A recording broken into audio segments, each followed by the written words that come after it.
Introduction. As an executive coach, I know the path to professional success isn't what it used to be. In many ways, that's good. Today, there are more professional opportunities available than ever before. But in order to reap the rewards and enjoyment from a successful career, you must know how to acquire the skills you'll need for your journey, how to manage yourself in unexpected circumstances, and how to roll with the punches. For decades, I've worked closely with high-achieving professionals, and I've learned that you can't predict where your career path will take you. But you can prepare for it. You can learn smart workplace tactics and, at the same time, gradually build qualities that will bring you success. For much of the 20th century, success seemed to be a matter of climbing onto the right organizational ladder and hanging on. Professionals were expected to be loyal and conform to institutional values. In exchange for loyalty, big organizations offered the promise of lifetime employment. Now, the idea of spending your whole career in one place, keeping your head down, and continuing to do pretty much the same type of work seems quaint. Careers flow through many phases, involving numerous relationships, shifting skill sets, and startling change. Your career is likely to include many jobs. Perhaps some will be full-time and long-lasting, whereas others could be short-term, freelance gigs. There may be times when you juggle several jobs or businesses at once. Sometimes your career may not involve paid work, but your professional growth will continue as you go back to school, volunteer, or take on a fellowship as a way to explore new directions. You'll be in charge of your career. Nobody else will guide it. And as you move from place to place, you may find that workplace cultures vary widely, making navigating on the job more confusing than ever. For example, you may find yourself in a situation where dress is casual, hours are flexible, and the hierarchy is loose. But although things look informal at first glance, you soon have to decipher complex relationships and meet productivity expectations that are extraordinarily high, but never actually defined. The whole concept of career is different than it was in the last century. When I talk about your career, I'm not just thinking of what you do at the office. Your career is no longer distinct from the rest of your life. It includes everything you do to stay in shape, physically, emotionally, spiritually, socially, in order to do your best work. Your career encompasses your learning experiences, from the books you read to your circle of friends, vacation pursuits, and community activity. Professional is another word that has shifted meaning. The traditional professions included doctors, lawyers, architects, and other specially educated, licensed, and relatively well-paid experts. But now the definition includes anybody who is seriously engaged in meaningful, challenging work. Today's professionals are committed to building their skills and expertise, and maintaining quality and ethical standards, in myriad fields from IT to the culinary arts. And whereas modern professionals still want to be compensated, they expect more from their work. They want to find meaning and fun on the job, and at the same time enjoy a richer, broader life. To get what they wanted from their professional life, your parents needed to demonstrate loyalty. But what you'll need for your varied career is to be adaptable and resilient. Professionals who are adaptable are able to put aside assumptions about their tasks, bosses, or clients, and try new strategies to achieve what they want. They are willing to be flexible, sometimes experimenting a bit as they tweak their performance or build stronger relationships with colleagues. Career resilience means being able to anticipate risks and feel comfortable with change. Resilience involves limiting damage during turbulent times. It means knowing how to absorb hard knocks, to regroup, and to bounce back when the worst happens. It's the ability to start feeling better and bolster your confidence after a setback. It's remaining engaged in the midst of shifting challenges. Resilience brings security in a constantly changing world. My observation from watching hundreds of adaptable, resilient careerists is that, regardless of where they work, most tend to be entrepreneurial thinkers. They are curious, open-minded, and skilled at spotting trends and turning them into opportunities. They resist the urge to be defensive or get bogged down in the past. Instead, they handle each challenge as it comes along and then quickly refocus on the future. They keep learning and building their social networks. And they are open to new ideas, agile in tumultuous situations, and willing to keep building social, technical, and managerial skills. In addition, over the long haul, the most successful professionals act like savvy chief executive officers. They are quick to take responsibility and are always planning ahead. They share the praise and turn quickly to problem solving when things go wrong. They know their own value system and they organize themselves to live within it. And they listen to other people and are typically eager to support their success. Adaptable, resilient people may not start out that way. Resilient people aren't necessarily born with a unique ability to be flexible, bounce back, or forge ahead. Often, they are ordinary folks who gradually learn behaviors, attitudes, and work patterns that allow them to adapt as needed. I'm a good example of someone who started out as a risk-averse worrier, but through the years became more flexible. At the age of 20, I was looking for a secure job track. But as it's turned out, I've reinvented my career again and again. As an undergraduate at Ohio University, I studied journalism and planned to become a reporter. Then I was sidetracked by student activism to promote equality for women. That led to work in the university's administration and, at the same time, I became the first woman in Ohio University's MBA program.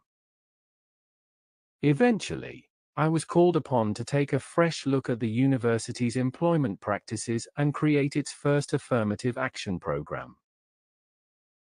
From there I went to Georgetown University Law Center, thinking I'd settle down on a secure career track as an attorney. After a brief stint at the Securities and Exchange Commission, I went to a series of Washington law firms where I discovered that, in private practice, lawyers must be entrepreneurs. It was particularly tough for women to develop a client base and step into firm leadership, and during my years as a young lawyer, I had some tough lessons about bouncing back and forging ahead.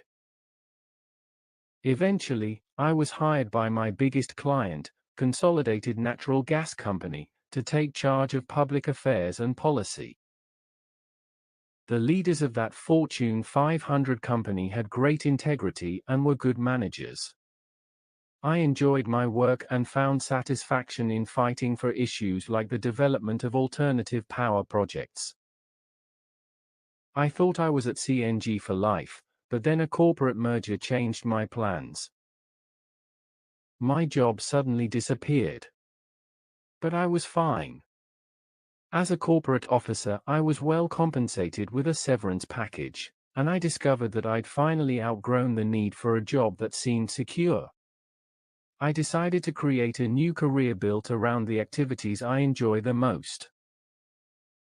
I realized that throughout my various jobs I was always fascinated by mentoring younger colleagues and helping guide them into leadership. So I went back to school, including to Georgetown University's wonderful leadership coaching program. And now for more than a dozen years I've been working as an executive coach, consultant, and speaker. I've worked with thousands of people, ranging from graduate students and young professionals to leaders at the highest levels of government, academia, and corporate life. I've had an opportunity to help clients become more adept careerists without having to learn all their lessons the hard way. I can watch close up as they practice thinking like entrepreneurs and acting like effective CEOs. And I've seen how it is possible for people to become increasingly comfortable with change while mastering strategies for a flourishing work, life, and professional success. What would it take for you to think like an entrepreneur and act like a CEO? You may think you don't have the power, direction, or energy to create your dream career. And maybe you've never found change to be easy. But when, challenge by challenge, you learn how to deploy a broader range of workplace strategies, you'll get better at entrepreneurial thinking and acting like a leader. As you maneuver and succeed in surprising circumstances, your confidence will grow, and so will your resilience. This book is a practical guide to help you become more nimble in the workplace. It will teach you how to build career resilience by overcoming common predicaments and by capturing opportunities, one by one. Though it draws on recent research and the advice of experts, the book isn't a theoretical treatise or an academic study. And although I talk about my experiences and those of friends and clients, the book is really about you. Every chapter offers you simple, actionable tactics for tackling a career question that may be keeping you awake at night. The detailed strategies will show you how to handle specific workplace challenges. One by one, the 50 chapters will show you how to navigate tricky career situations. You'll find practical answers for questions such as how to respond gracefully to praise from the boss, how to get over it when you don't get that promotion, and how to soften the letdown that comes after you finish a big project. As you master challenges like these, one puzzle at a time, you'll expand your set of career survival skills. You'll become more skillful at shifting gears and forging ahead. And with time, your resilience will grow. Create your own go-to-change process.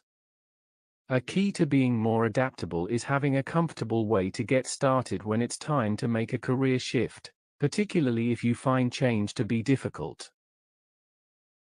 The chapters will also help you to develop your own approach for analyzing work-related questions and finding ways to move forward.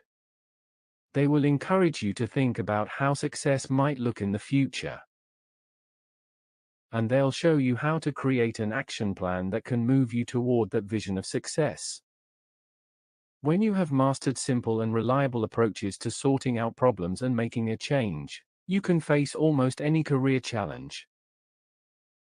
Through the years, I've shared these strategies with countless clients, so I know they work. Each chapter will help you coach yourself through an immediate quandary while creating the skills and awareness that will make you unstoppable. My hope is that, whether you read the book from cover to cover, or pick and choose chapters as you need them, you'll find lessons for a career that takes you where you want to go. Throughout the book, you'll find true stories about real people. Sometimes, particularly when I talk about a client, I have changed personal details to preserve confidentiality. In that case, the person will be given just a first name, with an asterisk to serve as a reminder that the name and personal facts have been changed. I know from long experience that you can create the kind of career you want, and I've written this book to help you succeed in the kind of work that you enjoy and find satisfying. 1. To launch something new, you need a good plan. Your long and varied career is likely to include a series of new jobs and other fresh starts. In 2014, the median time workers had been with their current employer was 4.6 years, according to the U.S. Bureau of Labor Statistics. And even if you defy the odds and stay with the same employer for much of your work life, your positions will change. You'll take on new projects, clients, or assignments, and your entire organization could be repeatedly transformed. What I learned from my worst first day at work. My worst first day was 30 years ago, but it remains a vivid memory. I was a few years out of law school and shifting to a new firm in the nation's capital. The title on my business card read Partner instead of Associate, in recognition of the clients I was able to bring along with me. On my first day, I arrived in a new suit, with an empty briefcase, eager to make a good impression in the Washington office of this Virginia firm. But the attorneys who had interviewed me were all out of the office that day, and nobody else seemed pleased to meet me. I found my way to the most senior Washington partner and introduced myself. He was curt. At the interviews they all thought you were so great, but frankly I don't see it. You're going to have to prove yourself before anybody here gives you work. The first friendly word was from the kind firm administrator who took me to lunch and warned me about a few things. She told me that there had been controversy over my title. And she hinted that in this male-dominated firm, both attorneys and support staff would need some time to get used to the idea of working with a woman lawyer. The cool welcome was a challenge, but the most uncomfortable part of the day was that I had absolutely nothing to do. Well in advance, I had caught up with work for the clients I was bringing with me. This was back before there was a web to surf, and I struggled to look busy. Instead of hustling over the weekend to finish my client work, I should have prepared a long list of things to do. That night, I called my father, holding back tears. To cheer me up, he described his experience with new jobs. The first day is always the worst day. The first week is always the worst week. The first month is the worst month. And the first year is the worst year. I don't buy into the pessimism embedded in Dad's view of new jobs. But in that case he was prophetic. Within days the partners who had hired me returned to the office and greeted me with enthusiasm. And in successive weeks, months, and years I found my niche in the firm and eventually felt fully accepted. My immediate anxieties were eased when I connected with colleagues who were more welcoming than the ones I encountered on that first day. But my time at the firm improved largely because I learned a critical lesson on day one. Nobody else was in charge of making me successful. That was my job. I went to work on my second day with the beginnings of a plan for how I would keep busy, take care of my clients, find new ones, and market my services to other lawyers in the firm. I never again assumed that the leadership would carry the responsibility for my success. How to get off to a great start. These days it's hard to imagine that any established business would make so little effort on employee orientation. Often, in a process human resource experts call onboarding, organizations develop elaborate plans to ensure that a new hire can quickly get to know key insiders and stakeholders, learn about performance expectations, and become familiar with the internal culture. Leaders may work hard to help recruits get a feel for the environment and develop realistic expectations about their roles. But even when you're supported by onboarding pros and a welcoming boss, you're wise to have your own plan for starting your new job or assignment. Whether you are joining a different company, changing slots in the same outfit, or launching a new project, consider these tips as you lay out your plan. Learn what your boss wants. Initially, your manager may be vague about what she wants you to do. Of course, you should ask about your expected deliverables and the best way to report on your progress. But don't count on clear, complete answers. Be prepared to do some detective work. Observe how your boss interacts with her other direct reports, what she typically wants to know, and how she sends information up the line. Notice her schedule, like when she seems to catch up on email or which days she tends to work late. Get a sense of what she must do in order to be successful, and look for ways to help. Study the organization's mission and consider how your contribution, and hers, fit within the big picture. Get to know people. When managers and professionals run into trouble with new positions or projects, it's typically not because they don't have the technical skills. Rather, they are more likely to fail because they misunderstand the culture or don't establish working relationships with the right people. During your first months, be methodical as you reach out to teammates and others who seem to have information to share. Email them, saying, "Since I'm new to this role, I'd like to set up a little time to hear your perspective and learn more about your projects and background." Listen and learn. When you meet your new colleagues, ask questions and really listen to what everyone says. Resist the urge to talk about yourself and your successes in the old job. Keep an open mind, avoid offering criticism before you understand the history, and be cautious about choosing sides among warring factions. Set short-term goals. As you start to feel that your feet are on the ground, create realistic objectives for your first few months, then for the first year.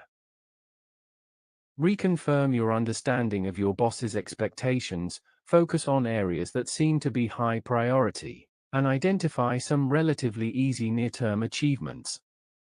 Don't try to do everything at once, but identify specific preliminary steps, like introductory meetings, to move you in the right direction. Do what you say you will. One of the worst ways to start out is to create a trail of broken promises. Deliver on every commitment you make, no matter how small. For example, if you offer to make a phone call or send along information, do so immediately. Be on time. A simple way to demonstrate respect and enthusiasm is to meet all deadlines and show up on time for every meeting and appointment. This can be more challenging than usual if you're following a different schedule and you're operating in an unfamiliar environment, but it's worth the extra effort. Adjust your attitude. It's not unusual to experience a letdown soon after you start your job. Once you're beyond the excitement of the move, you may realize that not everything is meeting your expectations. If you start to feel that the honeymoon is over, it will be time to make an important choice. You can give in to your disappointment and become preoccupied with how they've let you down. Or you can choose to focus on the positive aspects of your situation and commit yourself to doing what it takes to reach your goals. This is a good time to remember that you're the CEO of your career, and it's your job to navigate the bumps and barriers. Give yourself 4 to 6 weeks to work like crazy. There's no way around the intense upfront investment required to kick off something new. This can be exhausting and isn't the best way to live for the long haul. But be super focused and consider working at an unsustainable pace for a month or so. For this brief time, you'll keep your weekends pretty clear, postpone social obligations, and skimp on household chores. At the same time, set a deadline, clearly marked on your calendar, for when you'll pause and reassess your work style. Consciously add back the things you temporarily cut from your life, and tweak your goals from this point on. Manage stress. Adjusting to your new assignment will undoubtedly produce moments of uncertainty that can lead to a high level of stress. Select a strategy for managing anxiety and include a fitness program. You may feel like you have no time to work out, but that's short-sighted. The time you spend on keeping your cool and boosting your energy is an investment in your success. Even if you're a person who enjoys change, starting something new can be unnerving. But once you are comfortable with your approach for planning and launching a new gig, your transition will feel less daunting. Start your plan here. To create a quick and easy plan for launching a new job, answer these 5 questions. 1. What is my job description? 2. What are my most important objectives for the first year, including the things my boss wants most from me? 3. Who are the people who will be impacted by my work, who can help me to be successful, or who have information that I need, and when can I meet with them for 30 minutes? 4. What are quick and easy wins, including meeting people and learning about the job, that I can deliver during the first 3 months? 5. What organizational, fitness, or other habits will help me to perform at my best during the first 3 months? 2. Think like an entrepreneur, wherever you are. When I was in my 20s, it never crossed my mind that I would run my own business like I'm doing today. Back then, I wanted job security. And I felt secure at big organizations with clear and enduring missions like the Securities and Exchange Commission, where I worked right after law school. It was flattering to be recruited from the SEC to my first law firm.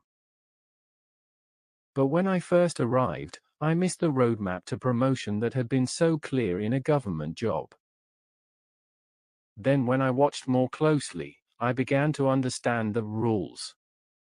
At the law firm, the partners with power were the ones with their own loyal clients. So, I began recruiting clients, not at first realizing that I was in effect creating my own little enterprise. When I saw the chance to quickly become a partner, I took my clients to another firm, the one I wrote about in Chapter 1.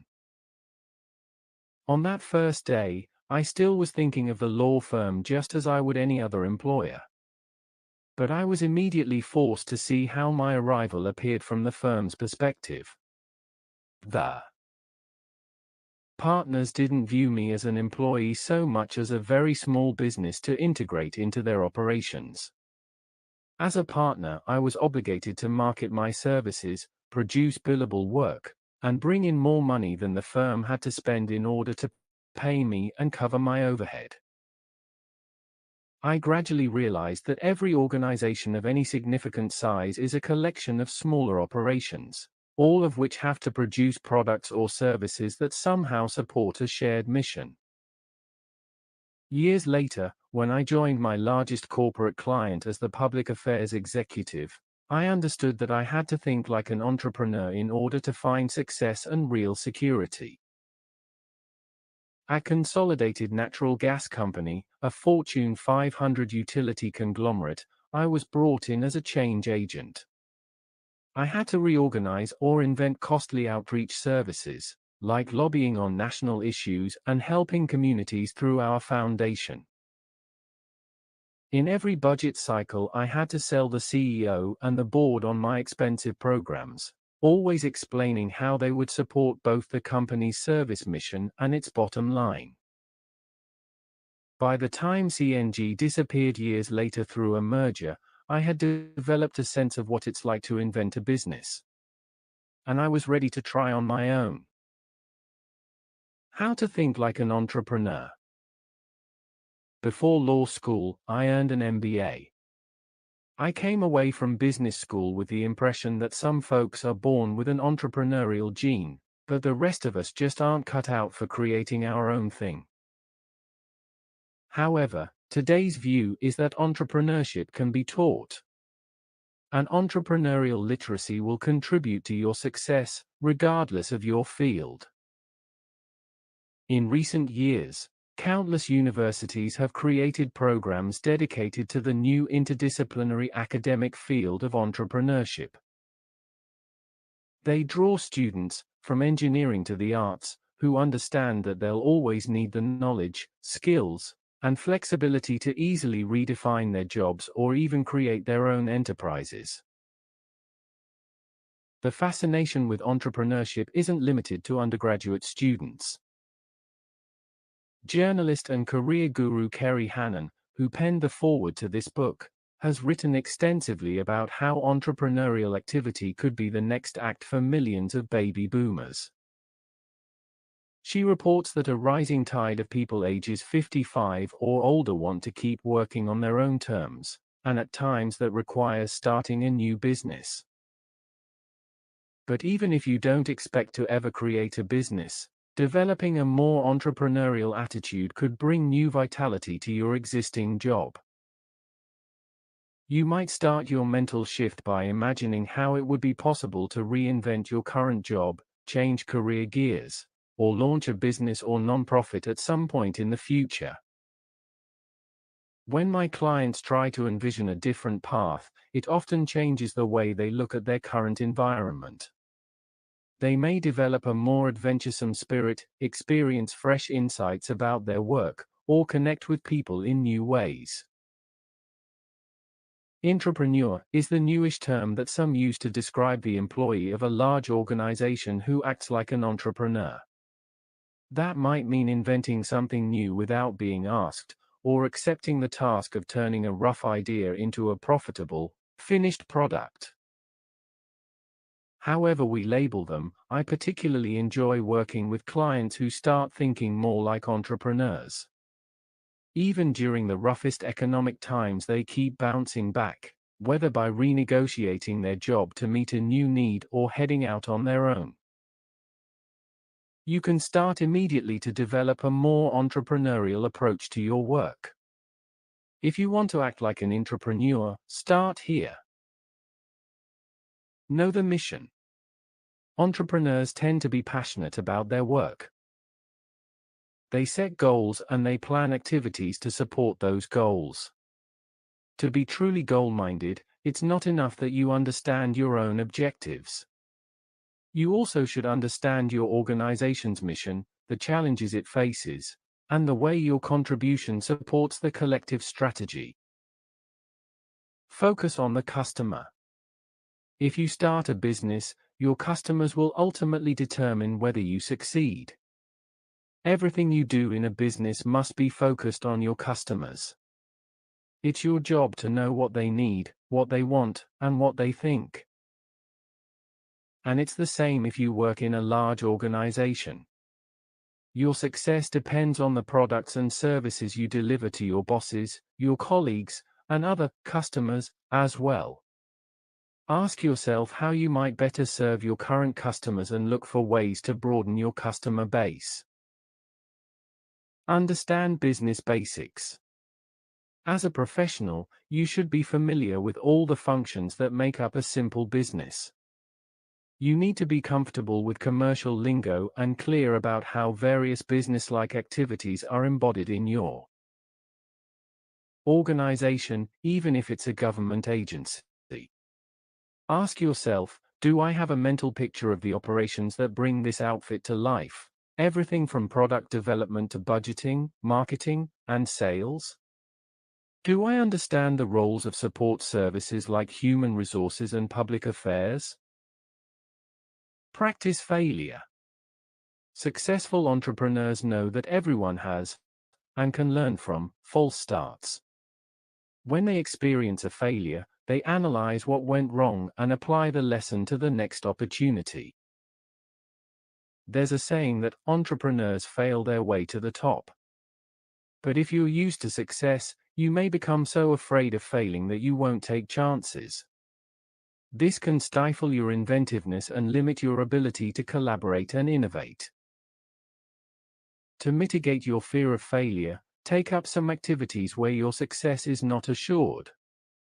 For example, if you have no talent for dancing but your spouse loves it, sign up for a class. So what if you don't excel?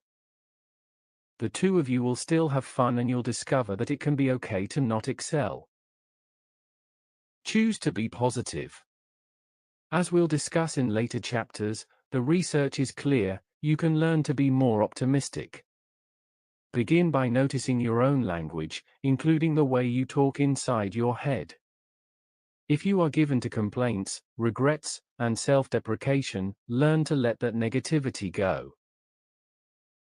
Build your brand. Your brand is what you stand for, including your values, your personal characteristics, and the quality of your work. We'll describe in chapters 4 and 5 how you already have a brand, but it may not be the one you want. 3. Listening is your surefire, go-to-career strategy. In chapter 1, we talked about how one of your most important strategies for launching a new job or assignment is to meet as many key people as possible. And listen carefully when they're speaking. In fact, if I could magically give you one super career skill, it would be listening.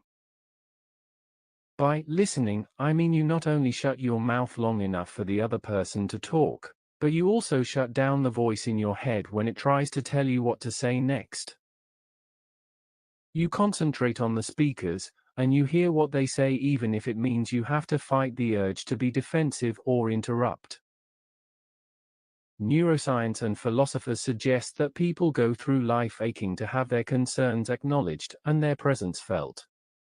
When you truly listen, you meet that need and connect with the speaker in a special way, even though it might not seem like it at the time. Listening is so fundamental to human interaction that you can usually tell if a person is actually hearing you, or is just pretending.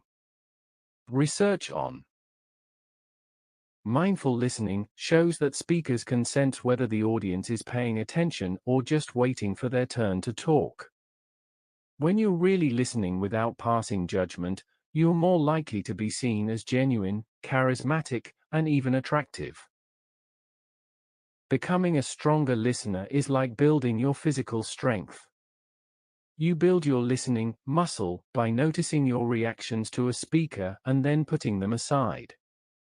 For example, let's imagine your friend says, "You let me down."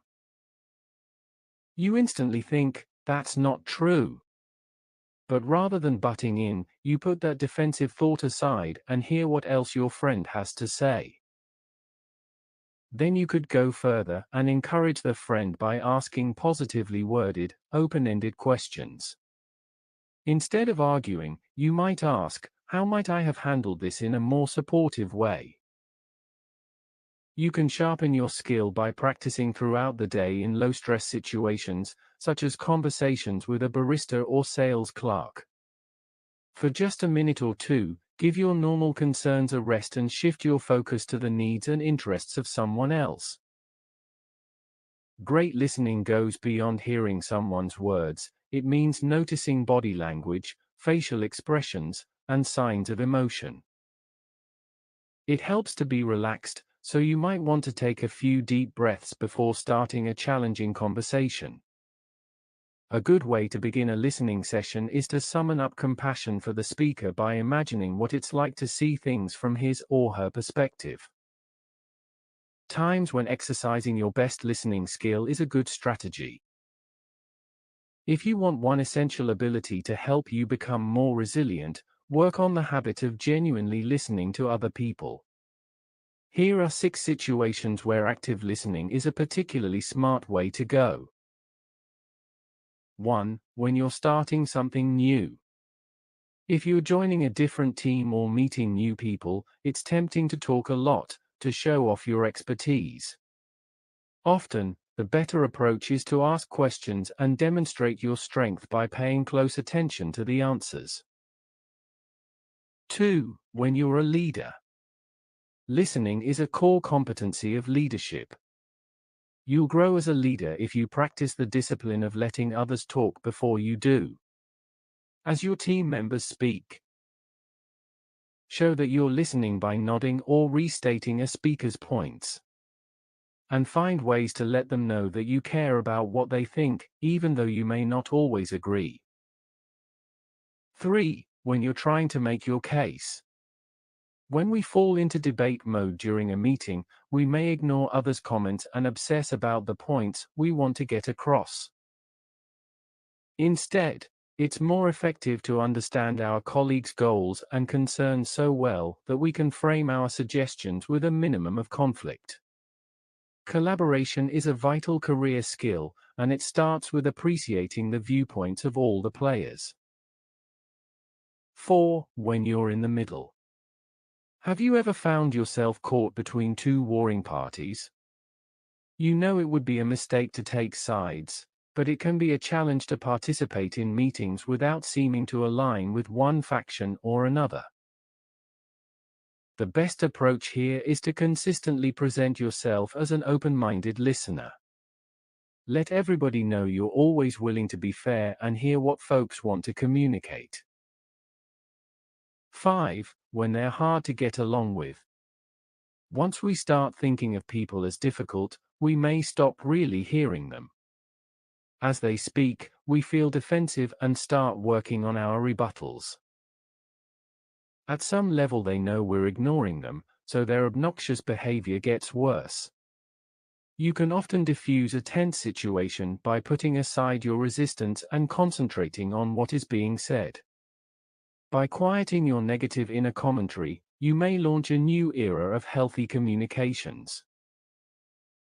6. When you want to look confident.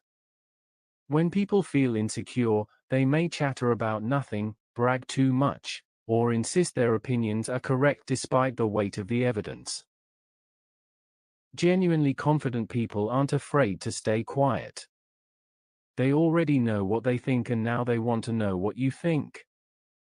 If you want to come across as self-assured, look for opportunities to shine the spotlight on others. Ask questions and be respectful of the answers. Listening is a powerful strategy. It can help you understand what's happening, show that you care, and contribute to the growth of a supportive community. 4. Tweak your brand to send clear messages. Do you feel squeamish when people start talking about personal branding? Maybe you think it means pretending to be something that you're not. If that's your view of branding, get over it. There's the real you, the essential person that you are. And related, but not exactly the same, there's the professional. Your professional persona should be deeply rooted in your true values. But the person you are on the job is just a piece of your whole package.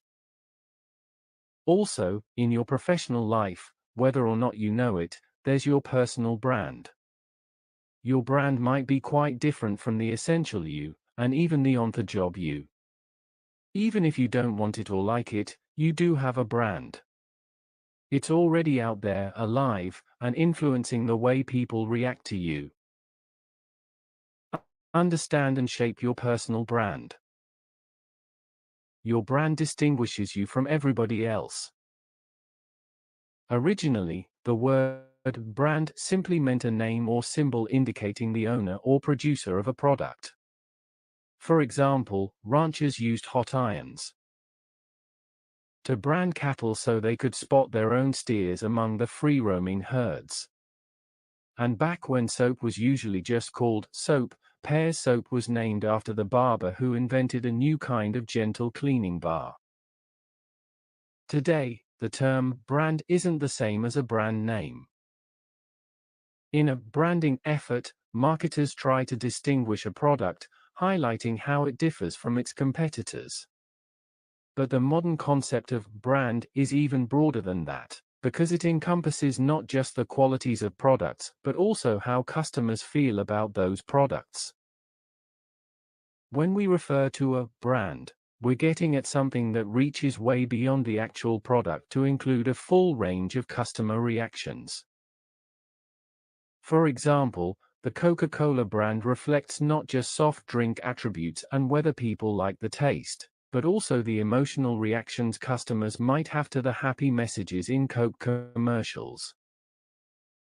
Your personal brand isn't the same as the real you, because it's defined partly by what people think about you. It's based on their assessments of your expertise, your work, and your character. Your brand is powerful enough to open, or close, career doors. But it might be quite different from either who you are or the high achiever you try to be when you're on the job. In other words, even if you are a good person and you work hard, there's no guarantee that your brand reflects your best qualities and will bring you the career success you deserve. This is a lesson that Sally had to learn. She's a smart, tech-savvy, and collaborative project manager, but she'd been turned down for promotions. Beth, her manager, asked me to help Sally understand why she wasn't being taken seriously. With Sally's permission, I spoke with some of her colleagues. Several described her as a flake. Part of Sally's reputation was based on her appearance. She loves fantasy events and science fiction conventions, and sometimes she allowed weird fictional characters to influence her fashion style at work. Even worse, she bored colleagues by talking endlessly about the weekend she spent at shows related to her interests. People liked Sally and found her amusing, but they thought her hobbies were silly. Sally's eccentric personal tastes had become such a big part of her brand that co-workers overlooked her strengths. As we talked, Sally concluded that she didn't have to give up the things she loved to do in her free time. But she didn't want her passion for them to hold her back at work. So she launched a three-pronged plan to rebuild her brand within the company. 1. Manage appearances.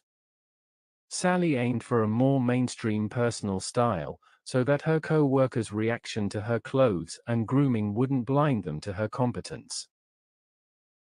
She began dressing more like her boss, and she tucked her long hair into a neat French braid.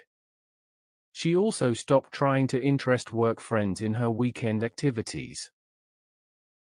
2. Build expertise and let it shine. Understanding that it's not good enough to appear more like everybody else, Sally wrote a brand statement that described ways she wanted to be seen as unique.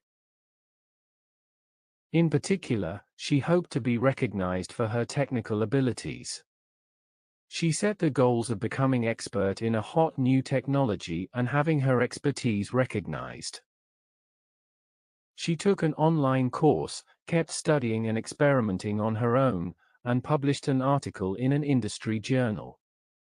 As she learned more, Sally prepared a how-to guide for her colleagues and, with her characteristic enthusiasm, she said yes when they needed help.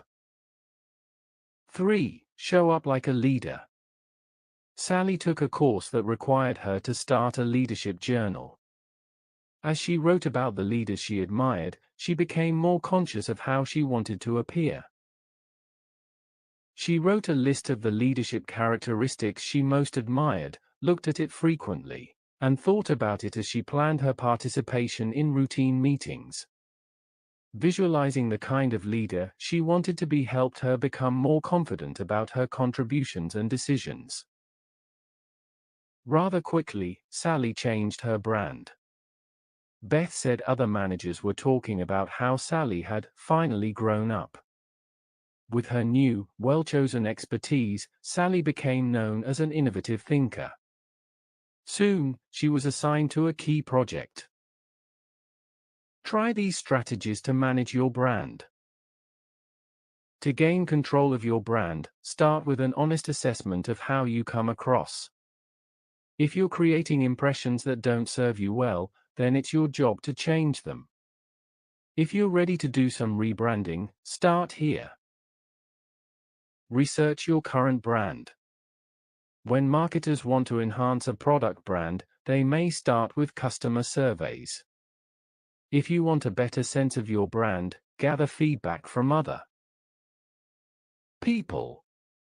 On the job, this might take the form of a 360 review, in which your bosses, direct reports, and other colleagues are quizzed by a third party about your performance. A simpler approach is to ask colleagues how you might be even more helpful. Look in the mirror. As Sally found, people are more likely to regard you as successful if you fit in with the crowd and look professional. Even in dress casual offices, your aura of success is impacted by your personal style. People are influenced not only by how you put your look together, but also by the way you speak and carry yourself. If you feel that it's time for a makeover, find inspiration by looking around for people who appear energetic, polished, positive, and powerful. Promote your work. It is not enough to build expertise and do good work. You need to share news about what you've been doing and learning. You could give speeches, write articles, or send out progress reports. Or you can show what you know in more subtle ways, such as offering your services to someone who needs your help. Shape your online presence. The way you show up in an online search has become vital to your broader professional brand. When you meet someone for the first time, the person may have already Googled your name. You can't get around this by doing nothing. Your name is out there somewhere. An easy starting point for your online strategy is to create your profile on LinkedIn.com. If you can't bear to share, you don't have to complete the entire form. You can project your brand to the world simply by typing in a few sentences in the summary section of LinkedIn's profile template. Building your brand is the antithesis of being fake or manipulative. It's about becoming better attuned to how your work impacts other people, more aware of relationships, and more adept at understanding and displaying your inner self. 5. Start now to build leadership into your brand. Lodged within your broader image is your brand as a leader. Your reputation as a potential leader may take years to fully develop, but it begins long before you manage a team or have a lofty title. Even when you're just starting out, your leadership reputation influences how much people trust you and whether they want to work with you. It starts in small ways. You look like a leader anytime you spot a problem, create a plan to solve it, and then execute your plan. You act like a leader when you treat other people with respect and you leave them feeling a bit more positive. And you can become known as a leader when you accept responsibility and follow through on what you promise. As we discussed in Chapter 4, the full scope of your personal brand includes the impression other people have about you, from your clothes to your technical skills. The leadership component of your brand is particularly important because it's close to your core values. If you have a strong leadership brand, other people will have faith in your ability to deliver at a high level. Beyond that, when you're clear about the kind of leader you want to be, your own standards will help you to make decisions. And once you decide how you want to be known, it will be easier to focus on your highest priorities. How to make leadership part of your brand. How people regard your potential to lead is a significant part of what makes you distinctive. Your particular aura as a leader may have a huge impact on the kinds of opportunities that come your way. This 4-part exercise can help you define and project a leadership brand that will serve you well. 1. Create your vision of leadership. A simple way to create your vision of the leader you will become is to compile a list of personal qualities that you want to develop, and that you want others to see in you. Begin your vision by coming up with the names of leaders whom you admire. They could be teachers, bosses, or historic figures. When you've named 3 to 5 leaders, start your target list of personal qualities by asking yourself, what characteristics set these people apart? Which of these characteristics do I want people to use when they describe me? Which of these qualities sounds most like me when I'm at my best? 2. Expand your vision list. Review the following words and phrases that many people have used to describe effective leaders, and add to your own list any qualities that strike you as important. Always growing. The best leaders are constantly learning something new. It doesn't have to be job-related. Your development as a leader is tied to your development as a person, and the growth areas you pursue in your free time can impact the way you show up on the job. Self-aware and good at building relationships. Research by leadership expert Daniel Goleman suggests that strong leaders are distinguished from the mediocre ones by their level of emotional intelligence. And that means you have self-awareness, like noticing when you're too angry or distracted to handle a delicate matter. In his book Social Intelligence, Goleman says, "We are wired to connect with one another, and by becoming more self-aware we get better at managing our interactions with others." Positive. A leader's attitude has an enormous impact on the team, and most people are more productive when they are around positive people. Engaged. To lead, we must be actually focused on the people and activities around us. Other people can sense whether we tend to stay present in the moment, which can influence whether they see us as genuine and charismatic leaders. Service-oriented. Leadership may begin with the feeling that you want to help others, perhaps by delivering what they need or helping them to succeed. The concept of servant leadership emphasizes attributes like kindness, trust, empathy, and the ethical use of power. Well organized. Good intentions aren't enough to deliver results. To achieve their goals, effective leaders develop work habits and systems associated with productivity. Collaborative. There's a big demand for people who can work well with others to achieve shared goals.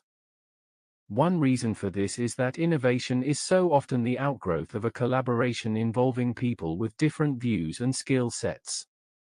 Energetic. To be at their best, leaders must manage not just their time, but also their energy. This includes physical energy, which is linked to exercise, nutrition, and stress management. 3. Study your vision list. Now that you have a list of the leadership qualities you intend to develop, post it in a conspicuous place and look at it frequently, including each morning. Because we tend to remember pictures more easily than words, some people like to create an icon to represent the characteristics they are working on. Bill, a client, came up with 5 attributes to define his style of leadership. For each one he created a symbol, a simple picture, to capture a quality he wanted to develop. Because he's an avid biker and was training for a mountainous 100-mile ride, his symbol for perseverance was a triangle, representing a challenging mountain.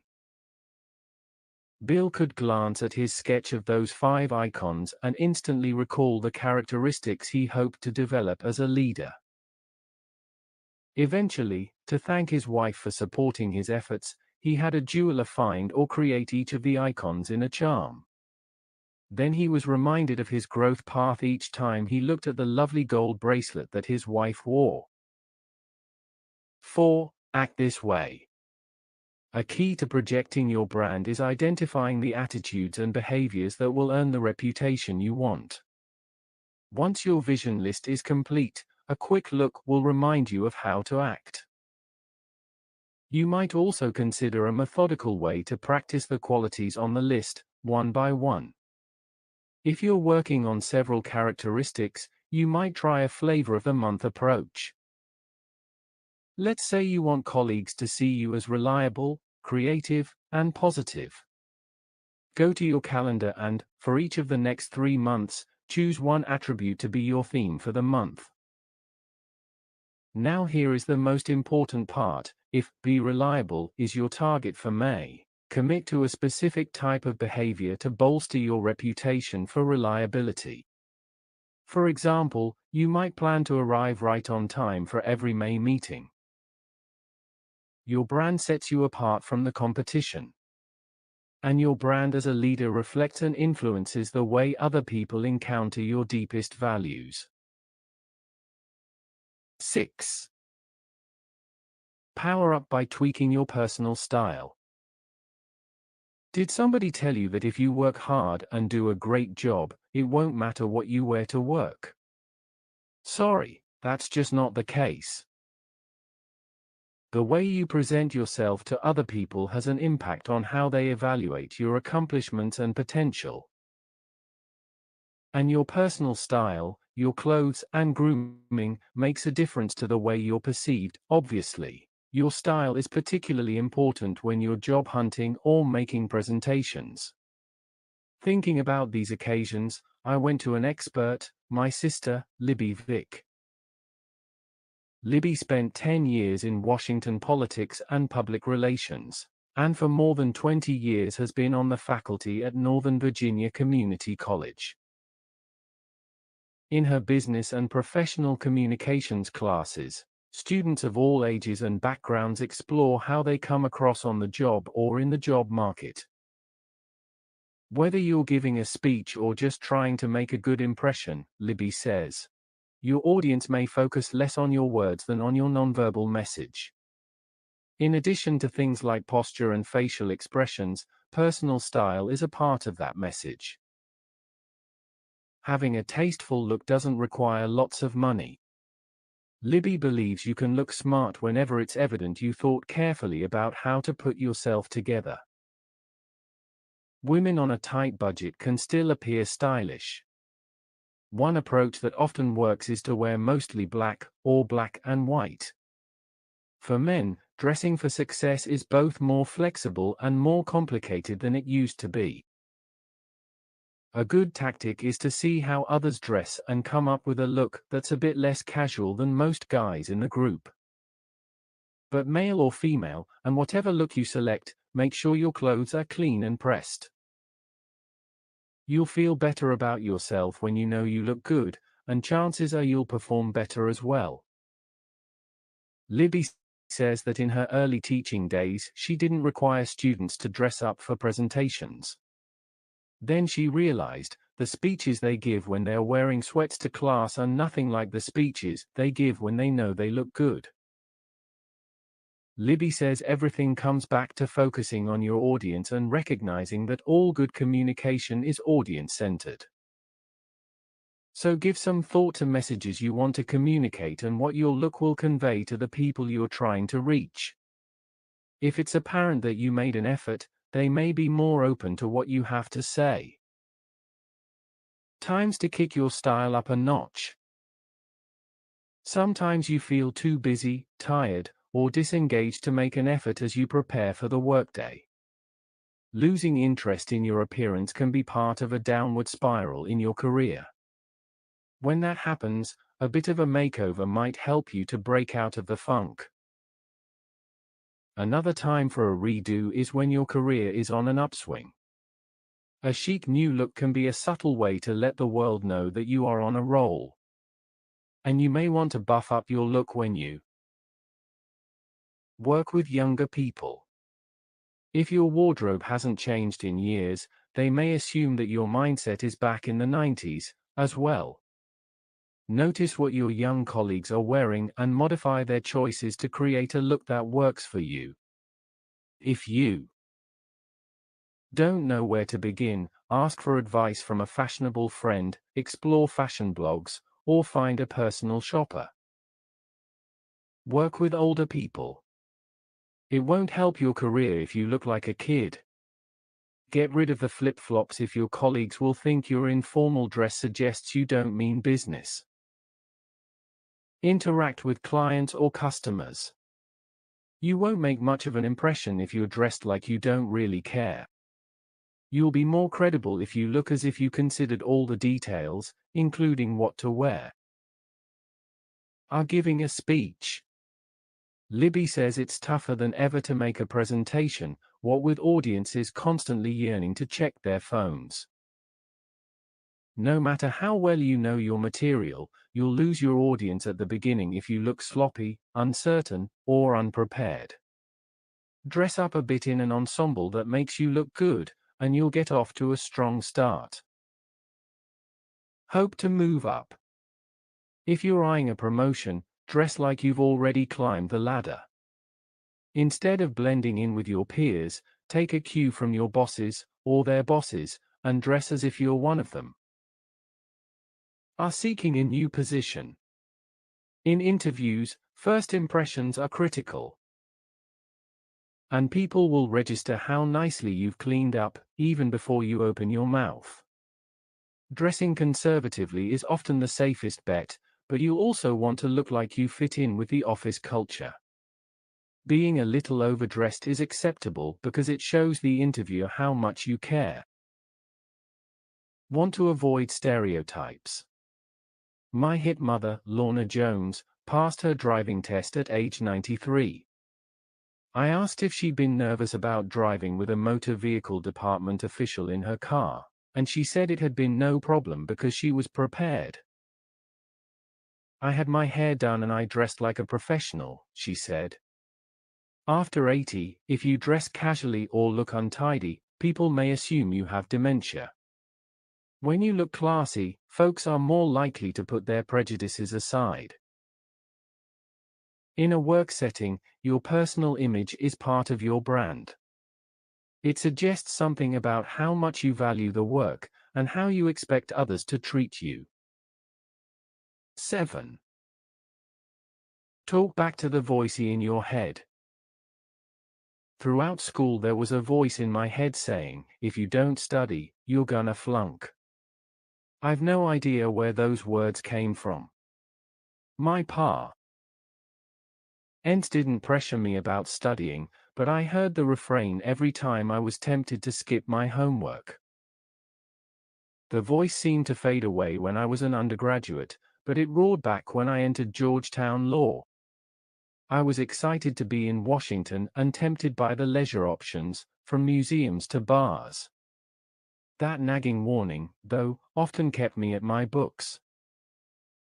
At times I even cranked up the volume, saying aloud to myself, "You're gonna flunk, you're gonna flunk." After graduation, the message changed, but the voice was more insistent than ever. During my early years in law, the message was often, "They aren't used to women here. You have to work harder than the men." The exhortations would wake me up in the middle of the night, and distract me in situations that should have been fun. Eventually, however, I noticed that it wasn't the lawyers sitting longest at their desks who seemed to be getting clients. In a big aha moment, I saw that the tyrannical voice in my head could be wrong. Grinding out the written work mattered, but so did other activities, like building relationships. From then on, instead of always knuckling under, I practiced ignoring that voice, or even arguing back. When it told me to stay put, I might respond, "This dinner is a good opportunity and I'm going." Then, as I summoned the courage to broaden my professional circle and pitch potential clients, I had to find ways to bounce back when people weren't responsive. I noticed that often, the worst part wasn't what they said, it was the scathing assessment from my inner voice. So I practiced ignoring messages like, "They'll never hire you," and told myself that disappointments are growth experiences. I would say to myself, "Okay, what did we learn here?" Unlock new energy by managing your inner voice. Each of us has a repetitive voice in our head, commenting, warning, and judging. Sometimes the voice gets stuck in the past, perhaps returning us to moments that could have gone better. If the voice is preoccupied with things that could go wrong in the future, we call that worrying. Much Eastern philosophy explores ways to quiet the babble in your mind. Practices like meditation and prayer can help you stop listening to that tedious noise and become more in touch with a deeper, more connected you. In the West, scientists have begun to understand the nature of our internal commentary, as well as the many ways it interacts with our physical health. It seems that the relentless voice in your head reflects not only your own past learning, but also the collective experience that you've soaked up from others. Some experts suggest that the voice evolved as a survival tool, and its incessant messages are rooted in ancient problems and dangers. At work, that voice can provide you with warnings and motivation.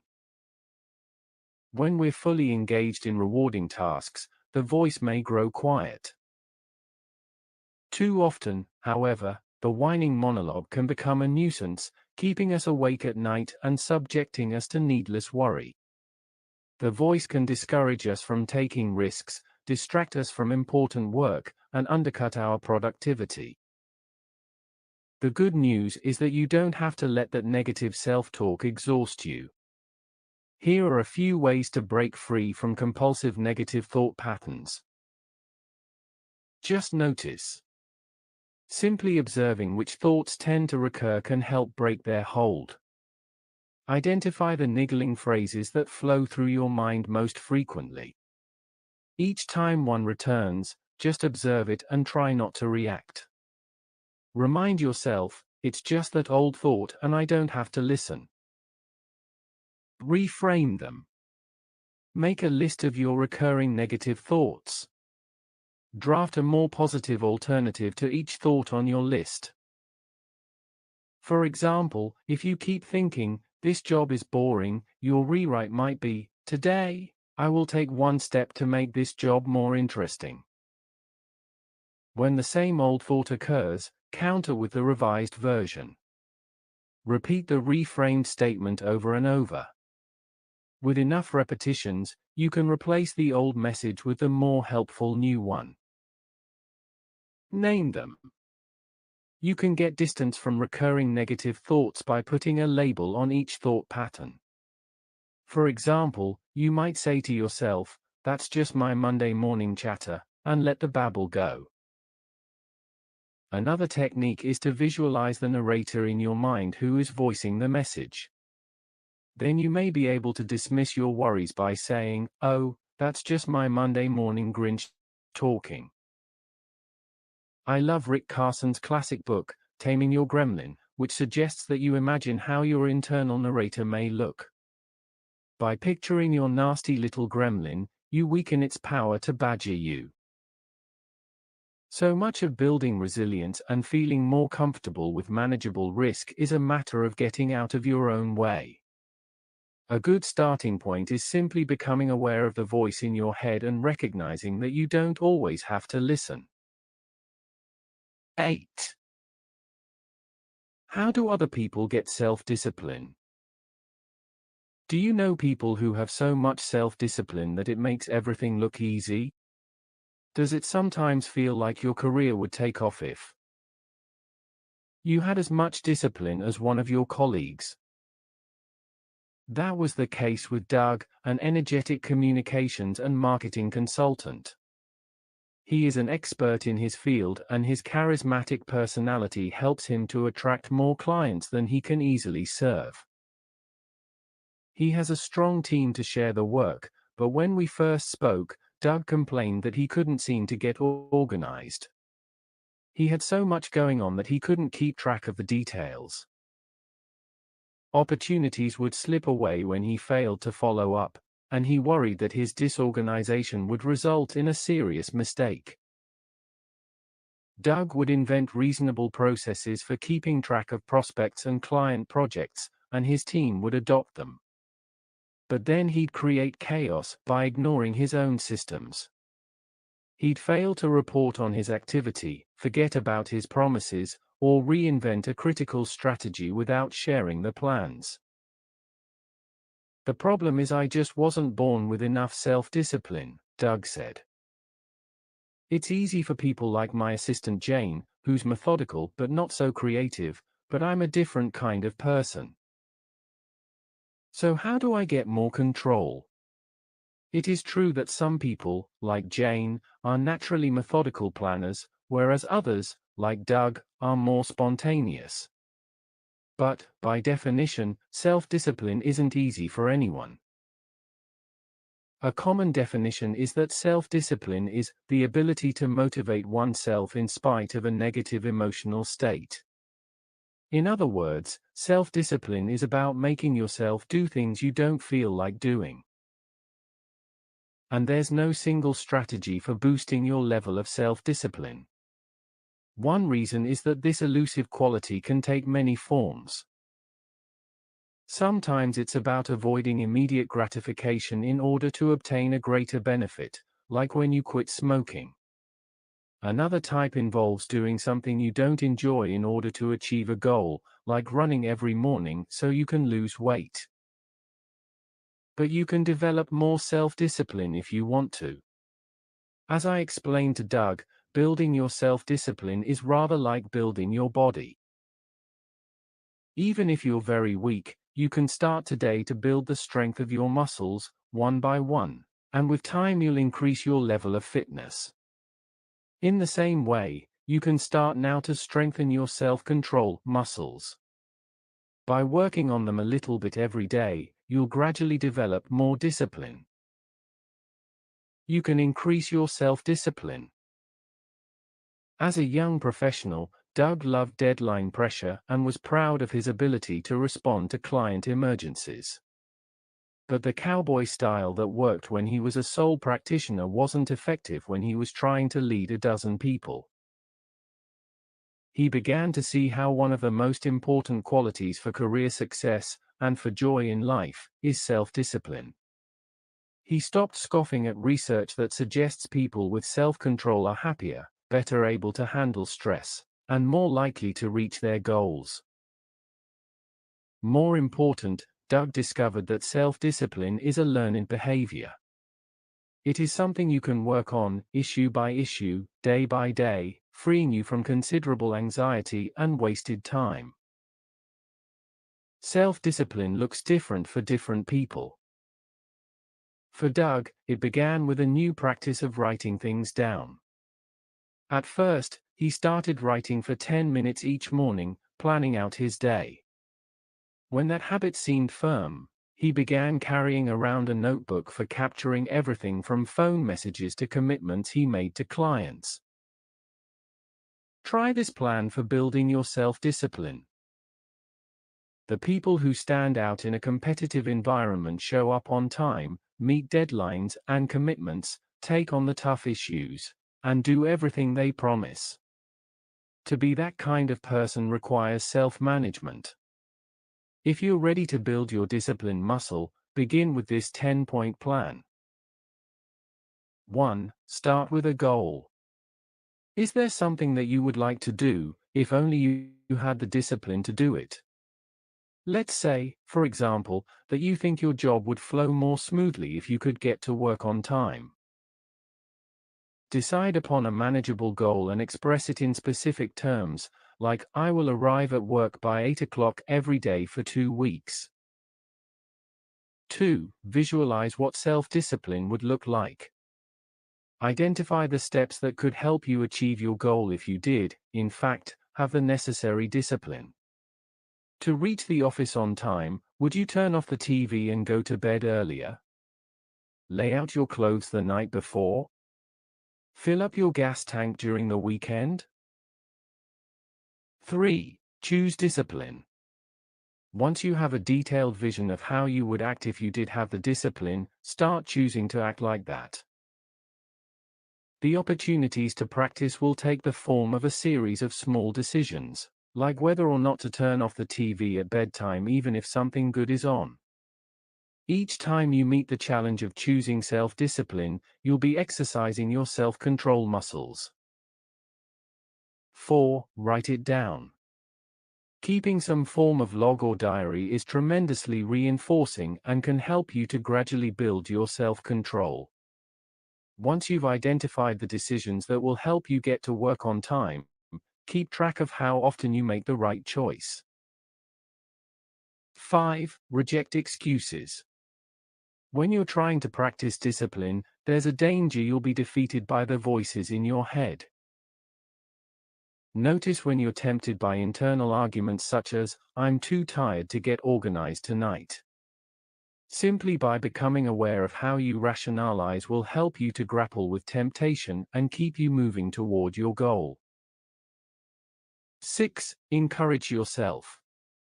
Make a list of the excuses that typically prevent you from acting like a disciplined person. Then, for each one on your list, design a positive phrase to help you get past that excuse. For example, if your inner voice says, I don't have the energy, tell yourself, I'll have more energy tomorrow if I get to work on time. 7. Remove temptation. It's so much easier to be disciplined when your temptations are out of sight. If late-night TV is what's keeping you from getting a good night's sleep, can you move the screen out of your bedroom? Or hide the remote in another room? 8. Acknowledge the difficulty. Supervising your own behavior can be exhausting. In other words, we can exercise self-discipline only so much and for only so long, and then we're too tired to do more. So when you're trying to change, recognize the challenge and build your muscle in small increments. 9. Reduce the pain by creating habits. When you're working on a new behavior, the first few days are the toughest. But repetition quickly makes it easier. You start going to bed on time without having to agonize about it. As your new nighttime ritual becomes a habit, choosing it won't be so tiring. Soon you will free up your reserve of self-control for another challenge. So after you start getting to work on time, you might turn your attention to something else, like working on your to-do list. 10. Reward yourself. Positive reinforcement works. Support your change process by finding little ways to reward yourself when you do well. As you move through the plan, play with the process. See what works for you. Treat setbacks as learning opportunities. Building self-discipline can become a game, with moments of fun and victory parties along the way. 9. How and why to keep smiling. There still are scientists who claim that humans are the only animals who can smile. I don't believe that. Daisy, our yellow lab, has a killer smile. As she establishes eye contact, her mouth drops open and the corners turn up, wider and wider. When she gives my husband, Andy Alexander, her love gaze, his big grin mimics hers. The two of them may briefly freeze like that, with locked eyes and happy faces. At other times, Daisy's smile overtakes her body and, still looking Andy straight in the eye, she gyrates with pleasure, from her wagging tail and wriggling butt to her vibrating shoulders. I've noticed that simply by describing a Daisy smile, I can trigger an intense answering smile on Andy's face. Because he frequently travels, on occasion I'll describe her smile as we chat on the phone. In my mind's eye, I see his face light up at just the thought of Daisy's happy look.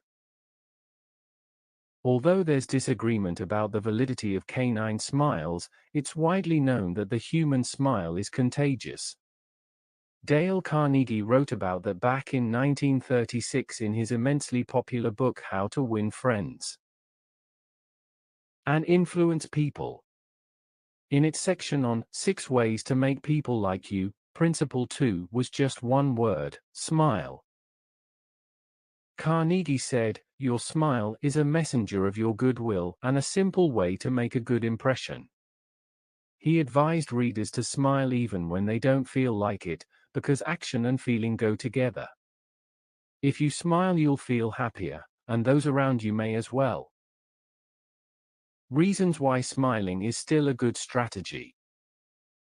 In the roughly 80 years since Carnegie drafted Principle 2, psychologists and other scientists have undertaken countless studies of the human smile.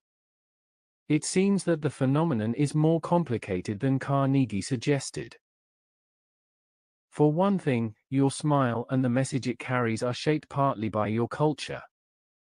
For example, in the American South, people smile more often, and to stone-faced Northeasterners, their friendly demeanors may come across as fake.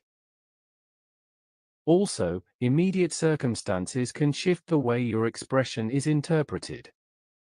Normally your smile is positive for the person who receives it. But if you walk around with a big grin after you get the plum assignment, it might get under your office rival's skin. Despite the complexities, however, modern research affirms that smile is often excellent career advice. Here are some whys and hows of smiling. It's healthy and feels good. Smiling can increase the release of endorphins and other mood-enhancing hormones.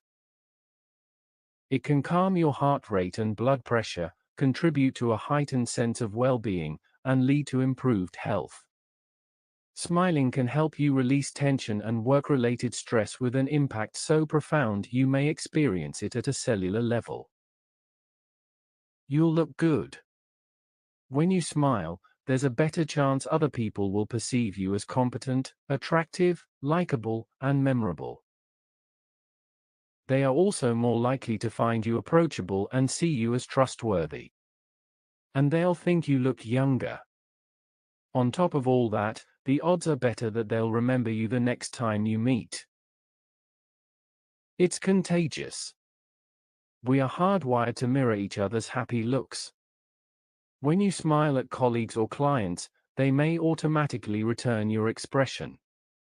More importantly, as you exchange smiles with another person, the two of you connect in a more fundamental way. They actually experience the positivity underlying your smile and, as a result, could be more satisfied with your conversation. It spreads. If your smile makes a team member feel good, his mood will improve and he'll be more likely to smile at the next face he sees. The wave of good feeling can become viral, moving from one person to another. The culture of your whole team can be improved by the addition of just one member who often smiles. Even fakes work. The most powerful smiles are genuine, emanating from deep within you. But social smiles, those that require some effort on your part, are effective as well. And they can start a virtuous cycle. If you struggle to smile, but then I smile back, you will respond to my facial expression. Soon your tentative smile can become heartfelt. You can get better at it. The more you practice a positive expression, the more likely it is that you'll experience spontaneous smiles. The trick is to start your smile from the inside, by thinking about something that makes you feel good. Simple techniques include summoning up the image of a loved one, or remembering a particularly happy event. If you smile more regularly, your new habit can retrain your brain to see the world in optimistic ways. The more you smile, the more you'll escape the natural tendency of humans to focus on threats and other negativity. Your shift to thinking positively might boost your creativity and help you to be more productive. An excellent way to support the habit of smiling more often is to consciously begin each morning with a smile. When you first wake up, summon up a happy thought and practice your best grin. Then your smiles may come more easily for the rest of the day. 10. The real meaning of networking may surprise you. While working with clients, I've often wished for another word for networking. Too often, the term seems to suggest a disingenuous, glad-hander, talking too much and passing out business cards to uninterested bystanders. That's the image that seemed to hit Jack when we spoke about ways he could lay the groundwork for a job transition. When I mentioned the benefits of expanding his network, Jack grimaced and said, "I don't believe in that kind of thing. I've already got some real friends, and I'm not going to go to boring industry events just so I can try to make some fake ones." Your network is a vital, lifelong resource. Your network is a complex pattern of interconnecting relationships with other people. You might visualize it as a series of concentric circles, spreading out from you like a spider's web. So, in this are your best friends and close family. Many people, particularly introverts, prefer to spend much of their time here. But even dear friends move away or change directions. So one reason to stay engaged with other circles is to recruit additional folks to join you here with your home tribe. Circle number 2, Beyond your core group are newer friends, as well as people you've known for a long time but don't see so regularly. Here you might include co-workers, neighbors, and friends of close friends. If you don't make an effort to stay in touch, it is all too easy for members of this crowd to drift out of your orbit. Circle number 3. This large group could include dozens, hundreds, or even thousands of acquaintances from through the years. Among them are kids you went to school with, co-workers whose faces look familiar in the corridors, the members of your yoga class, and neighbors you wave to when you're out walking. They might also include people you've never actually seen, like your social media buddies, or colleagues with offices on the other side of the world. When you start thinking about circle number 3, you might find it to be a rich source of professional contacts with whom you're seldom in touch, but could be. Circle number 4, your network expands considerably when you include people with whom you simply share a community. Maybe you've never met them, but you certainly could, because you hang out in the same places, belong to the same organizations, went to the same college, or work in the same field. You have something in common with each of these people, regardless of whether you've met or not. Each of your circles has a special role to play. For example, when you're seeking clients or a new job, you might wish to focus your efforts on number 3. That's because the folks in number 1 and number 2 hear much the same news you do. Even if you're not on a job hunt, circle number 3 can be a source of support. Leadership can be lonely, and approaching your work with a spirit of self-determination can be isolating, but you'll feel less alone if you connect with your professional peers. It's hard to overestimate the value of all these various relationships in your career and your life. In all 4 of your circles you can find people who will give you advice when you need it, and join the party when there's something to celebrate. They are a source of career intelligence and many will reach out to help, even though they don't yet know you well. So networking is not about superficial glad-handing. It means expanding your web of connection, thinking about other people, and caring for human relationships with the potential to support you in every phase of your life. And it isn't something you do in a panic when it's time to shift jobs. You can build networking into your normal life. Don't wait until a crisis to care for your network. When Jack asked me to coach him in preparation for a job change, I knew he needed to discover how his social network could help. As things turned out, it did take Jack a while to build the momentum for his search. And then, unexpectedly, he decided to stay where he was, because his employer restructured his role. Although he no longer was working toward a career shift, Jack elected to keep building his circles anyway. He had come to understand how hard it is to overcome a neglected network. And, to his surprise, he'd found networking to be fun. Jack became active in an industry organization and joined a hiking club. Most importantly, he made the effort to develop deeper relationships with a number of colleagues and neighbors. On the other end of the spectrum was Paul, who spoke fondly of his network and seemed to treat it like a living creature. I knew that, without my prompting, Paul would open his job hunt by working his expansive circles. He was well prepared because he'd spent years not only meeting more people, but also building on the many relationships he already had in place. As Paul understood, there are more important ways to tend to our network.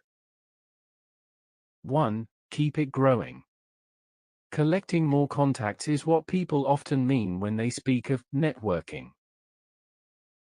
To count, this requires forging a small connection with another person. It's not enough to just hand your business card to strangers. You have to look them in the eye, find something in common, and perhaps make it into their address book. 2. Build on what you have. Networking isn't just about encountering new people. Also important is staying connected with the ones you already know. Because my savvy client Paul understood this, he could rely upon a valuable resource for his career quest. A naturally kind guy, Paul's routine style was to mentor young colleagues, reach out to people feeling left out, and set up lunches with old friends who acted too busy to plan for staying in touch. Paul was always willing to help, and so, when he needed help, he had a long list of professional contacts who were happy to return the favor. Building and caring for relationships isn't something you can do in a rush. It's a gradual process that you can actually enjoy as you fold it into your regular life. And if you keep up the cadence of your networking, you're unlikely to find yourself alone in a crisis. Try these ways to nurture your network. In a political, career-focused city like Washington, watching the many styles of successful networkers can be fascinating. Some of the more conspicuous are born extroverts, thriving in a crowd and always eager for the next party. And some of the more successful are people who have been described as introverts, like Barack Obama, Hillary Clinton, and Laura Bush, whose well-planned social outreach helps them create resilient support systems. If you want to become a more adept networker, test a variety of techniques and find ones that are comfortable and effective for you. To get started, try these strategies for developing new contacts and deepening existing relationships. 1. Be helpful. The essence of networking is exchanging help and support with other people. In a brief meeting, you might simply offer a smile or a kind word to another person. A key principle is to remain alert to small, easy opportunities to add value. Try these ways of being helpful to the people you know. Make matches. Become known as a connector by matching needs and resources and making helpful introductions. Perhaps you meet someone who is moving to a new city and you have a friend who has lived there forever and is always looking for volunteers for his nonprofit. By making an email introduction, you can help two people at once. Show up. If somebody you know is giving a speech or planning an event they regard as important, work hard to be there. They may always remember that you made the effort. Cheer. If an acquaintance does something well, let them know you noticed and offer congratulations. Don't be afraid to show your affection and be willing to share in the excitement. Notice rough patches. If you see that somebody has hit hard times, don't wait for them to call you. Assume that they would be around if you were in need and reach out. Volunteer. There is no better way to get to know people than to work with them. So to break into a group, look for a chance to help with their project. This might mean offering to join a committee at work, or looking around for nonprofit groups that make a contribution in your community. 2. Be in the moment. You may have casual contact with many people throughout each week. But if you're like most folks, in some interactions you're not actually paying attention. Instead of listening, maybe you're thinking about what you want to say next. Or perhaps you're worrying about another project altogether. Get more from your routine conversations by working harder to focus. In each brief encounter with a casual acquaintance, shift all your attention on the other person. Instead of spending more time on networking, spend more energy. 3. Network everywhere. When you're in networking mode, it makes sense to vary your normal patterns and attend a wider variety of gatherings. But don't think of networking occasions as special events that you attend once in a while for that single purpose. Successful networkers get around a lot, and they engage with others wherever they go. Every time you are out and about, whether it's at a PTA conference or the gym, there's a chance to meet somebody who could become a friend. 4. Know that every person counts. The networker who comes across as slimy is the one who always tries to wriggle close to the most important person in the room. Classy networkers understand that every individual counts.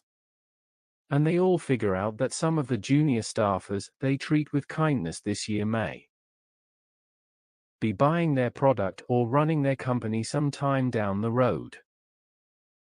5. Turn enemies into friends. It's okay to approach folks who once were your career rivals. As time goes by, petty differences are often forgotten and shared experience becomes more important.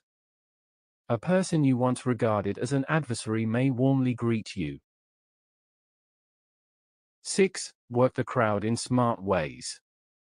Use these techniques for making a success of conferences and other events. Put in face time. It may not feel worthwhile to attend meetings or parties where you don't know anybody, but go anyway. In networking, over the long term, you get points for just being there. People get used to seeing you, and before you know it, you're part of the regular crowd. Plan before you go. When you meet somebody at a professional event, they are likely to ask, "What do you do?" Before you take off to that conference, practice your elevator speech so that you can quickly present the best version of your story.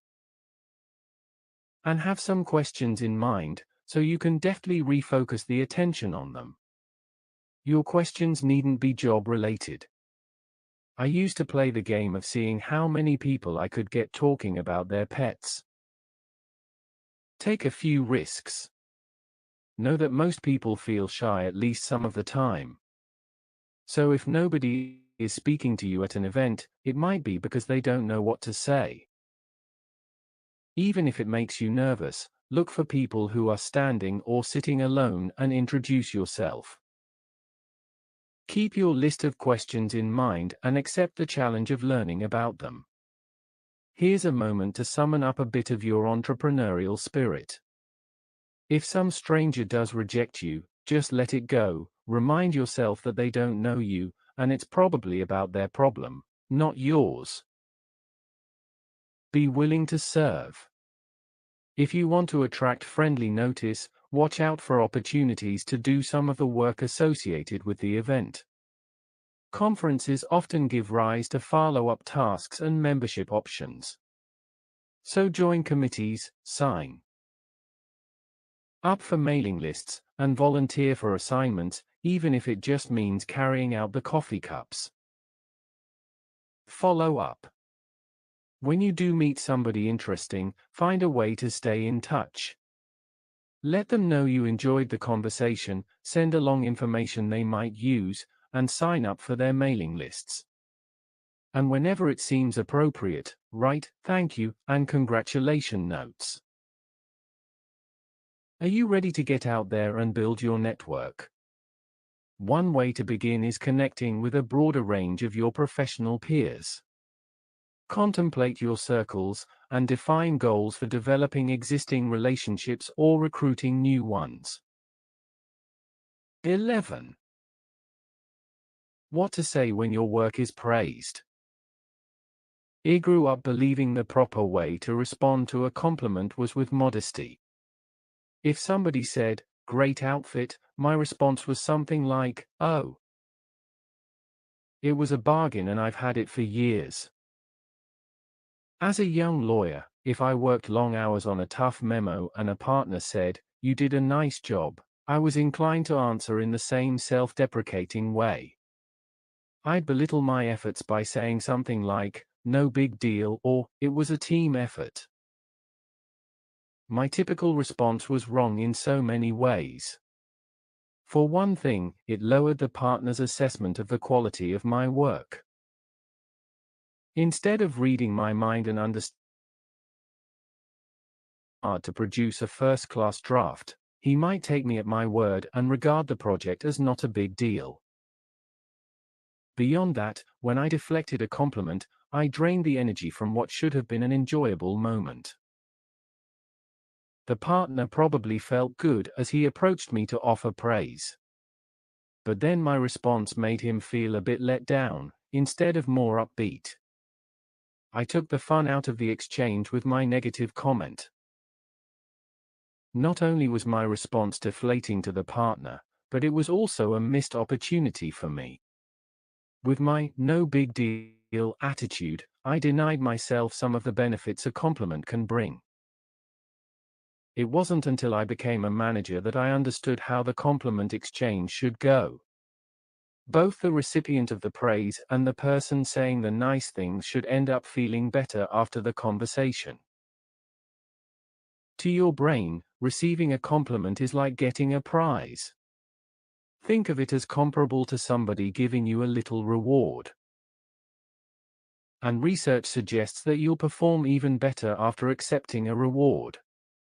So your first step after hearing a compliment is to pause for an instant, focus on the good wishes that accompany the complimentary words, and allow yourself to accept the full value of the message.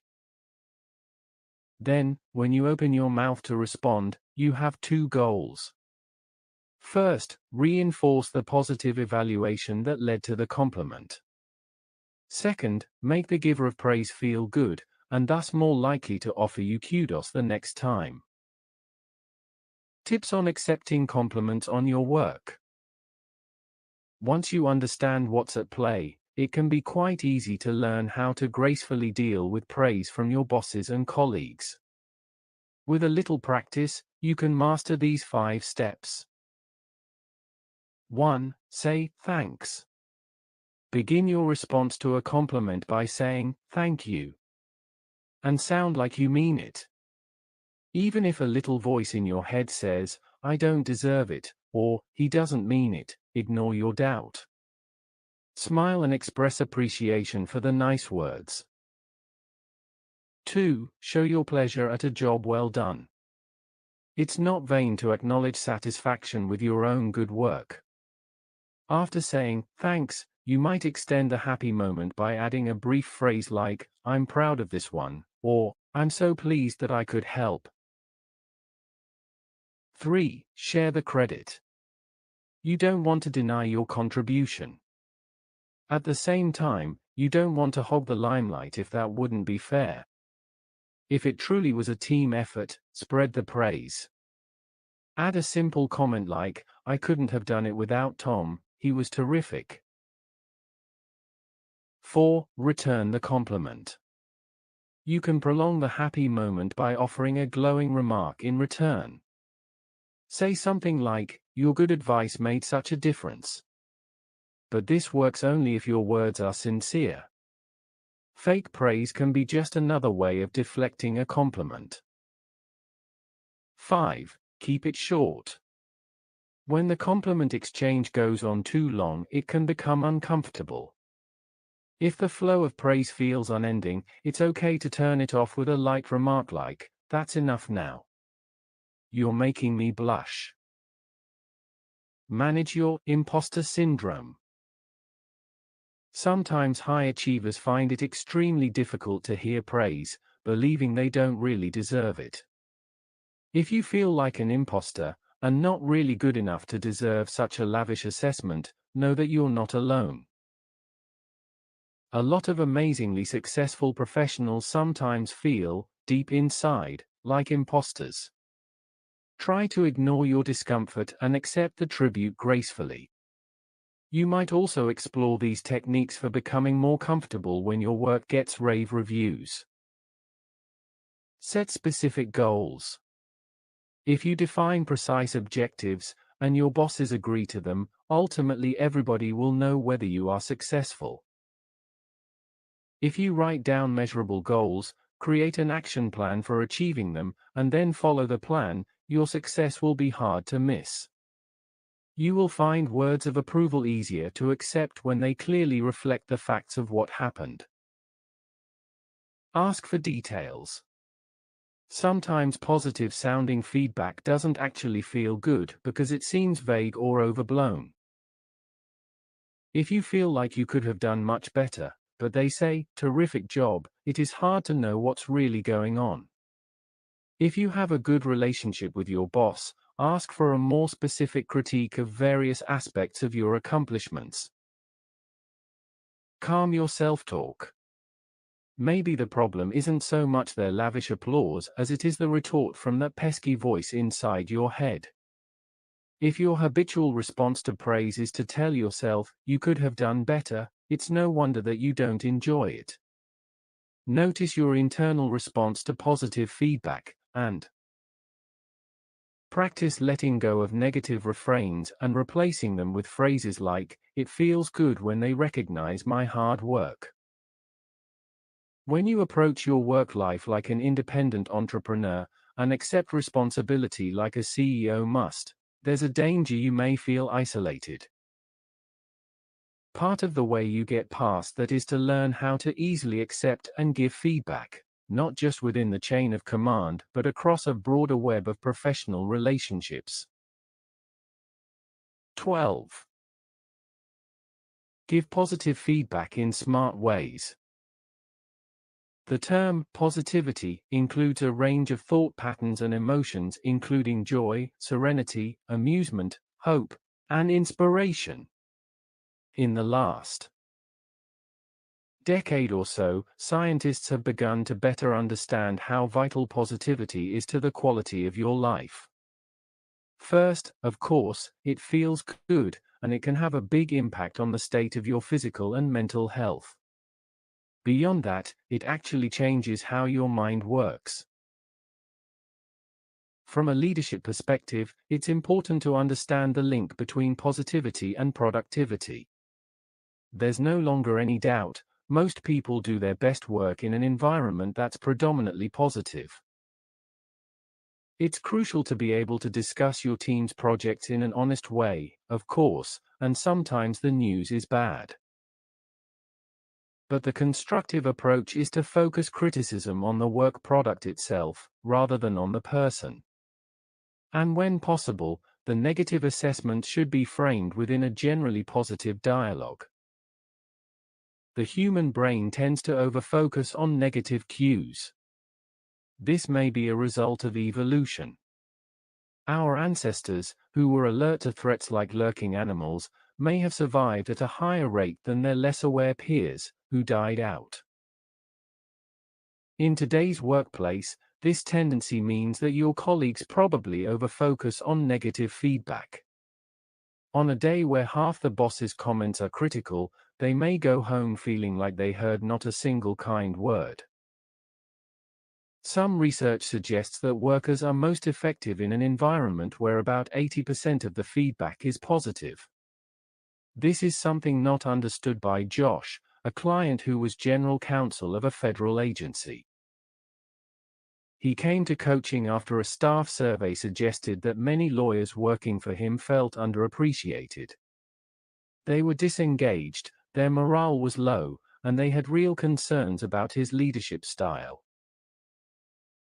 Josh's initial reaction was defensive and disdainful. He said, "Grown-up lawyers shouldn't expect to be thanked just for doing excellent work. They get paid, don't they? And when I don't comment, they should know everything is okay, because I always tell them when they screw up." We spoke about the human need to be acknowledged and appreciated.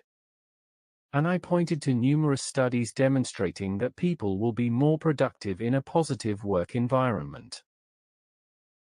Eventually, Josh agreed to try an experiment. Every workday he put 3 coins in his pocket. Each time he thanked or complimented a team member, he could remove 1 coin. And he couldn't go home until all 3 were gone. After the first week, Josh said he was enjoying the experiment more than he had expected. But he still felt awkward saying, "Good job," and "Thanks," so he looked for more occasions to practice. He found times to offer compliments and say, "Thank you," at home, in the local cafe, and wherever he went on the weekend. The more Josh practiced, the more comfortable he felt giving positive feedback. And he was having fun with it. "The amazing thing is not that it makes them happy, but that it makes me happy, too," he said. Soon, he quit carrying the coins because he no longer needed them. Josh said he was addicted to his thank you habit, and it had changed the way he looked at several parts of his life. Well-crafted words of thanks and praise can serve as powerful positive reinforcement, guiding members of your team to achieve, change, and grow. By regularly thanking or acknowledging people for their work, you can help to shape a more positive and collaborative office culture, even if you're not the boss. Build your thank you habit into a powerful leadership tool. There's some art to giving feedback that motivates and empowers the recipient. It has to be real and focused. Practice these 8 tips for giving feedback in a way that encourages people to do even better. 1. Be sincere. Disingenuous flattery doesn't work. It sounds creepy and seldom fools people, at least not for long. Get in touch with your sense of gratitude when you express thanks, and speak honestly about how you feel. 2. Be specific. A vague, casual thanks isn't nearly as effective as a more detailed comment. After saying, good work, add more particulars such as, I particularly appreciated the way you involved other team members. Precise comments not only carry more impact, but also provide powerful reinforcement for the performance you want to encourage. 3. Fully engage. Part of the power of saying thank you comes from the fact that you care enough to focus on another person. Get full value from the thanks exchange by making eye contact and listening carefully to any response. 4. Notice what's taken for granted. If we always perform at a stellar level, our colleagues may assume that our high standard is just normal and cease to notice it. Then it feels especially good if someone recognizes how hard we've worked to keep up the pace. When you express appreciation to a valuable team member, make it clear that you understand what goes into their good results. 5. Calibrate your thank you. Elaborate kudos in response to some little thing may seem fake and can be embarrassing. And too little gratitude for a huge effort can feel insulting. The tone and style of your tribute should be commensurate with the good work you're calling out.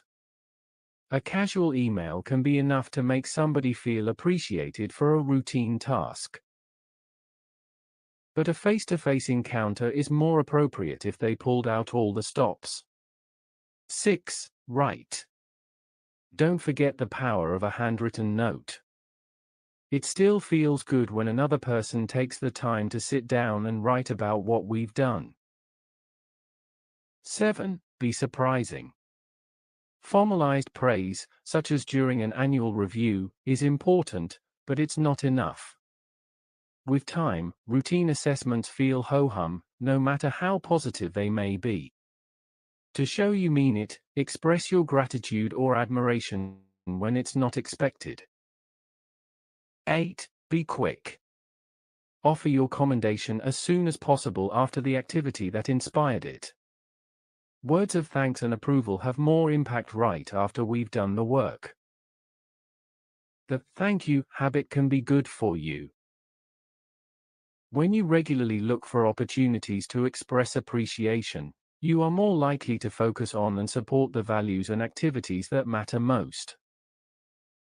And research suggests that taking the time to feel grateful can actually reduce your anxiety. Saying kind words to others can feel very good, and sometimes hearing their response can feel even better. 13. Get over your fear of looking like a suck-up. One of the greatest TV characters ever was Eddie Haskell, Wally Cleaver's oily, conniving friend, still to be seen on reruns of Leave It to Beaver. Eddie was an archetype who no decent person wants to resemble, a two-faced sycophant, always scheming and currying favor to promote his plans. The fear of looking like a brown-noser is so powerful among professionals that sometimes they shy away from obvious opportunities to make a friend. or pursue a goal. Among my clients, the people who seem most likely to worry about resembling Eddie Haskell are the straight shooters who look the least like him. A good example is Trish, a quiet but talented financial wizard who wanted to eventually move to her dream job in another division of the company. Trish said she'd probably need support from Ul, a senior colleague who knew the leaders there. She described Ul as smart and accomplished, but self-absorbed and eager to be the center of attention.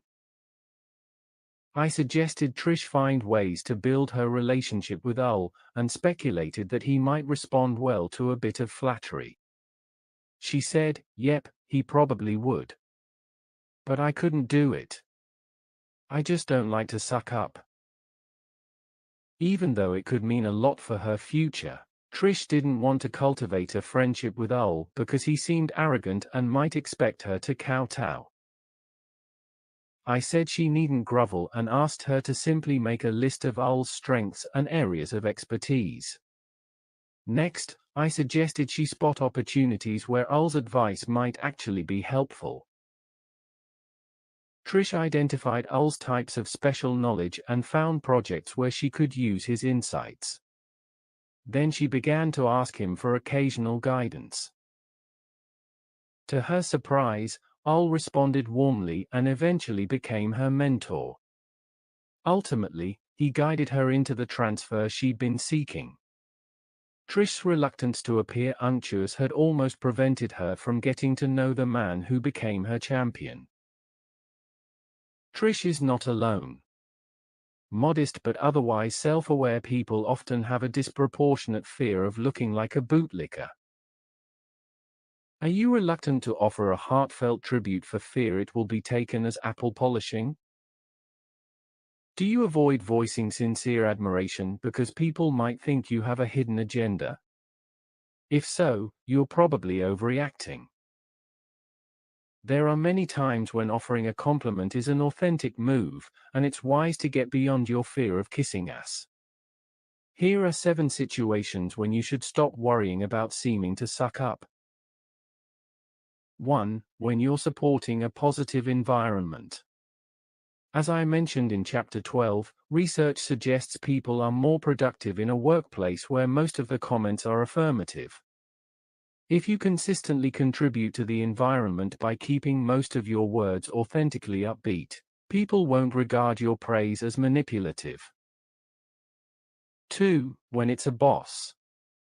Are you reluctant to say, "Good job," to the big boss because you don't want to seem sycophantic? Well, consider what it's like from that boss's perspective. Maybe she worked her way into this job because she's the kind of person who is motivated by getting as. Now, however, if everybody is afraid to applaud her achievements, she may start to feel unappreciated. It's not healthy or smart when the whole team is reluctant to give a leader honest positive feedback. Stop being so self-conscious and allow yourself to be as nice to your boss as you are to your other colleagues. 3. When you want to make new friends. As long as you're not being untruthful or over the top, it's okay to express respect or gratitude to a person you'd like to know better. Finding something nice to say is a polite and acceptable way of building a relationship. 4. When it's wise to avoid conflict. Some people are never going to be your friends, but you have to find a way to get along with them anyway. If they are annoying, you may make things even worse if you indulge in complaints. If they are bullies, you may attract more torture if you let them see your pain. When you're dealing with difficult people, a good starting point can be to talk yourself into a mood of relaxed confidence. Then look for the good things about them, so you can diffuse the tension with a compliment that is genuine and on target. 5. When you owe them an apology. There are moments when groveling is justified, such as when you forgot an important deadline, or said something dreadful at the office holiday party. It's okay to cringe and humble yourself when you want forgiveness for doing something truly wrong. 6. When it would be kind. It is always appropriate to put people at ease or calm their anxiety, regardless of their rank or yours. If empathy makes you want to offer a flattering remark, don't be put off by concern about how observers may judge your motives. And if you can't say anything nice, maybe you really shouldn't say anything at all. 7. When you feel shy. When some people say, "I don't want to suck up," the real truth is that they are afraid to step forward. When you hesitate to speak up, look more closely at your motives. Do you actually think it would look bad, or is it just that the thought of drawing attention to yourself gives you butterflies? It's okay to be fearful, but make a smart, conscious choice about how you will respond to that fear. If you honestly mean it, don't hold back from offering praise or thanks just because cynics might criticize you. 14. Use games to create power and direction. George, a fairly new manager, hesitated when I asked him about his work. Then he said, objectively, "It's going really well. But I don't know how long I can stand it." The good news was that, after 2 years of building collaboration and creating expertise, George's team was exceeding all its objectives and had been recognized as a shining center of excellence within the large organization. However, now leaders in other divisions were trying to steal some of the glory and resources. They were attempting to poach George's expert staff members by having them reassigned away to other challenges. When I asked George how many team members he'd actually lost, he said, "None. But I'm so exhausted from the constant fight to protect them that I'm not sure if I can keep this up. The stress is just too much." I thought about how much George loves board games and recalled a party where he and friends had played fiercely for hours. The intense players shouted and mocked each other. But at the end of the game, they laughed about the competition and talked about what fun it had been. I asked George whether he could take a step back from the challenges to his team and view his colleagues more like other players in a strategic game, such as the kind he enjoyed playing with his buddies. George realized that he was finding the battles at work to be tiring because they had begun to seem too personal. It felt like a slap to the face when other managers responded to his success by threatening the important program he had built so carefully. George resolved to start taking office politics more lightly, like playing a game. He would remind himself that decisions impacting his program reflected complex patterns and were seldom about him. He became more adept at quickly disengaging from daily skirmishes and regularly stepping back and refocusing on his bigger goals. As he concentrated on keeping perspective, George found work to be fun again, and less stressful. How to invent career games to generate energy. A game involves goals, challenges, rules, and often interaction with other players. If you're struggling to understand a problem at the office, or if you're just bored by the daily drill, try approaching parts of your work as a game. These tips will help you to launch your game.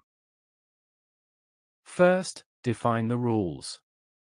If a workplace issue feels like a confusing mess, look at it in a different way by framing it as a game you must learn to play. Ask yourself, what are my goals? What moves will take me in that direction? Who are the other players? What are the consequences of each type of move? Are some moves out of bounds? Play more than one game at a time. There was a time when George was torn. His ultimate career goal was to get a prestigious government job. But it felt like he was cheating his employer when he shifted his focus from current responsibilities to building his profile in broader circles. He said, "My career took off when I finally realized that it's okay to play two games at the same time."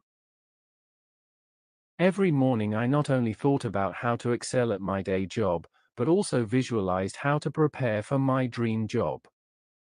That additional target and drive made me a better employee at the same time it opened doors for the future. Understand others' games. In your workplace, you are seldom in direct competition with your colleagues. It's like you are playing your games, and they are playing theirs, and you occasionally bump into each other on the field. The best players try to understand their colleagues' goals and look for ways to offer help. Collaboration happens when you see how your goals overlap and find ways to play together. Make work more fun. If work feels boring, think up a game that will make it more interesting. Challenge yourself to do something faster, better, or in a different way. Set a goal that involves learning a new skill, varying your habits, or broadening your network. As you find ways to make your tasks more interesting and enjoyable, you'll become more productive. Track results. Gamify is a term used to describe the application of game design to a non-game process. Often, the idea is to give you a real-time view of your own or someone else's performance. People have embraced the concept of gamification in the context of exercise, where wearable devices track every step and can share summaries among selected friends. Some employers are gamifying repetitive and boring tasks by sharing performance metrics among workers, hoping a little healthy competition will make work more engaging. You can gamify your own tedious tasks by keeping track of your performance and rewarding your achievements. If you think about your career as a very long-term game, you'll be less likely to become bogged down in this week's problems. Regularly ask yourself where you'd like to be a few years down the road, and create a game to help you develop the skills and resources that will get you there. 15. Be prepared with clever ways to brag. What if a headhunter calls today with an interesting job possibility? Can you speedily show that you're an ideal candidate? And will you be ready if a boss or client has questions about how you've been using your time? New opportunities or unexpected challenges can pop up fast. But when you're asked to quickly explain what you've been doing on the job, you might not be prepared to gracefully describe your achievements. Some people even go blank when asked to talk about what they've done lately. To keep moving ahead in your career, you must know how to describe where you've been. Even if you're happily entrenched in a job that feels secure, on occasion you'll need to demonstrate your worth. Perhaps you'll want to go after a raise or promotion, or show that you're ready to take on a juicy assignment. Even if other people aren't inquiring about how you're doing, to keep growing on the job, it's wise to maintain a realistic sense of your current productivity. And if you routinely keep track of which activities bring the most results, you'll know how to prioritize your time in the future. So that you're always prepared to demonstrate your accomplishments, consider these strategies. Keep a Love Me file. This is a handy place, also known as a brag file, where you immediately store a copy of any document that says something nice about you. I've seen a few Love Me files that are full of handwritten thank you notes and letters of praise from grateful clients. It's more likely that your file, whether it's in your desk drawer or the cloud, will be a mixed bag. Include anything that commemorates good work or a positive evaluation, from casual thanks messages to press clips or training course certificates. If your file is empty, you might think about rounding up letters of reference or testimonials, just in case. Get real about performance management. Your organization may have an annual performance appraisal process. Typically, it begins with the establishment of goals, and ends when your progress toward those goals is evaluated in the context of a discussion about compensation. Often, the process is pro forma and nobody pays much attention to it. But that's a missed opportunity. Take charge of the process and use it to get buy-in for things you want to do. Propose meaningful goals and routinely document your progress. Your records will help you create a specific picture of your most important contributions. Count activities and results. Your resume, activity reports, and project summaries will be more useful and impressive if you include relevant numbers. Let's say you're a PR manager and a prolific writer. You can tell a prospective employer that you blog frequently and write lots of press releases. But wouldn't it be more effective to say that in the last 6 months you've posted 60 blog items, averaging 20,000 views each, and you've sent out 83 releases resulting in at least 327 media clips? If you keep a running log of frequent and important activities, you'll always be able to show off what you've done in a powerful, streamlined way. Note problems and solutions. Not everything you deal with generates good fodder for your "Love Me" file. At times you may have to address controversies, complaints, or even clean up a mess after you make the wrong call. Smart professionals face up to tough issues and find a way to remedy errors. As time goes by, however, other people may remember the problem, but not what was done to manage it. So you may need a record of matters you've successfully handled. If you record your activity as you go along and keep track of the positive feedback, you'll always be able to produce a quick summary of your career highlights. Beyond that, your files will bring insights into how you do your best work and reassure you when you feel discouraged. 16. Get the it factor, create presence. Clients whom I'm coaching often ask, how do I get executive presence? The question is tricky because executive presence isn't easily defined. Most folks agree that leaders need it and great leaders have it. But it's not so simple to deconstruct its elements. Your definition may be based on a leader you know who has a commanding aura. You know what I mean, someone who exudes confidence and attracts people like a magnet. Sometimes the value of executive presence seems most obvious when it's missing. I'm thinking of Ed, a brilliant corporate attorney who was repeatedly overlooked when spots opened within his company's management ranks. When I asked the COO whether Ed was likely to be promoted, she said, "No. He'll always be valued as a talented technical lawyer, but we're not going to move him up. Ed just doesn't have executive presence."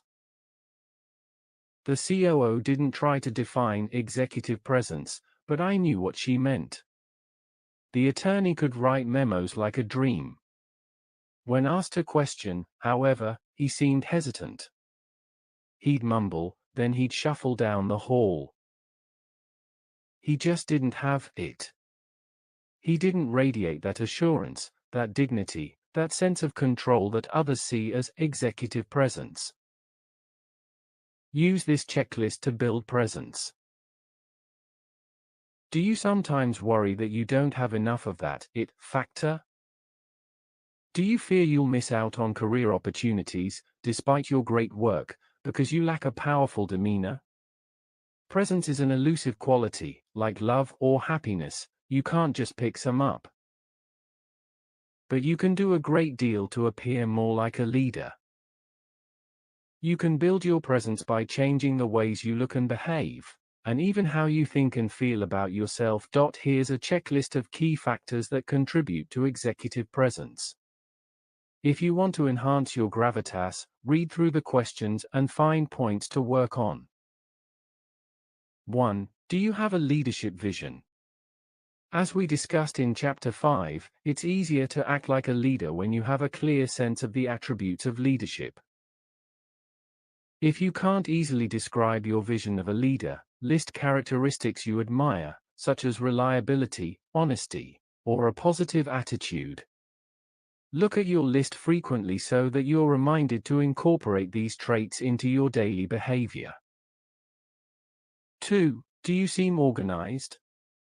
If you're typically late, if your papers are a mess, and if you have trouble meeting deadlines, then your presence is compromised. Colleagues may see you as disorganized and unable to get the job done. Susie is a communications consultant who thought of herself as a ditzy, creative type. She'd explain away her lateness by saying, "Oh, you know us artists." But finally she realized that her firm's partners regarded her as a bit out of control. She saw they weren't going to promote her to the role of client manager until something changed. Susie got her calendar and other systems in order. And, significantly, she told all her colleagues that she was working with a coach to become more productive and organized. She reshaped her brand, and soon she was managing client accounts. 3. Do you need a makeover? It may not be fair, but physical appearance is an integral part of presence. To look like an executive, it helps to be well-groomed and well-dressed. If your clothes are dated and untidy, or your hair is always messy, you may come across as unpolished and not management material. 4. Can you make a presentation? The ability to give a speech or contribute useful remarks at a meeting will enhance your presence. Of course, you have to be clear and concise. But it's also important to know how to engage with other people. Present your points in a way that makes them relevant to the audience. Listen carefully to questions and comments, and respond without becoming defensive. 5. Do you say what you mean? Whether you're speaking to a crowd or chatting one-on-one, you'll have more gravitas if you speak directly, without hesitation or self-deprecation. Ask colleagues to observe the way you talk, so they can help you spot self-critical phrasing or annoying habits like starting sentences with phrases like, "I'm not an expert, but." If you sound like you're uncertain of what you're saying, you can't expect others to be convinced. 6. How's your vitality? Managing your presence requires taking charge of your energy level. If you're sleep deprived, bored, or out of shape, you're less likely to come across as a leader. Being frantic isn't good either, because your hyperactivity can translate into stress for those around you. To appear more powerful, be serious about maintaining good health and fitness, and stay calm with practices like meditation. 7. Do you know how to appear more confident? People with executive presence seem cool and ready to handle any situation.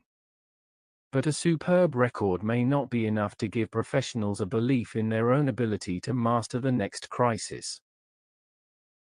And even if they do know they can perform, that knowledge may not be apparent to others. A good starting point for boosting your confidence level, and making sure it shows, is to manage the voice in your head, as we discussed in Chapter 7. 8. What's your body saying? Your nonverbal behavior can be even more important than your words. At least on an unconscious level, people make judgments based on your posture, facial expressions, and even your fleeting micro-expressions. They may even mirror your smile or the way you are holding your body, with their emotions shifting to more closely match yours. And, according to fascinating research from psychologists like Harvard's Amy Cuddy, your own brain also picks up those messages from your body and face. If you assume the stance of a confident person, your mind and emotions may follow, helping you to soon feel more confidence. Although the concept of presence is complicated, I've seen professionals make speedy improvements in the way they come across. For example, There's Lydia, an accomplished economist whose concern about details translates into successful projects. But Lydia is such a perfectionist that, when handed a new assignment, she tends to immediately start fretting about the best way to start. Her boss told me that Lydia didn't appear sure about her plans because of her worried demeanor.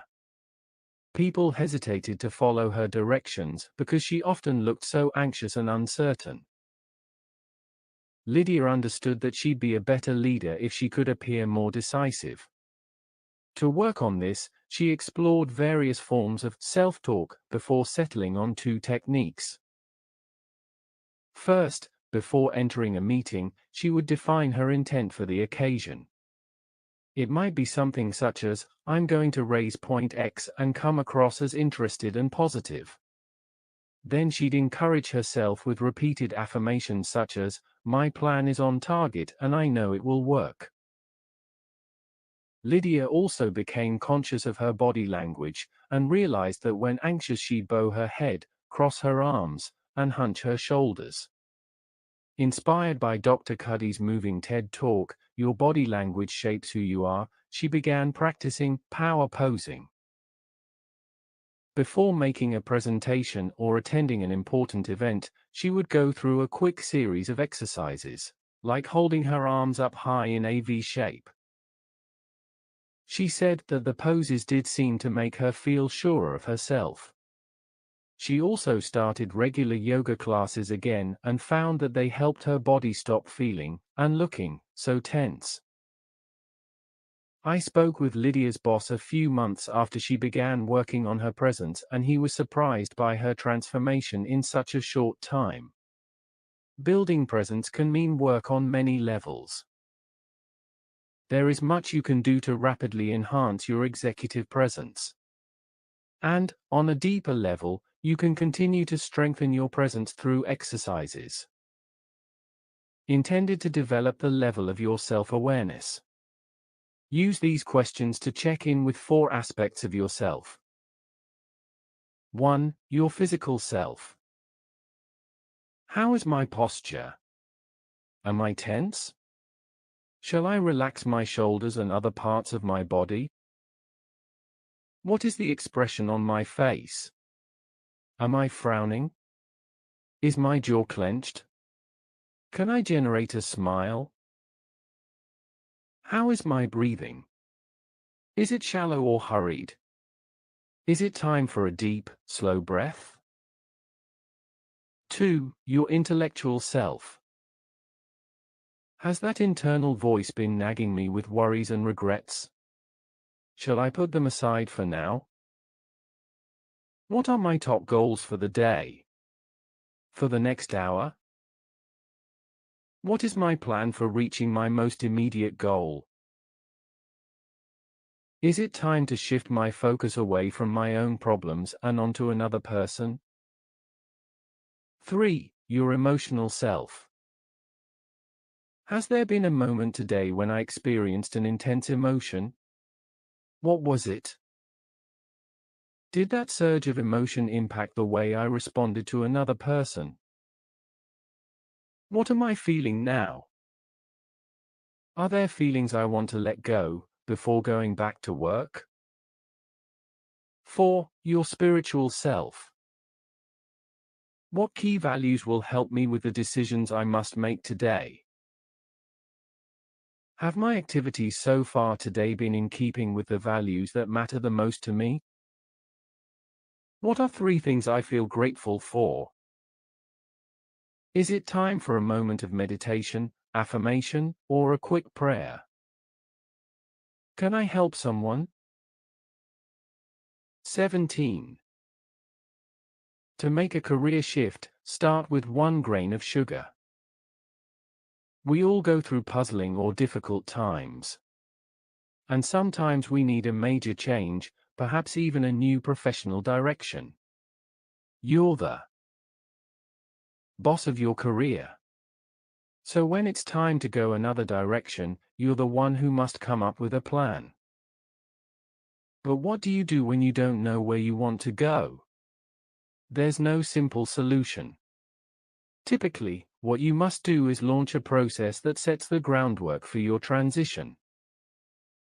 From years of coaching experience, I know that the difference between just dreaming about a new phase and actually getting there often comes from setting up a methodical process that helps you to create change a little bit at a time.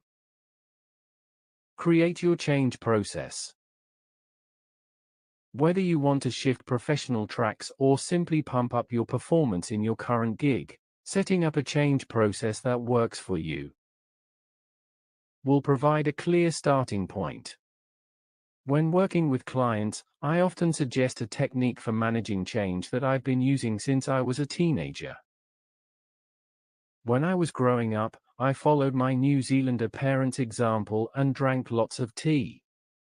I liked it loaded with milk and sugar, but as a young teen I started worrying about the calories.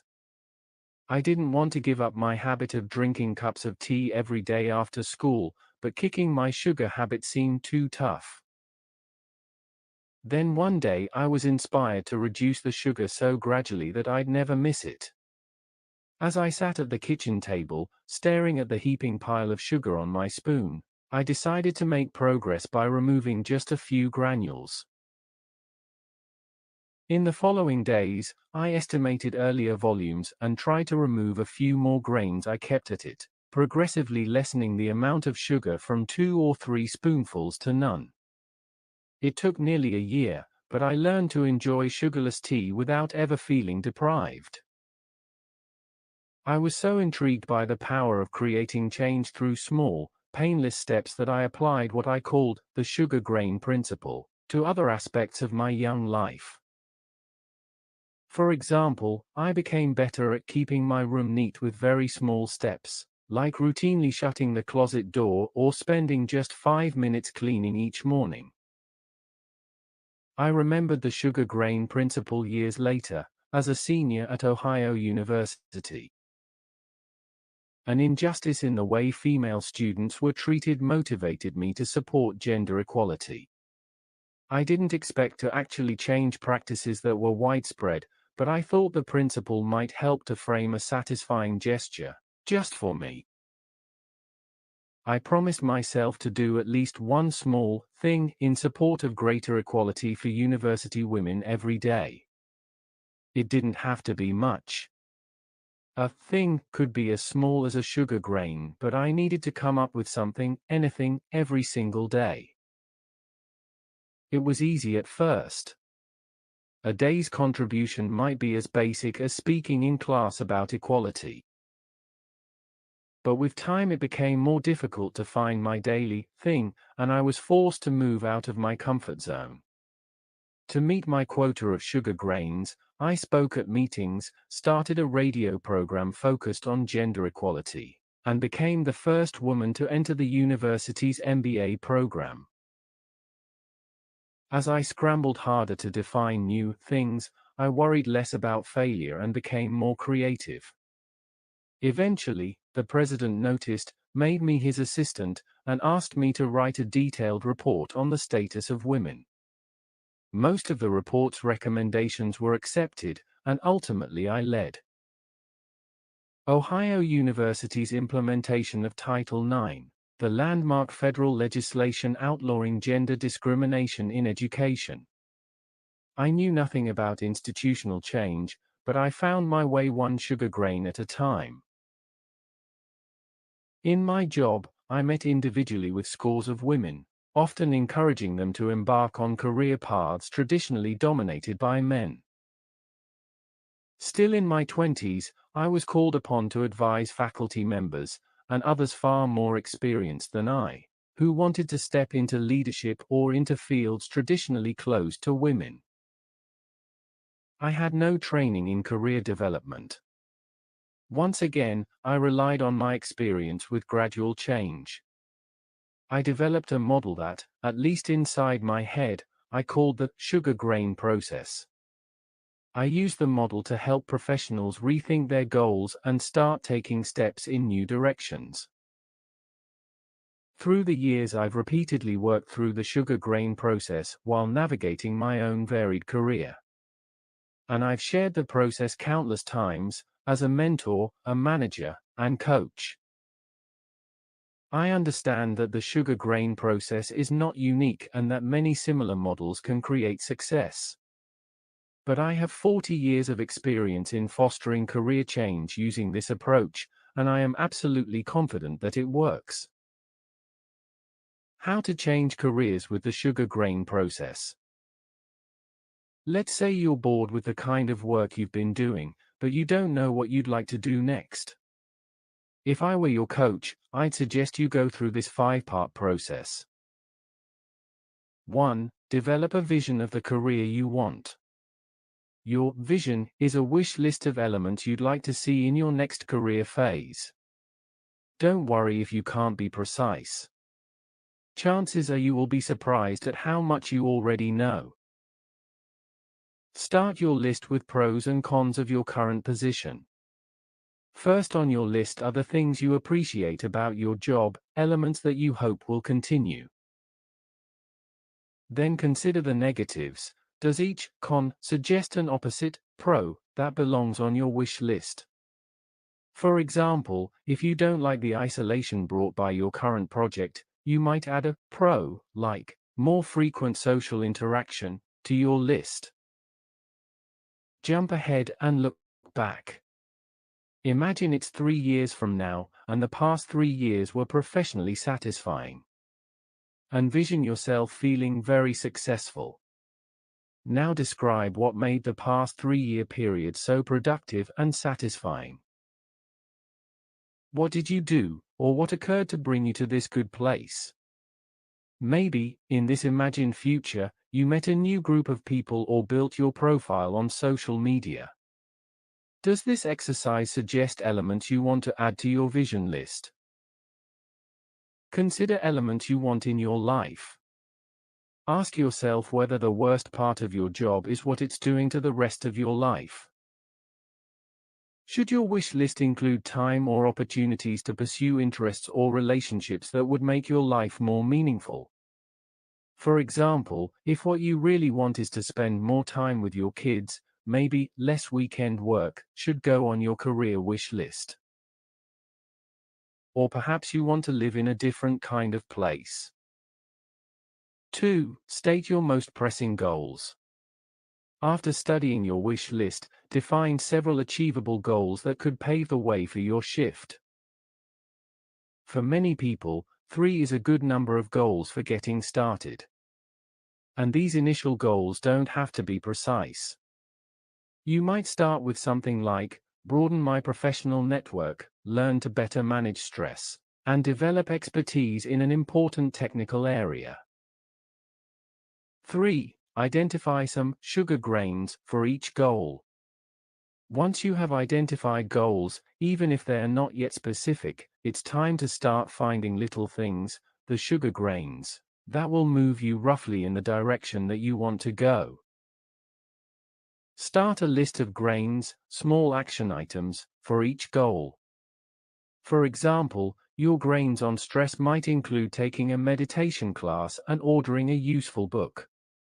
As you build out your list of future grains, keep these points in mind. It doesn't matter where you start. I don't call these little items steps because they aren't linear. Sugar grains don't need to take you in a logical order along a direct path. The grains on your list needn't be related to one another. And sometimes they'll feel pretty random. What matters is that you start to build momentum by doing something. As you find more grains, patterns will emerge and your goals will become clearer. Grains vary widely. Let's say one of your goals is to become more prominent in your professional circles. Your first grains might include sending an email to an old contact, attending an event you'd typically skip, spending 1 hour setting up your LinkedIn account, and buying a notebook to use for new writing projects. The more varied and imaginative your grains are, the better. Grains will lead to other grains. I love the way doing one little thing so often inspires something else. For example, if you attend a dinner where you meet somebody interesting, your next grain could be to send a follow-up note. 4. Commit to a specific pace of sugar grains. Once you have a picture of where you want to go, decide how quickly you need to move. That will determine how many grains you'll want to accomplish each day, or week, for each goal. For example, if you're starting the hunt for a different sort of job, but you're not in a hurry, maybe you'll promise yourself to do just one thing each week. But it's vital to set a pace and maintain it, no matter what. This is important. The power of the sugar grain process comes from your commitment to keep up your pace even when you feel like you are out of ideas, or don't have the time. 5. Maintain records. Keeping track of your grains helps ensure the success of your process. Your record keeping will help you see your progress, bring you new insights, and inspire additional grains. How you do it, whether it's on paper or in the cloud, is your choice. In addition to holding onto your lists of completed things, consider using logs for tracking your activity. For example, whether you're making notes on your calendar or maintaining an Excel spreadsheet, you're more likely to stick to an exercise or other program if you record each minute you spend. Another valuable tool can be your journal. Writing about your efforts promotes self-reflection, helps you explore and keep track of new ideas, and gives you a way to manage frustration and setbacks in the course of your transition. As with any change effort, the most difficult part of the sugar grain process can be getting started. But once you build up a cadence of grains, the process generates its own energy. You'll start to trust it and feel sure that it's taking you somewhere interesting and important. You'll probably go through several iterations, tweaking your goals as you move closer to your destination. Then, like many of my clients, you may hear yourself saying, "I'll kind of miss the sugar grain process. It was getting to be fun." 18. How to take a career sidestep, one sugar grain at a time. In the last chapter 1 wrote about the sugar grain process, the approach I use to create change in my career, as well as to guide mentees and clients. The essential idea is develop a vision of what you want next, and then commit to regularly doing little things that will move you in that direction. The things you do needn't be big, they can be as small as grains of sugar, but if you keep doing them at a regular pace, the process inevitably brings positive change. A while back I received an email from Susan, a reader whom I've not met. She described herself as a woman in her 50s who wants to find a different kind of job, while remaining in the same broad career field. I am physically fit and healthy, and plan on working 8 to 10 more years. I want to get out of environment, have a different set of responsibilities, and make more money. Can you advise me? Susan asked. Well, that was a big question. And if Susan were a coaching client, I'd start by asking her lots of questions in return. However, because an investment in coaching doesn't seem to be an option for Susan, I told her I'd take up the challenge of laying out a plan that could lead to her new job. If you want to stay in your field, but find a different kind of job, get started one sugar grain at a time. Susan had no idea how to start her search for a different kind of job within her industry. I applied the sugar grain process and came up with this plan for launching her transition. 1. Write a big wish list. Start by listing everything you want in your next phase. Dream about what would be great not only in your job, but also in the rest of your life. Sometimes we start wishing for a career shift, but part of what we want may be available without a job change. For example, if you're bored or lonely, you might create a richer life by pursuing new interests in your free time. Or, If you love your job but want more income, you might consider creating a side business. 2. Organize your wish list. Break your list into categories within your new life. Think broadly and include headings like health and fitness or social life, as well as ideal job attributes. You are creating this larger vision partly because it will help you to see that not everything must be found through your work. But there may be exciting career benefits as well, because creating positive change in any part of your life can bring new energy to your job. I often see that when clients make progress in one area, like their fitness program or their volunteer activity, it resonates in their work lives. 3. Commit to regular cadence of sugar grains. Once you have your categories, start moving by doing little things, the tiny grains, to support each one. Decide how many grains you'll undertake each week for each category. It's important to find a realistic pace, and then stick with it faithfully. For example, you might decide that each week for the first 2 months you will support your job search with 3 grains. The first week might include emailing to arrange a lunch date with a professional contact, spending 20 minutes doing research on the internet, and working on your resume for 30 minutes. Start exercising by walking for 20 minutes 3 times during the week. Take one social step, like making a phone call to arrange a future dinner with friends. 4. Do research and notice trends. While you've been busy in your day job, you may not have been tracking developments in your professional area.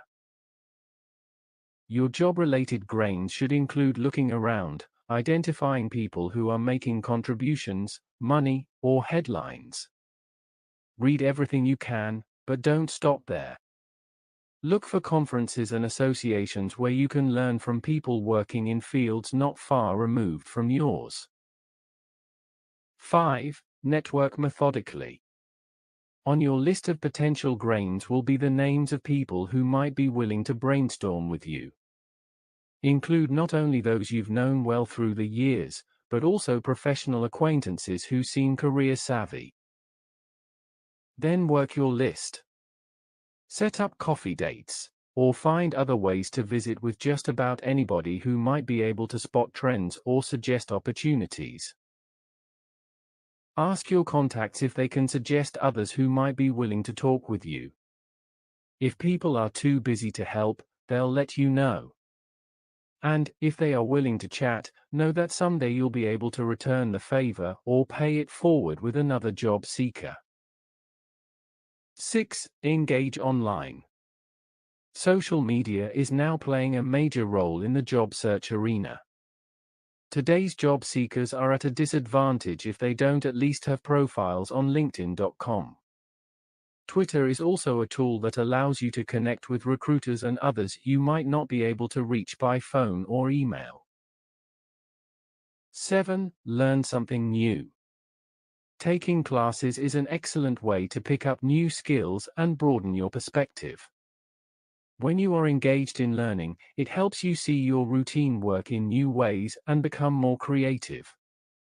And certifications earned through coursework can demonstrate your commitment to excellence. Enrolling in classes at a local college could have the additional benefit of broadening your network. But if there's no nearby option, explore distance learning. 8. Volunteer. If you want to build additional skills, look for ways to get new kinds of experience. A good starting point can be to join clubs or service organizations. 9. Find a buddy. Making a career shift can be a lonely process. Find a friend who is also engaged in reinvention and meet regularly to share ideas, networks, and encouragement. You don't have to have similar careers. Somebody in a different line of work might offer a new way of looking at things. I never heard back from Susan, but I've shared this plan with other readers, and more than one has reported good results. 19. Those annoying speech habits may cost you. Innovation often flows from collaboration among people who have different views, backgrounds, and skill sets. Varied teams are more likely to come up with something new than a group of professionals with similar backgrounds. When people are able to get along, diversity can give rise to startling creativity. And it can be deeply satisfying when you're part of a diverse team that clicks along. But it's not always easy to fit within a mixed team. One thing that can hold you back is a conversational style that other members find annoying. Here's a game to build awareness among members of the older set. In today's workplace, one way that managers are learning to foster fresh thinking is by partnering 45 and older expert professionals with younger and more tech and social media savvy colleagues. Work teams cutting across generations have so much potential that it's a shame the trend isn't building even faster. However, one barrier to cooperation across the decades is that people of different ages sometimes communicate in dissimilar ways. Let's face it, at times baby boomers and millennials find each other's conversation to be boring. Ageism seems to be on the rise, and at work the communication gap may have the most serious consequences for the boomers. People who are older than the group average can lose professional credibility if they indulge in tedious conversational patterns, whether they're speaking in meetings or during a casual lunch. And if their co-workers see them as out of date, they could be excluded from the most interesting projects. Recently, a group of boomer friends were talking about the tedious chatter of our age cohort. In particular, we all confess to occasionally indulging in prolonged accounts of our various aches and pains. We bore even each other with this kind of talk and could drive a younger colleague out of the room. So we invented Code Blue, a game that allows us to remind each other to avoid annoying old person talk. The goal of the game is to gently cue friends to change gears when their speech is falling into a geezer pattern. The primary rule is that reminders must be offered in a spirit of kindness, and only to willing players. To play the game, when the occasion arises, you quietly mention one of 3 applicable warning codes. Code Blue is our signal to end a stream of complaints about the speaker's less than perfect physical condition. I'm not talking about interrupting a serious talk about health challenges with a dear friend. Rather, the idea is to help each other resist the temptation to complain about our sore backs in any setting where the conversation would be better focused on something else. If you want to play, empower your colleague or partner to give you a gentle, Code Blue reminder should you start to rant about the state of your body. Code Green is a signal I invented while eavesdropping on the next table at a local bistro. There, a prosperous-looking young couple was buying dinner for the man's mother, a woman in her 60s or older. Instead of expressing appreciation for the great choices, Mom embarrassed her son by going through the menu loudly complaining about the current cost of restaurant food. When the waiter took her order, she said, "Well, what I really want is the swordfish, but I'd never let him pay that much, so bring me the pasta." The son seemed mortified and adjoining diners were rolling their eyes. This can happen in many different discussions about how much things cost today, including in a business context. So when your office pal once again wastes time with the discovery that prices have gone up since 1995, offer the gentle reminder, Code Green. Code Golden Harvest is used when people interrupt a discussion about a current topic with yet another story of what it was like back in the day. Golden Harvest was a wildly popular color for appliances and decor from the 60s into the 80s. But there's a reason people stopped using that shade and we're all still tired of it. If you're frequently tempted to reminisce when future thinking is what's needed, let your closest colleague know that it's okay to sometimes whisper, code golden harvest. Be aware of your speech habits, whatever your age. Older people aren't the only ones in danger of undercutting their professional brands with annoying talk. Individuals of all ages may make themselves unpopular by speaking way too much about topics not of interest to their audience. And even individuals with interesting content can muddle their messages with tedious or confusing speech patterns. Recent college graduates can sometimes drive co-workers to distraction with up-talking. You're an up-talker if you tend to end your statements with upward inflections, making them sound like questions. It's a babyish habit that can change the meaning of a sentence and make you sound timid. We must add to the list of poor communicators anyone who indulges in too much profanity within a culture that values polite speech. And then there are the whiners. They'll never make it into the inner circle of a team that values a positive attitude. Finally, if you break up your sentences with, too many little ticks, your points may not be heard. We tend not to notice our own speech patterns and may not be aware when they're interfering with our ability to be clear or connect with others. If you have doubts about how your talking comes across, ask friends to listen to you carefully and report on what they hear. Or record your next speech. Find a way to explore questions like these.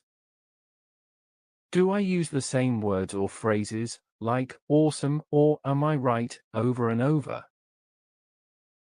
Is there anything about my tone that seems grating or difficult to make out? Do I take too long to make my point, sometimes arguing my case even after I've won? Do I speak so fast that some people may have trouble understanding? Do I weaken the impact of my points with tentative preliminary phrasing like, I'm not sure, but I think that? Do I constantly say, no matter what topic is under discussion? If other people are bored, annoyed, or confused by the way you talk, they may tune you out. Make an effort to be aware of your speech habits, and be clear about the conversational style you'd like to have as part of your personal brand. 20. Does your calendar support your success? Do you feel overwhelmed by having too much to do in too little time? If you want to accomplish more without spending longer at your desk or laptop, you may need a better way to manage your schedule. But it's difficult to rethink how you keep your calendar if everything just feels like a blur. To revise the way you manage your calendar, begin with an assessment of exactly what you're doing with all those hours at work. To get a more accurate look at how you're employing your time, keep a detailed log for a week or two. Throughout each day, record what you do and how many minutes you spend on each activity. When you study your log, you may be surprised by how much of each week is devoted to things that don't really matter. Once you have a better handle on where your time is going, you can make adjustments to help you become more productive. Your calendar can become a more powerful tool for keeping you focused on your highest priorities and making good use of your energy, as well as your time. These strategies can help you rethink your calendar. My client Gina is a successful executive who earns more money and makes bigger decisions than she ever dreamed possible. From 360 review interviews with several of her colleagues and clients, I know that she is widely seen as energetic, compassionate, and very smart. But Gina came to coaching because she felt like her work life was out of control. She was spending long hours at the office, but she didn't feel efficient and her backlog of work was growing. She often arrived late to meetings and worried constantly about forgetting something important. And she was troubled by a sense that she didn't have time to focus on the big challenges she saw down the road for her team. I asked Gina to take careful notes, for just 2 weeks, of how she actually employed her time in the office. As she reviewed her carefully kept log, she was startled by the true picture of her work patterns. She saw that she spent way too much time on low-value email, and she let herself be frequently hijacked from her planned activities. She'd long been proud of her open-door policy and reputation as a responsive colleague. But when she looked at how frequently she was interrupted, she understood the high cost. Gina was devoting relatively little attention to her most critical goals. She decided that a key to becoming more efficient and less stressed would be to change the way she approached her calendar. To begin, we talked about how Gina's work life is shaped by a complex pattern of commitments. As each day goes along, she continues to make promises and enter into agreements. On a typical day, she might say yes to several meetings, swear to make progress on a major project, and agree to review multiple drafts from anxious colleagues. She'd put the meetings on her calendar and maybe even block out time for her most pressing work. But then, all too often, her attention would be swept up by calls, visits from co-workers, and minor crises. She might go for hours without even glancing at her full calendar. The log helped Gina see how frequently she missed deadlines because she was ignoring her calendar. And she had an aha moment. She realized that every time she was late or a no-show, another person might be inconvenienced or disappointed. She said, "I finally understood that one reason I felt so anxious is that I was going through life letting people down." Gina decided to get serious about treating her calendar as a primary tool for managing both her time and her commitments. During a period of several months, she gradually rebuilt some work habits, learned new scheduling techniques, and found ways to focus more attention on her highest priorities.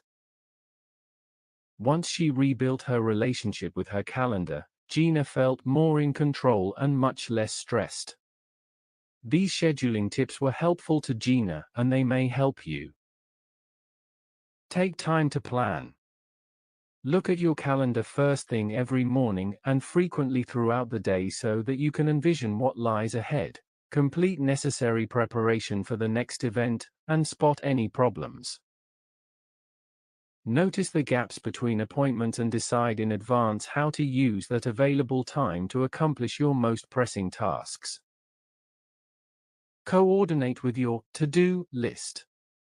As you look at your task list, batch similar kinds of action items, like phone calls or brief emails. Then schedule blocks of time to work through each batch. For example, if you have to make a lot of phone calls, schedule 1-hour blocks for quickly getting through your call list. Match your calendar to your body clock. Many people find that they are more efficient at some times of the day than at others. Gina knew that her mind is sharpest in the morning and that she often feels too tired to think clearly by late afternoon.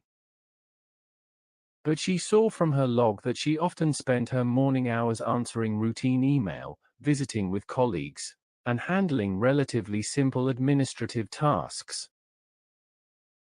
She'd put off her most challenging and important work until the end of the day, often staying late into the night when she was too exhausted to think straight. So she reorganized her routine to dedicate more of her high-quality morning hours to her top projects. Several days a week she would close her door and ignore email for a couple of hours. She said the new practice changed her life. Push for shorter meetings. Would you have more time for your top projects if you didn't have to go to so many meetings? Chances are that some of your regular meetings take longer than they should. And if you're frustrated by the wasted time, other participants probably are as well. So even if you aren't chairperson, you may be able to convince your colleagues to experiment with quicker meetings. For example, if a meeting normally takes an hour, propose restructuring so that it lasts only 45 minutes. Resist distraction. Once your plan for the day is in place, your next big challenge may be to avoid being hijacked by phone calls, emails, visitors, and your own compulsion to multitask. To be more efficient, you may need to overcome old habits, like checking email every 10 minutes or answering the phone every time it rings. Your log will help you notice where your plans tend to go awry. Sometimes honoring your commitments means learning how to fight off other requests and temptations. Renegotiate your schedule as you go along. The demands you face change constantly, and life does get in the way of your carefully planned agenda. Your goal is not to be a slave to your calendar, but rather to be impeccable in the way you use it to manage your commitments. When you're faced with the unexpected, you can often renegotiate dates and deadlines. Gina found life to be less stressful once she to anticipate scheduling problems and work out alternative plans. Align your time and priorities. Your well-kept calendar can provide a clear picture of where your time goes. As you look at it, regularly ask whether the distribution of your time is consistent with your priorities. Is most of your time going to your most important activities? Are you saying yes to requests when your list of current objectives suggests that you should decline? And are you building in time for things that really matter to you personally? Such as working out at the gym and other ways to take care of yourself. As you schedule, remember to honor not only the promises you make to other people, but also the commitment you make to yourself. Say no. A chunk of your day may be devoted to activities that feel urgent but aren't really very important. Maybe you agree to attend meetings or undertake projects not because they matter to you, but because you want to be nice, because you like to avoid conflict, or because yes is just your knee-jerk response. If so, you should probably get better at saying no. And saying no gets easier with practice as you find ways to tactfully decline proposals and opportunities that aren't consistent with your priorities. One useful technique is to pause before you say yes, in order to ask yourself what you'll give up if you don't say no. For example, if a coworker invites you to a meeting that sounds kind of interesting, hesitate before saying okay, and think about what else you could do with that hour. 21. Prioritize your priorities. In Chapter 20 we talked about how my client Gina developed better control of her work life by rethinking the way she approached her calendar. When Gina committed to more actively managing her schedule, one of her goals was to devote more of her work time to her most important activities. But when I asked Gina to name her highest priorities, she had a hard time deciding what should go on that list. It is tempting to just react to whatever seems most pressing as a day goes along, and Gina often fell into that trap. She sometimes lost track of her more significant objectives, because at any given moment they felt less urgent than other people's demands for action or attention. Realizing she didn't have enough time or energy to go around, Gina resolved to think more carefully about how to flag high-value work. She decided that once a week she'd arrive early near her downtown office and spend an hour or so at her favorite coffee shop, sorting out her immediate priorities as she reviewed her calendar and project list. Here is the 7-point system that Gina uses to stay in touch with her priorities, and a similar approach might work for you. 1. Remember the big picture. A good foundation for setting your priorities is to draft a list or statement about what matters most. Gina wrote a career vision, which was basically a list of her key values and work-life goals. It included items like nurture my team members, stay current in my field, and have time for a rich social life. Gina keeps a copy of her vision with her calendar and looks at it during her weekly priority review session. 2. Prioritize work categories. Gina knew that the items on her lengthy task list weren't equally productive, but she tended to vacillate in gauging their importance. Her particular problem was that she was easily sidetracked by other people's sense of urgency. She decided to keep her assignment on a steady course by sorting activities into these 4 categories. Tier 1, important to her bosses, to their goals, and to their success. Tier 2, important to the goals and the success of her direct reports. Tier 3, related to her routine management responsibilities, like human resource and budget matters. Tier X, stuff that could be done by other people. 3. Create a daily list of 3. A technique that made a big difference in Gina's efficiency was her new practice of starting every morning with a list of 3 tasks that must be done by day's end. These are the items that are so useful or important that their completion may make the day a success, no matter what else happens. She writes the list on an index card and posts it where she'll see it frequently. 4. Schedule time for high priorities. Gina makes standing appointments with herself and blocks out time on her calendar for both her list of 3 and tasks related to her Tier 1 projects. Because she feels most productive in the morning, she often sets aside and closely guards a block of time between 10 o'clock and noon. On some days she'll use this precious time block to concentrate on a single project, and on others she'll spend the hours moving quickly through a number of small steps for a variety of important assignments. 5. Schedule low-value time for lower-value work. Administrative and other routine tasks may be of lower priority than your major projects, but they still have to be completed in a timely way. Because Gina feels less efficient late in the day, she sets aside some afternoon hours for handling this kind of work. She often makes a game of it by seeing how fast she can speed through her list.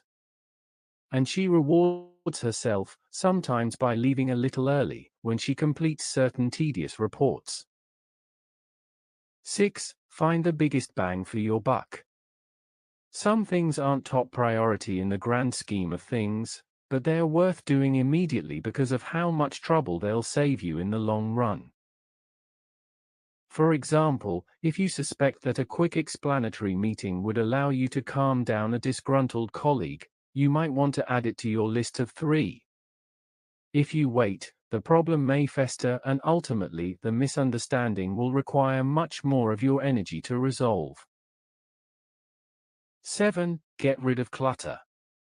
Some activities on your to-do list or calendar just aren't of high enough priority to be worth doing. Yet they tend to linger on your list, sometimes distracting you or making you feel guilty. It can feel liberating to get real about your odds of finishing these low-value action items. Gina now scrutinizes her calendar and task list for this kind of clutter and says it feels great to delete it. Play with prioritization systems until you find one that works. Time management experts have written about many different ways for setting priorities. I tend to be cautious about recommending any single approach because I've found that the clients most likely to stick with a system are the ones, like Gina, who develop their own hybrid approaches. What may be most important is that you regularly pause and evaluate the relative importance and urgency of all the things you feel you must do. As you go through your evaluation process, ask yourself questions such as these. How would I rank the relative importance of these items? How do they relate to this year's top performance objectives? To my most important long-term career goals?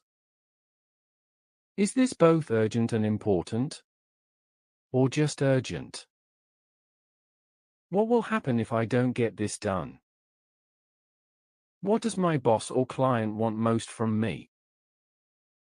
What actions will assure that this is a productive day? What will I learn from this?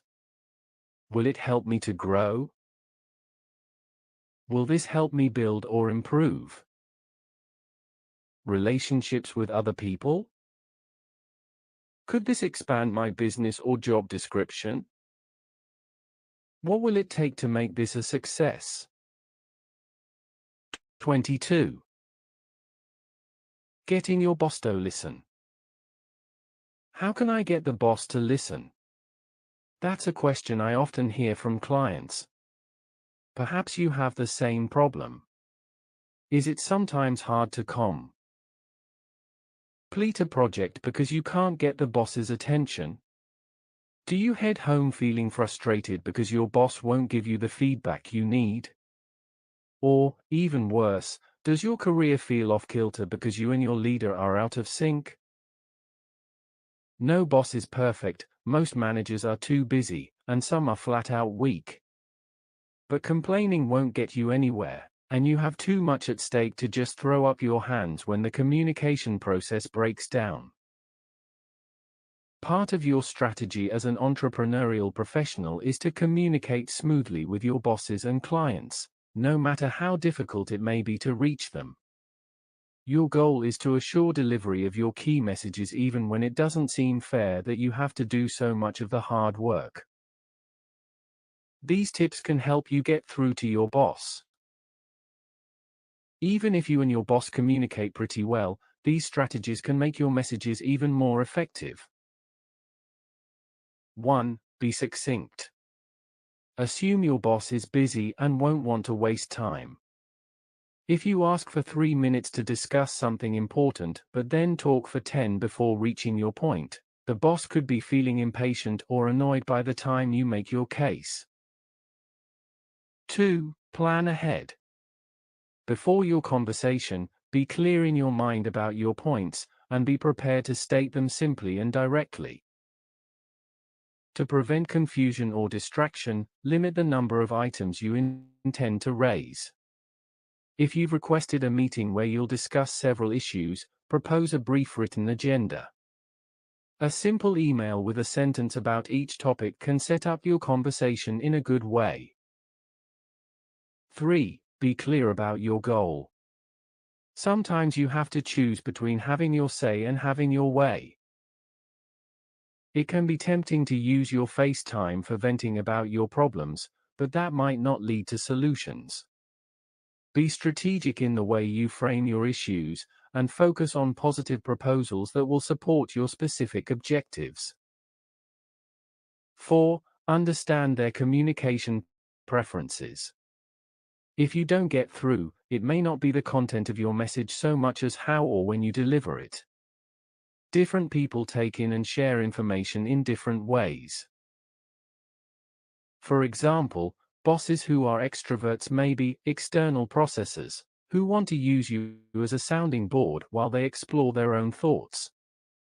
While in processing mode, they might not pay much attention to your agenda, so you should wait. And introverts may find listening to be tiring, so don't make your pitch after they've been through exhausting meetings. Notice how your boss communicates with her boss or clients, and try the same techniques. If she tends to put her most important requests in writing, do the same with yours. 5. Be a mindful listener. Strong communicators are active listeners.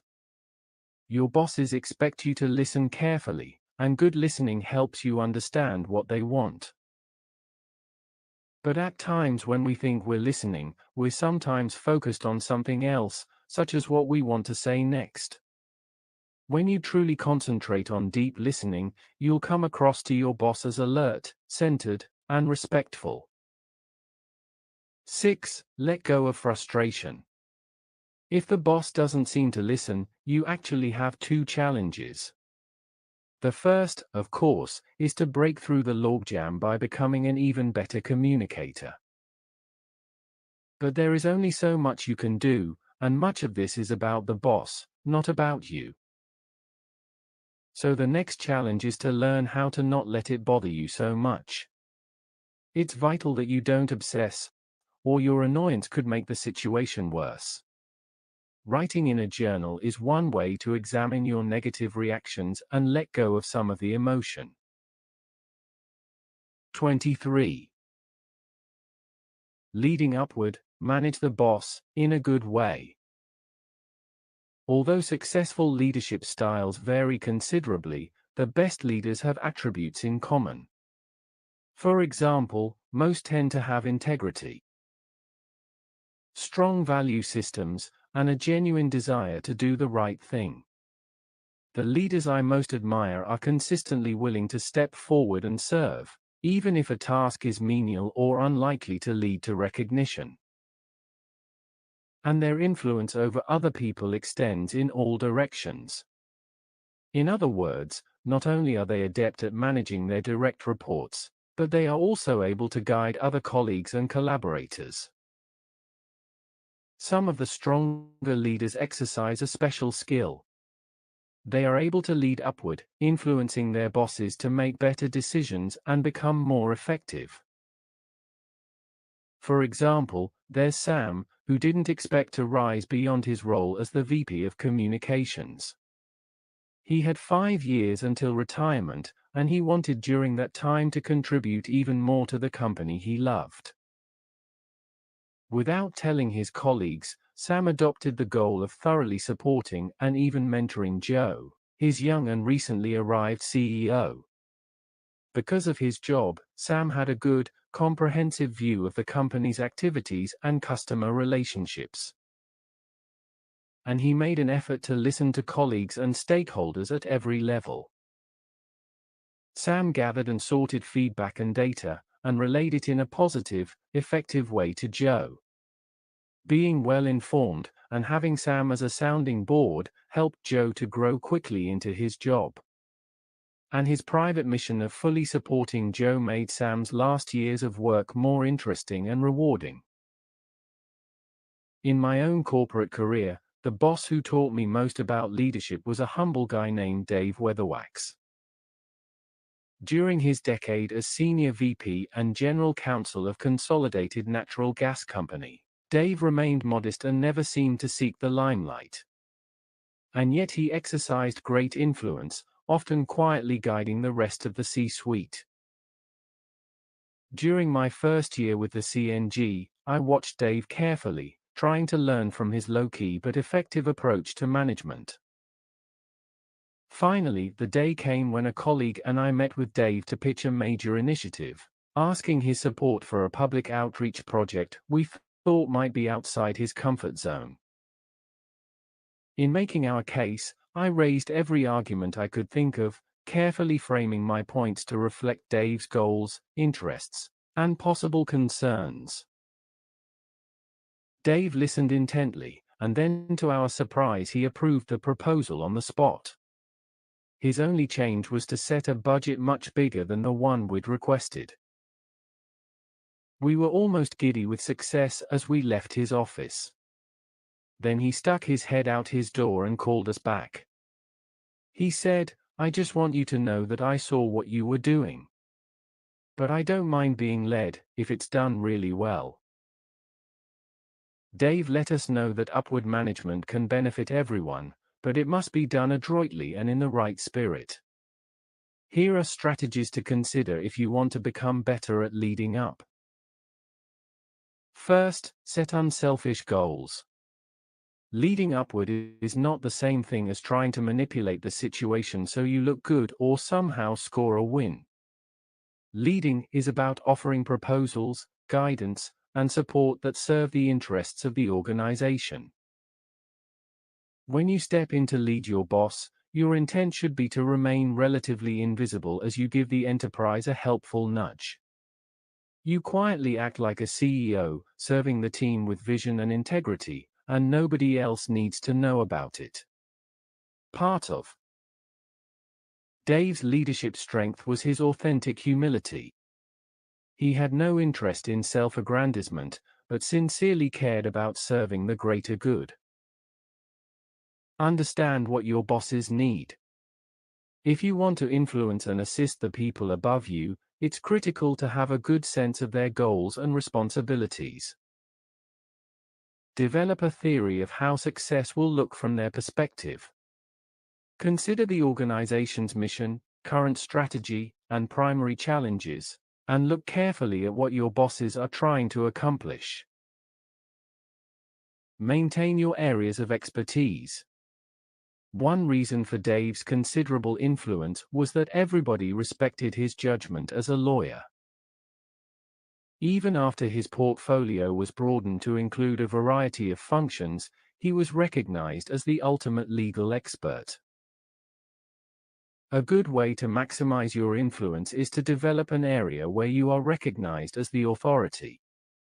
Find a niche where you can excel and bring value to the enterprise by remaining current and by continuing to build your special skills and knowledge. Be gracious in managing credit and blame. Dave understood that credit is a vast resource to be spread around, not hoarded. He worked hard to make his boss, the CEO, look good. And when things were going well in his area, he invited his team to step forward and be thanked for the good work. Though Dave was lavish in sharing credit, he didn't indulge in spreading blame. When problems arose, he took responsibility. When someone made a mistake, he typically examined the situation in a lawyer-like way, and then turned immediately to finding solutions. Report without drama. Your boss is more likely to rely on you if she can count on you to report the facts in a simple, straightforward way. Create a strong network for gathering information and build your credibility by telling the truth without indulging in gossip, exaggeration, or negative commentary. It makes sense to be tactful, but you won't be acting like a leader if you only tell your boss what she wants to hear. Be organized. Your boss's time is limited, and one way you can assist them is by making sure that none of it is wasted. When you meet with them, be prompt, stick with an agenda, and don't talk any longer than necessary. Look for opportunities to help your bosses keep things moving smoothly and find ways to save them from unnecessary stress. A good approach for improving your upward management skills is to search for role models. Look around for people who are successful in leading upward, and learn from how they do it. And, if you already head a team, watch for times when one of the members is particularly skillful at managing you. Notice whether they are good at leading up because they save you time, provide you with something you need, or make you feel more positive. 24. The Jimmy Fallon touch: good manners help you shine. I was delighted when a radio commentator reported that the National League of Junior Cotillions chose Jimmy Fallon to top its Best Mannered list for 2014. According to the league's website, Fallon was selected as number 1 for maintaining the dignity and respect of others through his comedic disposition as host of The Tonight Show. I can't think of a better choice. Part of what makes Fallon so charming is that he invariably seems delighted to be with his guests and determined to help them look good. Much of our enjoyment comes from his intense interest in their success and his whole-body laughter at their jokes. Even if you don't think he's funny, you can't help but like Jimmy Fallon. Perhaps social graces like his are so appealing because they are a low-key application of the golden rule. The way he interacts with others seems to say, "I'll be nice to you and I have confidence that you'll be nice to me." The ideals of polite behavior may not be a topic of discussion in your workplace. But you'll know what your colleague means if he describes someone as a real gentleman or a true lady. People with excellent social manners tend to stand out. And we enjoy being with polite people because they tend to notice us and are so aware of our needs. For a personal brand that sets you apart from the crowd, learn from Fallon. Develop a reputation for treating everyone with respect.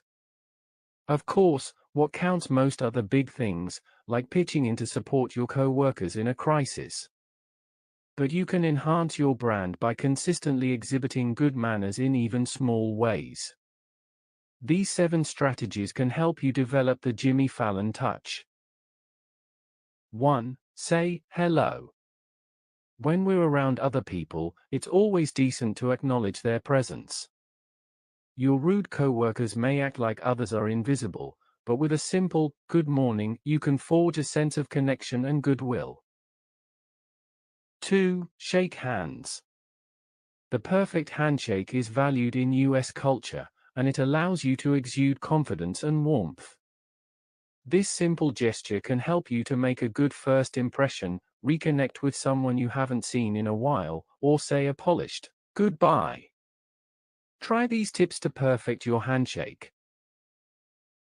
Be quick to extend your right hand, particularly if you are the older person or have the higher authority. Look the other person in the eye before and during your handshake, and offer a greeting or pleasantry such as, "It's great to meet you." Allow your grip to be firm but not crushing. Shake your hand up and down, just a few inches, and not more than once or twice. 3. Speak with basic courtesy. Your habits of speech say a lot about you. These guidelines set a minimum standard. Be quick to say, please, and thank you, to everyone. Say, excuse me, if you bump into or must interrupt someone. Avoid profanity and crude language. Praise or congratulate folks on their achievements, even if it requires you to bite back a twinge of envy. 4. Be considerate of others' time. When people are busy, it's unkind to waste their minutes and hours. Be punctual for meetings and appointments. Respond quickly to invitations. Don't waste time with rants or lengthy accounts of small matters. Don't play with your phone during a meeting or conversation. 5. Treat colleagues with class. The way you talk about others can shape your reputation. Don't gossip with co-workers about co-workers. Don't badmouth your boss, your team, or your organization. Share credit, paying special attention to junior team members whose work might otherwise go unnoticed. 6. Debate with civility. Disagreement is part of the creative process and responsible professionals aren't afraid to speak up, but that's no excuse for being mean. Express criticism in terms of the work or the concept, and avoid making it about the person. When possible, frame your comment in a positive way. Avoid sarcasm because it's seldom amusing and can lead to misunderstandings. Let the other side speak, genuinely listen to their views, and imagine what it's like from their perspective. 7. Dine with style. Table manners are about assuring that everyone has a good time and nobody's enjoyment is ruined by someone else's gross behavior. Don't get hung up on questions about which fork to use. The point of standardized silverware rules is to make guests comfortable as they select the implement for each course. And nobody will care if you pick up the wrong fork. On the other hand, avoid disrupting the table by knowing which wine glass and bread plate belong to you. The standard is that all glasses are placed on the right side of the main dinner plate, and other dishes are on the left. Beyond that, in US business circles, these rules are widely accepted. Don't object when your host indicates where you should sit. Always chew with your mouth closed. Don't speak when you have food in your mouth. Eat quietly, taking small manageable bites. Don't slurp or blow on your food to cool it, just wait until it's not so hot. Never blow your nose on your napkin. Never pick your teeth at the table. The main point is that people with the Jimmy Fallon touch project the message that everyone matters. They're considerate. And they help build cultures where everyone can collaborate, perform well, and enjoy the work. It's no wonder that other people like being around them. 25. Do's and don'ts of saying sorry.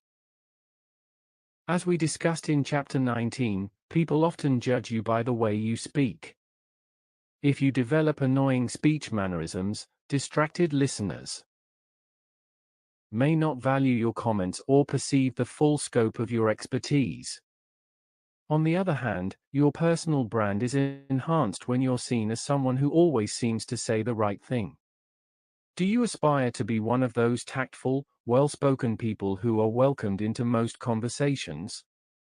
One way to begin to speak more gracefully is to listen carefully, so you can pick up cues from the crowd and adopt the best tone.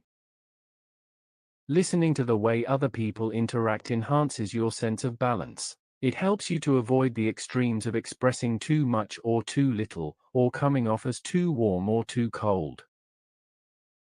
Tact also requires an awareness of the tremendous power of certain words. Some words have more consequences than others and should be used with care. One of those big impact words is sorry. It's typically defined to include emotions like regret, sadness, and penitence. But in practice it can have many shades of meaning. And when we say the phrase, "I'm sorry," in a work environment, we might be expressing anything from remorse to subservience, uncertainty, or defiance. The nuances of the word do vary with organizational cultures. But here's my take on how, when, and whether to say sorry. Do say you're sorry when you've done something wrong. When you screw up on the job, the best plan is to confess immediately, apologize sincerely, and turn quickly to rectifying the situation or making sure it won't happen again. For the victim, when you say mea culpa, you make a bit of moral restitution. Your discomfort gives him some power over you, and he is able to decide whether to accept your apology or to withhold forgiveness. But apologizing can benefit you, as well. When you fess up, it's like a reset button, giving you a chance to move on and restore the normal order. Be sincere. Not all apologies improve matters. Your sorry is more likely to be favorably received when you mean it. You can transmit the intensity of your regret by describing how you actually feel and proposing a way to make up for your wrongdoing. Do say sorry, even if you weren't to blame. Sometimes we say, "I'm sorry," not to express remorse, but to show our compassion.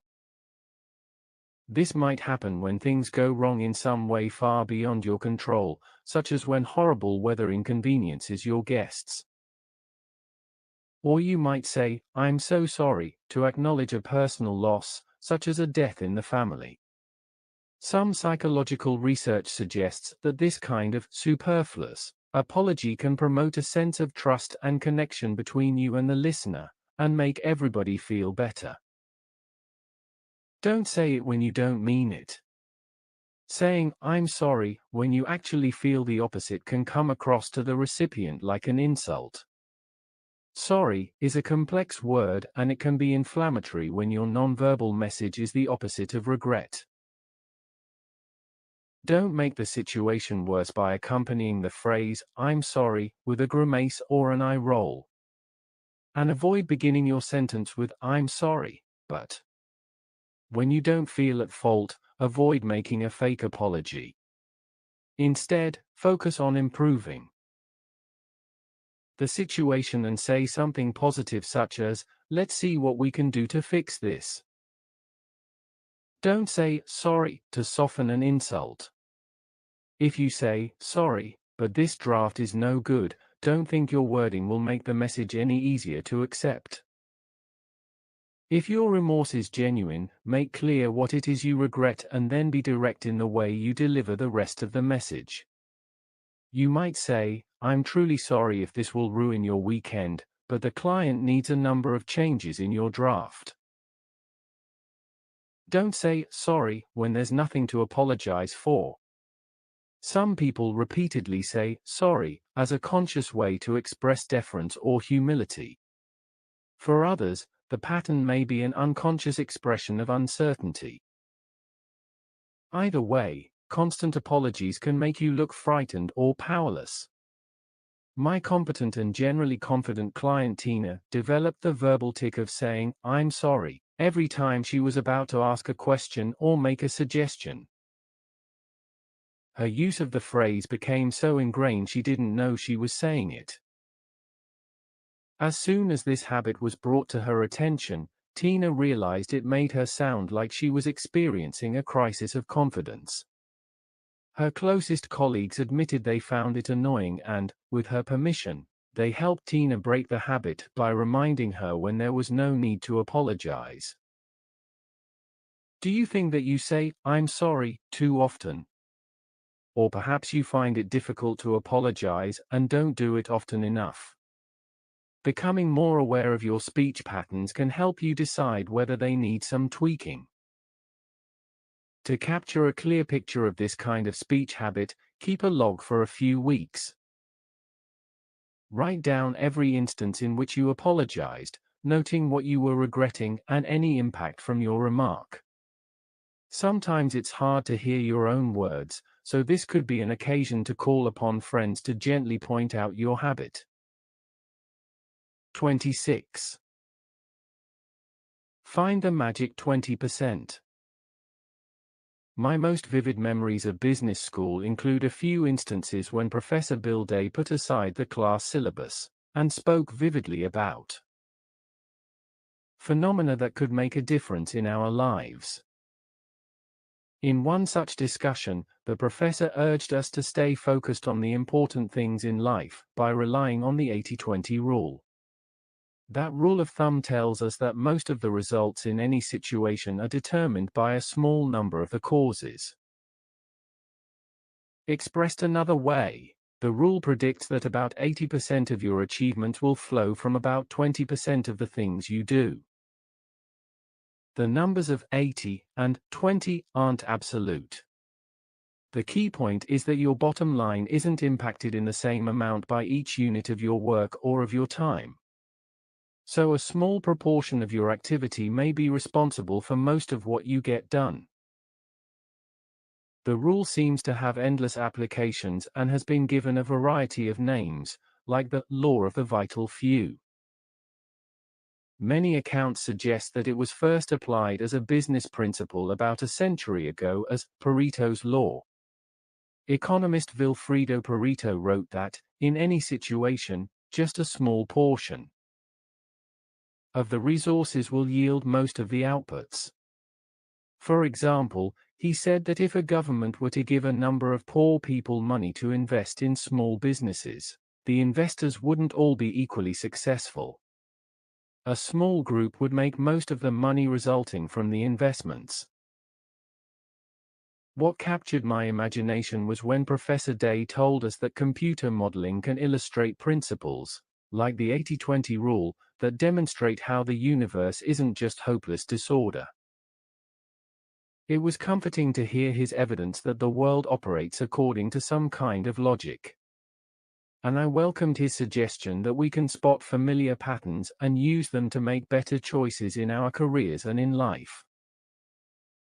It isn't necessary to understand why it works. If you look around, you'll see numerous applications of the 80-20 rule. In a big organization, a few of the managers may deliver the lion's share of results. Of your many clients, only a few may account for most of your income. If you offer multiple products, it's likely that several will deliver most of your profits. If you have lots of customers, about 20% of them may voice about 80% of the complaints. And the rule probably holds true in your personal life. Of all the things you do, a few bring you most of the fun. Of all your skills, a few deliver most of the rewards. Of the many people you know, a few are responsible for much of the joy. With these strategies, the 80-20 rule can help sharpen your career. The rule can remind you to stop obsessing about the lower priorities on your to-do list and shift your attention to your major objectives. It can help you find a place to get started when you're feeling overwhelmed. It suggests that you consider which 20% of your workload may make the most difference, and stop worrying about all the rest that won't count so much. When you're in doubt about what to do next, turn to the 80-20 rule for guidance like this. Focus on the big goal. Don't try to pursue every opportunity that comes along.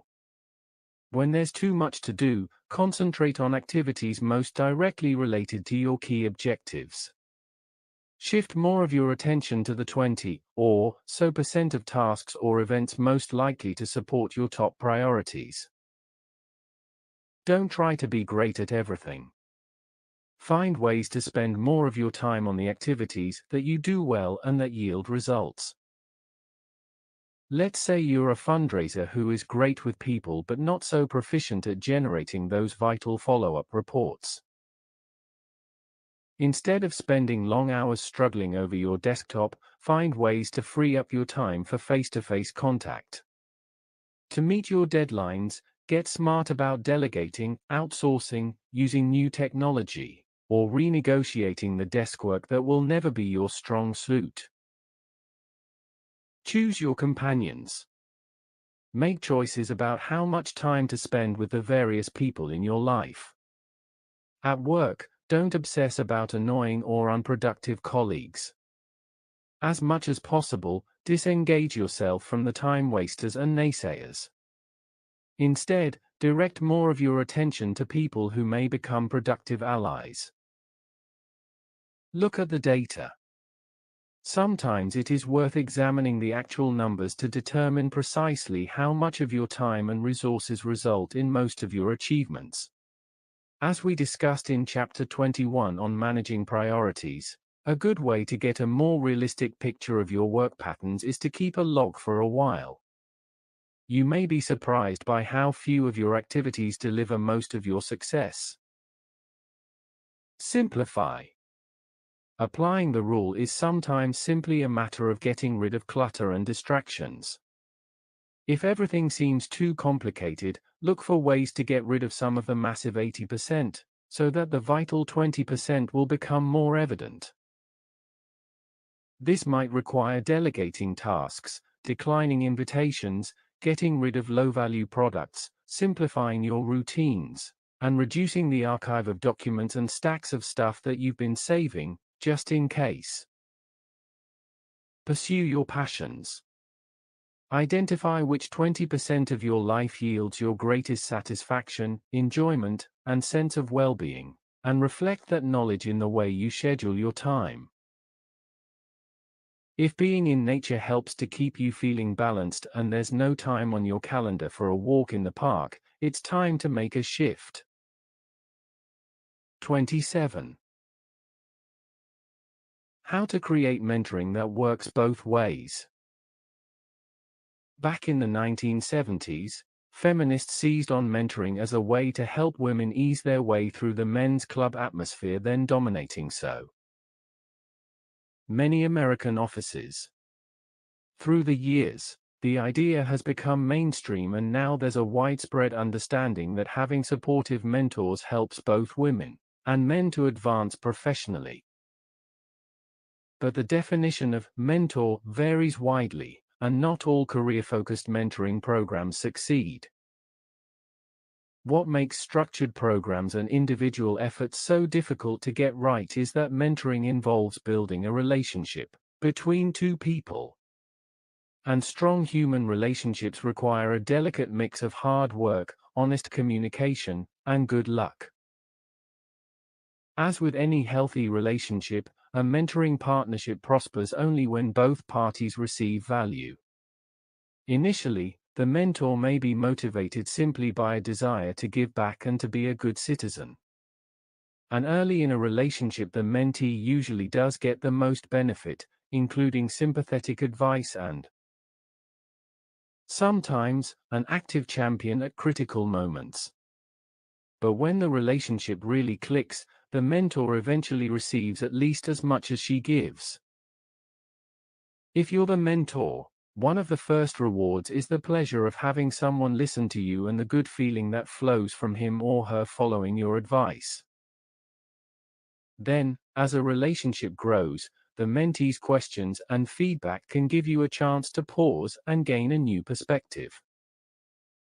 Through the long term, your conversations tend to become truly two-way, with both of you seeking advice, sharing insights, and exploring delicate career questions in an environment of trust. Several of my dearest friendships began decades ago when I agreed to serve as a mentor, motivated simply by a desire to support deserving young professionals.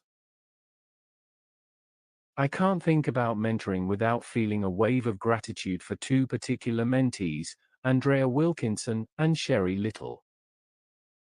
When I met these two best friends, they were young congressional staffers, thrilled to be working on Capitol Hill, but not always sure about how to build careers in the government. First Andrea, and later Sherry, asked me to serve as a mentor. Both were obviously talented and I enjoyed their company, so I said yes, without giving it much thought. At the beginning, we spent much of our time together talking about their work challenges. But soon I was hearing as much good advice as I could offer.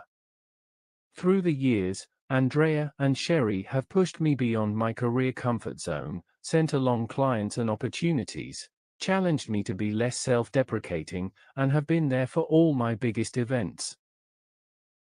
These strategies can help you create powerful mentoring relationships. Being involved in mentoring can be enormously rewarding, whether you're the guide or the protege. If you want to attract additional mentors, or strengthen the relationships you already have, try these tactics. To identify mentors, begin with casual connections. If you hope to recruit a mentor, don't start with complete strangers. Most of these people are too busy and unlikely to make time for you. Instead, look to your network.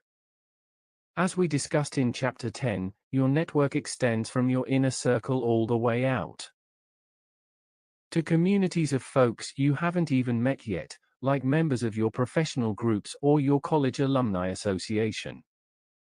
Think about the people with whom you have even a slight connection and gradually strengthen some of those relationships, slowly and steadily, one sugar grain at a time. To recruit mentors, request a bit of advice. All too often, young professionals ask high-ranking colleagues to serve as mentors, are told, yes, but then nothing happens. Usually it's more effective to gradually engage advisors, starting with a small request and encouraging further involvement as they get to know you better. For example, you might approach a senior colleague and say something like, "I want to get better at X, and I notice that you are great at X. So I wonder if you could give me advice about this X-type challenge?" For more help, make a specific request. Some mentors would like to do more, but they don't know where to start. They can't read your mind, and it's often up to you to explain when you need more than advice. So make an explicit request when you want something from a mentor. If programs, procedures, or deadlines are involved, do all the homework, so you make it as easy as possible for them to put in a good word or fight your battles. And understand that it isn't fair to ask for action if your mentor doesn't have suitable rank, access, or knowledge. Welcome honesty. At times a mentor's most important contribution is to give constructive feedback, even when it's unpleasant for you to hear it. If you're working on a project in which your mentor has expertise, ask for suggestions about how to improve your chances for success. Don't allow yourself to be offended by honest feedback, even if it is hard to swallow, and resist the urge to respond defensively. Aim for two-way relationships. Mentoring works best when both parties make an effort and enjoy some benefit. If you are trying to forge a stronger bond with your mentor, ask yourself what's in it for them. Can you, the mentee, make the relationship more valuable by serving as a source of information and support? Do you know what they care about most?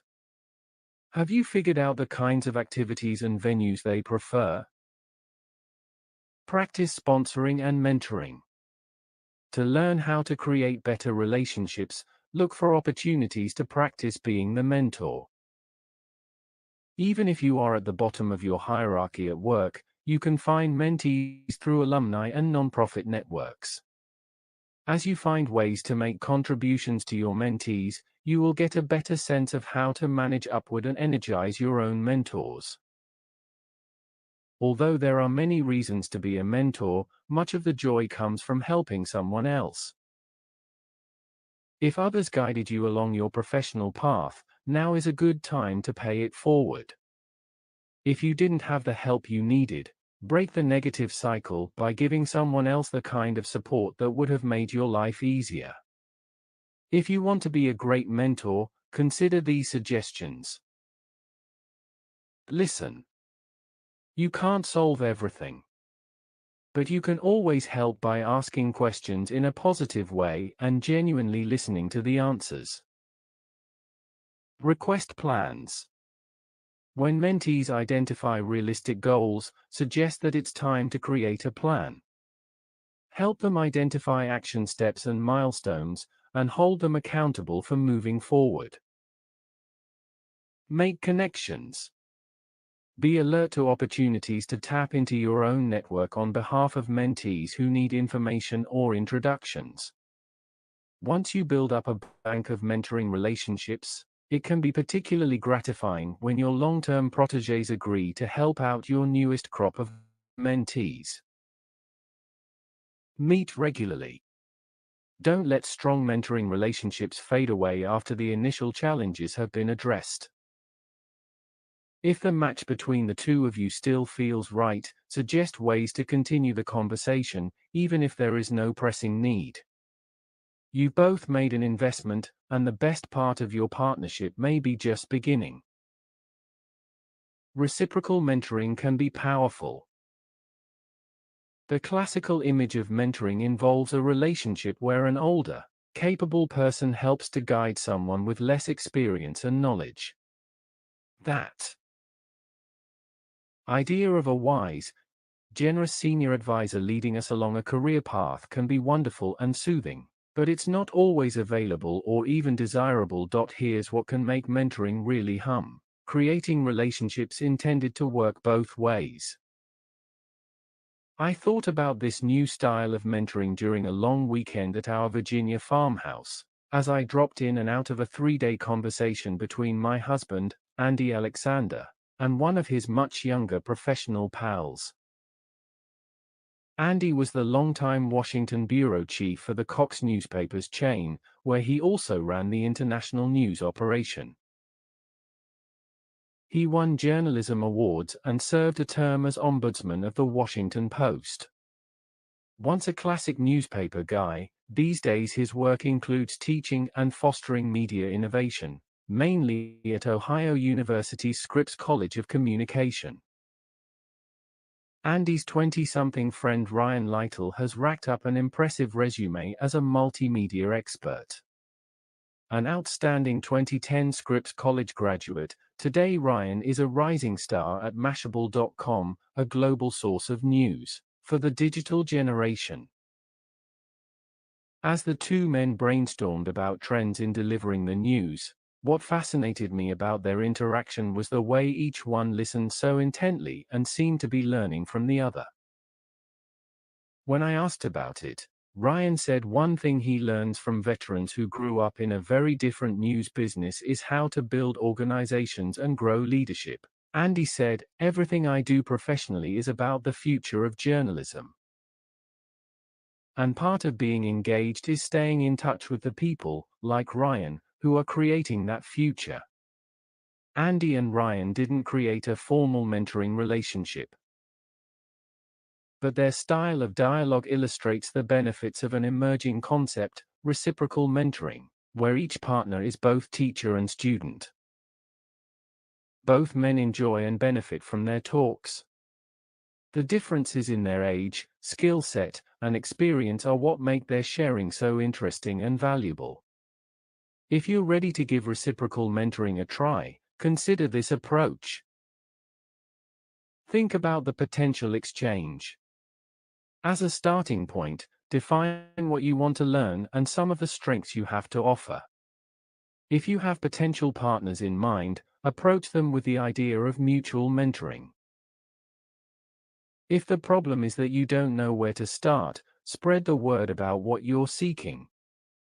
Professional, community, and alumni circles can provide venues for meeting people of different generations and backgrounds. Identify needs and goals. It's not enough for partners to begin with a vague sense that they'd like some career help. Each partner should enter the process with clear ideas about issues to explore and forms of assistance that would be welcome. Later, when the relationship is successfully launched, it might grow in surprising directions. Consider logistics. It's great if you find a mentor in your neighborhood and can meet over coffee or lunch. But what if you go through your national group and find an ideal partner who lives across the country? Explore options like phone calls or video chats, and set a schedule that's comfortable and convenient for both of you. 28. Don't be sabotaged by your own frustration. Years ago, I learned something about career resilience by watching how two women in the same large organization handled their work-related frustration. Mary had an abusive boss who bullied her and made her days miserable. She was from a humble background and not as highly educated as some of her colleagues, and she felt shy about confiding in co-workers when the boss insulted and demeaned her. Senior management finally became aware of the boss's ugly habits when he was investigated and fired for unrelated wrongdoing. Mary knew that she had strong grounds for complaint, but she decided to let go of her hurt and anger and become strategic. In spite of her bad experience, she wanted to stay with the organization, and she convinced management to provide her with training and opportunities in a different professional field. Mary became an excellent student and her confidence grew. As the years went by, she was promoted and ultimately she built a new career that brought her great pride. Elsewhere in the organization, Sherry was passed over for several management slots. She was smart, polished, and technically proficient, but was told that she wasn't a good fit for the leadership track she hoped to pursue. Sherry felt entitled to a promotion and was angry about not moving up in the way she'd expected. Instead of listening to the feedback and trying another approach, she fumed and grumbled to anyone who would listen. As Sherry allowed her resentment to grow, her co-workers tired of the chip on her shoulder. Nobody was sad to see Sherry go when she was hired away by a startup company. And she didn't resist the urge to fully express her bitterness. In her last week on the job, Sherry told her bosses just what she thought of them. When the startup quickly failed, nobody on her old team wanted to write her a favorable recommendation. Sherry ultimately had to take a lower-level job in a different field. Move out of your own way and let go of workplace frustration. Do you arrive home from work too anxious to relax and enjoy your evening? Do you find yourself waking up in the middle of the night, fuming about what they're doing at the office? Do you hear yourself complaining to colleagues about how things are done around here? Professional life has always been full of annoying jolts and tedious challenges. Some career paths have become increasingly bumpy in recent years, with belt tightening and increasing demands for production. It's understandable if you're feeling discouraged and indignant about how you've been treated. But just because there are strong reasons for your negative emotions doesn't mean you can afford to indulge in them. You are in charge of your career. If you hope to stay where you are, and you want things to improve, you need to come up with a plan. And before you can implement your plan, you may need an attitude adjustment. Here are reasons to stop fuming and let go of your preoccupation with the bad stuff at work. You must be present. If you want to move to a better career phase, you have to operate in high gear. But if you're preoccupied with how you were treated last week or last year, you can't be fully engaged in what's happening today. If you give in to annoyance, you could be less alert to new opportunities, less creative, and more likely to make mistakes. You must be energetic. When you're trying to launch a new plan, it helps to be in great shape. But if you can't let go of your angst, you won't sleep as well, your stress level will slow you down, your health might suffer, and you won't be able to do your best work. It's best to come across as an upbeat team player. Your best friends may be willing to listen to the story of your bad breaks, but even they will grow tired of you if you don't move on. Most folks prefer working with positive people, and they tend to avoid the high-maintenance whiners. When you find a way to release your negativity, you'll be more productive, work better with others, and attract more opportunities. Do you feel more like Sherry than Mary? Is it possible that your continuing frustration is undercutting your good work and limiting your career mobility? If it's time to lose your negative attitude, these strategies can help. Notice. Becoming aware of your frustration can be the first step in letting it go. Take a careful look at how you've been feeling and be honest with yourself about the consequences. Consider keeping a journal of your feelings. Once you have specifically described your misfortune and the pain it caused you, it's much easier to move past it all. Be grateful. Neuroscience research suggests that we don't experience gratitude and anxiety at the same time. As a result, your ire will naturally dissipate when you focus on things that cause you to feel thankful. So make a list of things for which you're most grateful and read that list a few times a day, including first thing in the morning and last thing at night. Take breaks. By pausing and shifting your focus, you can dispel pent-up antagonism and feel refreshed. Whether it means chatting with a friend, taking a short walk, or spending a few minutes meditating, take frequent breaks throughout the workday. And remember that regular exercise provides a change of pace and can help you feel more cheerful. Forgive. When you can't stop being upset about how management has treated you, you're likely to remain bogged down in the past. But when you elect to stop blaming people, you can move beyond yesterday, enjoy today, and look forward to tomorrow. Many spiritual traditions offer guidance about the benefits of and the path to forgiveness. 29. Yes, you can do something about difficult colleagues. Does it feel like your job would be more fun if you could work with a different crowd? Are you surrounded by whiners, chronic pessimists, backstabbers, or other difficult people? Or is going to the office less pleasant because of that one person whom you just can't stand?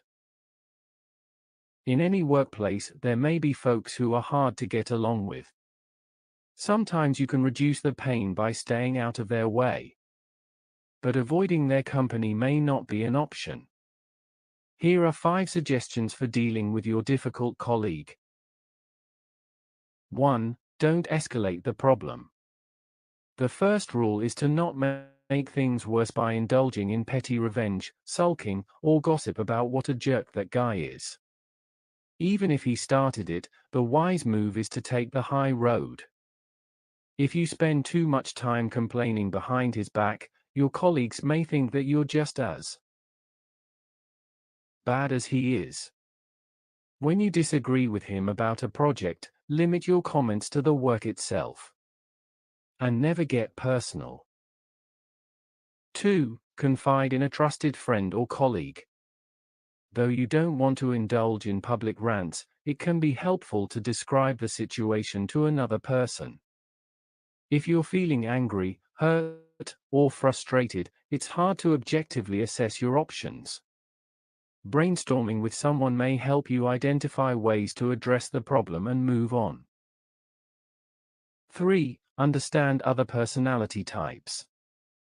Just as some are born left-handed and others are right-handed, people tend to fall into various broad personality categories. For example, some of us are extroverts, and we like to brainstorm out loud, sharing our thoughts long before we've reached our conclusions. This can be annoying to introverts who may prefer a quieter environment where people don't start to talk until they know what they want to say. As you learn more about basic personality types, it's easier to recognize when other people's behavior is not about you. It is just how they are made. Tools such as the readily available Myers-Briggs Type Indicator can help you to understand what makes you tick, and suggest strategies for communicating with people whose approach to work is different than yours. 4. Listen to them in a new way. Once we start thinking of people as difficult, we tend to stop hearing what they say. As they speak, we feel defensive, and we start working on our rebuttals instead of paying attention to their points. Most humans aren't skillful at hiding what we feel, so at some level they know we're ignoring them, causing their obnoxious behavior to intensify. You can often diffuse a tense situation by putting aside your distrustful response and concentrating on what is being said. By listening closely, you may forge a connection and launch a new era of healthy communications. 5. Manage your attitude. Although you can't control other people, you can shift the dynamic by changing how you respond to them. Because you can't really hide your feelings, if you approach someone in a mood of anger, annoyance, or contempt, he'll have some sense of it. And his answer to your negative attitude might be an even stronger display of fury or rudeness. You can break the negative cycle by adjusting your own emotional state. If you learn to shift the way you feel, you can dramatically change relationships that traditionally have been rocky. Try this approach to adjusting your reaction to a colleague. Start by quietly recalling the emotions you experienced the last time you clashed with your difficult colleague. Did you feel hurt, tense, or frustrated? Where in your body did you experience the feelings and tension? Was it in your shoulders or your stomach? Now take a few deep breaths. As you breathe, relax your shoulders, clenched fists, or other body parts that feel tight. Visualize each breath as a flow of calm energy, helping to release that tension. Now that you're more relaxed, try to imagine an alternative emotional state that might feel better and make it easier for you to deal with the colleague. For example, might it help if you could look at that guy with some sense of compassion? Come up with a simple phrase to describe that alternative emotional state, such as, "I am calm and have compassion in my heart." Through the next few days, practice repeating the phrase. As you do so, experiment with using it to help yourself feel more relaxed and upbeat. Once you've practiced in safe places to summon up your more positive emotional state, try out the technique in more challenging situations. You might use the technique when you're annoyed with a waiter, or placed on hold by a call center. When you feel like you have the knack, Call up your positive attitude when you're actually with your difficult colleague. Now that you're able to put aside your bad feelings, they won't have so much power over you. And you might find that their attitude changes, as well. As we discussed in the last chapter, you won't be able to change many of the frustrating situations in your career. But it's easier to move forward once you've learned how to put your frustration aside. 30. Find or build communities. When pundits describe the characteristics of successful entrepreneurs, they may emphasize independent thinking, a tolerance for risk, or the willingness to break rules. But when I try to predict the success of either business owners creating their own thing, or entrepreneurs making their way within large organizations, I tend to look at something else.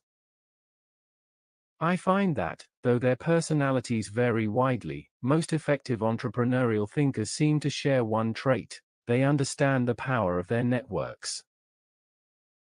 In Chapter 10 we talked about how you might visualize your network as a series of 4 concentric circles, starting with your core group in circle number 1 and moving out to your far-flung communities in circle number 4. Not everyone actively manages that 4th circle, but in building your career like an entrepreneur, it's smart to explore the power of your communities. A community is a group that has members, rather than a collection of unconnected people. Membership may be informal or unacknowledged, but the community members are linked by common values or interests. And often they have some feeling of belonging, as well as a sense of mattering, of being able to make a difference to the group. Among your communities are your neighbors, people with a history or interest similar to yours, professionals who share your training and challenges, and members of the clubs and associations you have formally joined. Your communities are packed with people you may never have met. But when you approach someone as a member of your group, it's unlikely he'll treat you like a stranger.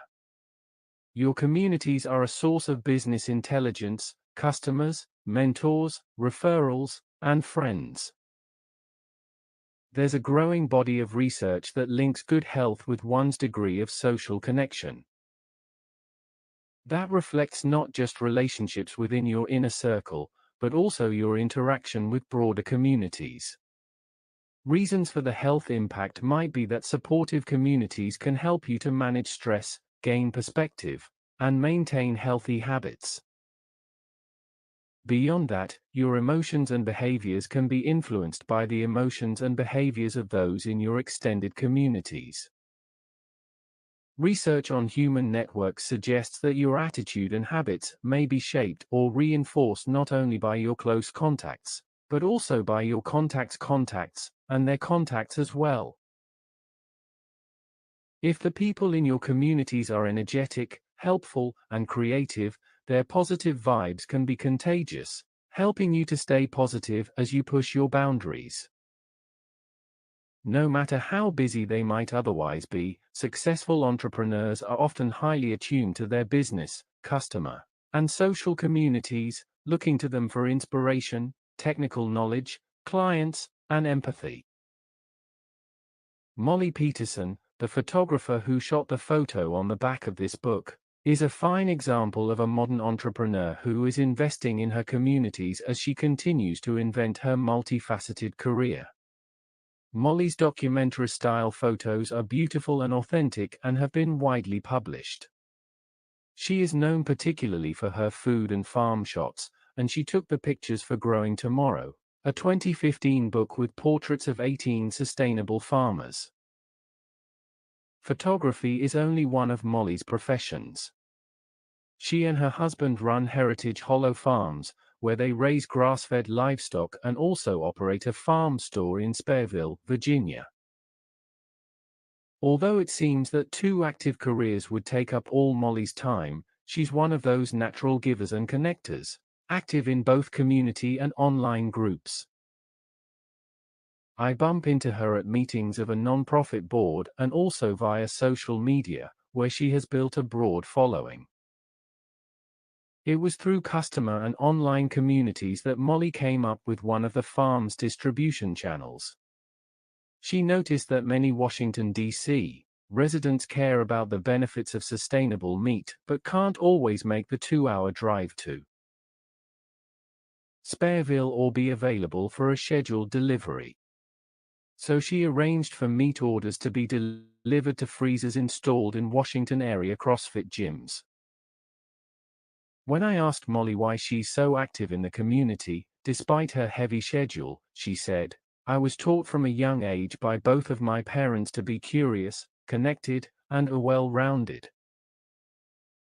They were both entrepreneurs, as were many of my extended family members.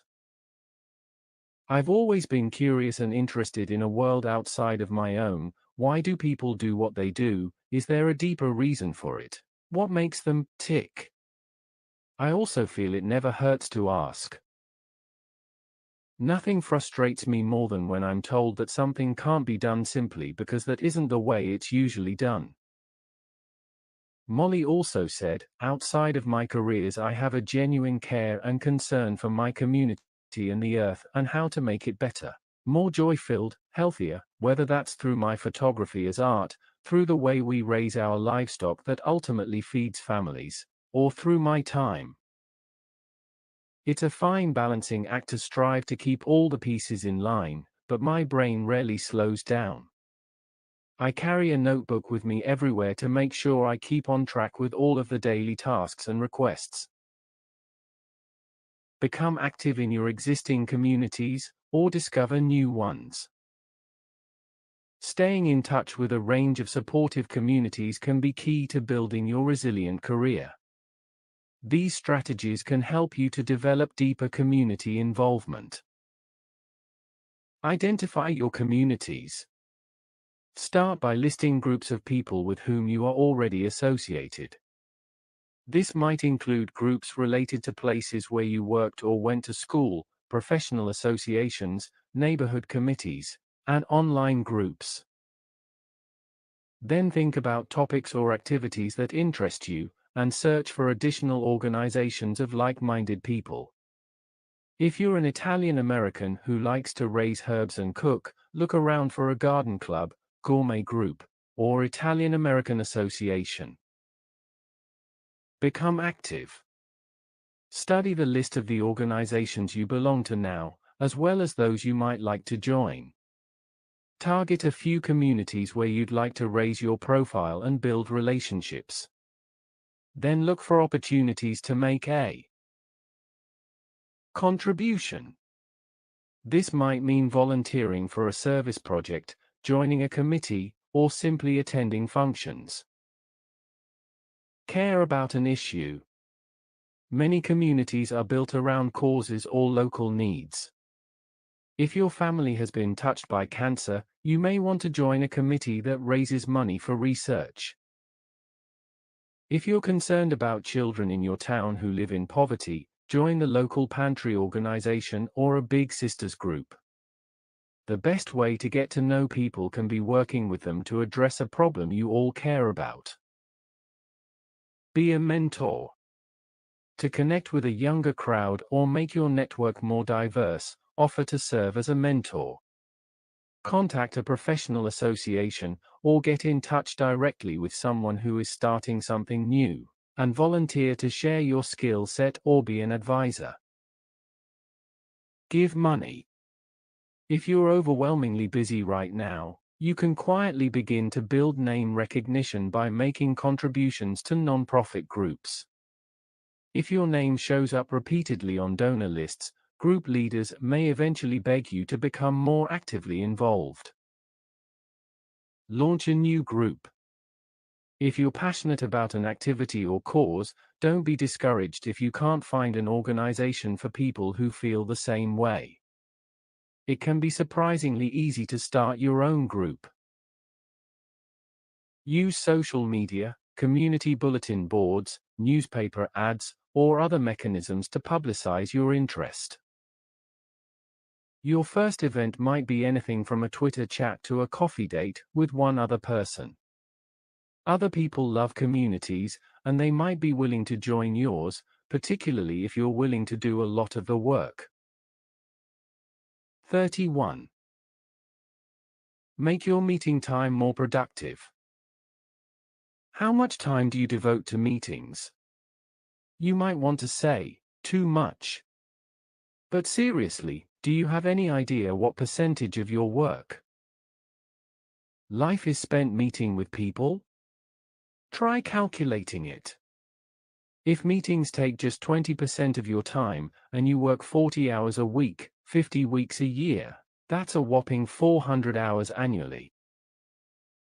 Just think about what you'd be able to accomplish if you could retrieve only 10% of that meeting time.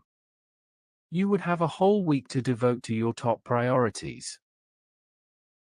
In fact, if you start to rethink your approach to meetings, you can find ways both to spend less time at conference tables, and also to get more value from the meetings that you do attend. Start by trying out these strategies to reduce the hours you spend in meetings. Cut them short. Explore with your colleagues whether some regular meetings could be shortened. For example, if your team always gathers on Monday mornings for 90 minutes, aim for a new time limit of 1 hour. And if other meetings typically last 1 or 1/2 hour, could you all agree to cut them down to 45 or 20 minutes? An extra bonus of shortened meetings will be the gap between your standard ending and starting times. Participants in your 10 o'clock will be late less often because they'll now have a chance to take a break or check their email after their 9 o'clock ends at 9:45 a.m. Stand up or walk around. Another way to encourage shorter meetings is to occasionally schedule quick standing meetings where nobody takes the time to sit down. And an approach that works well for some kinds of topics is the walking meeting, where 2 or 3 of you will stroll for half an hour as you talk through your issues. This can happen inside, in large or connected buildings, or outside, perhaps in nearby parks. I know a leader who twice a week has a 30-minute walk and talk time block on her calendar.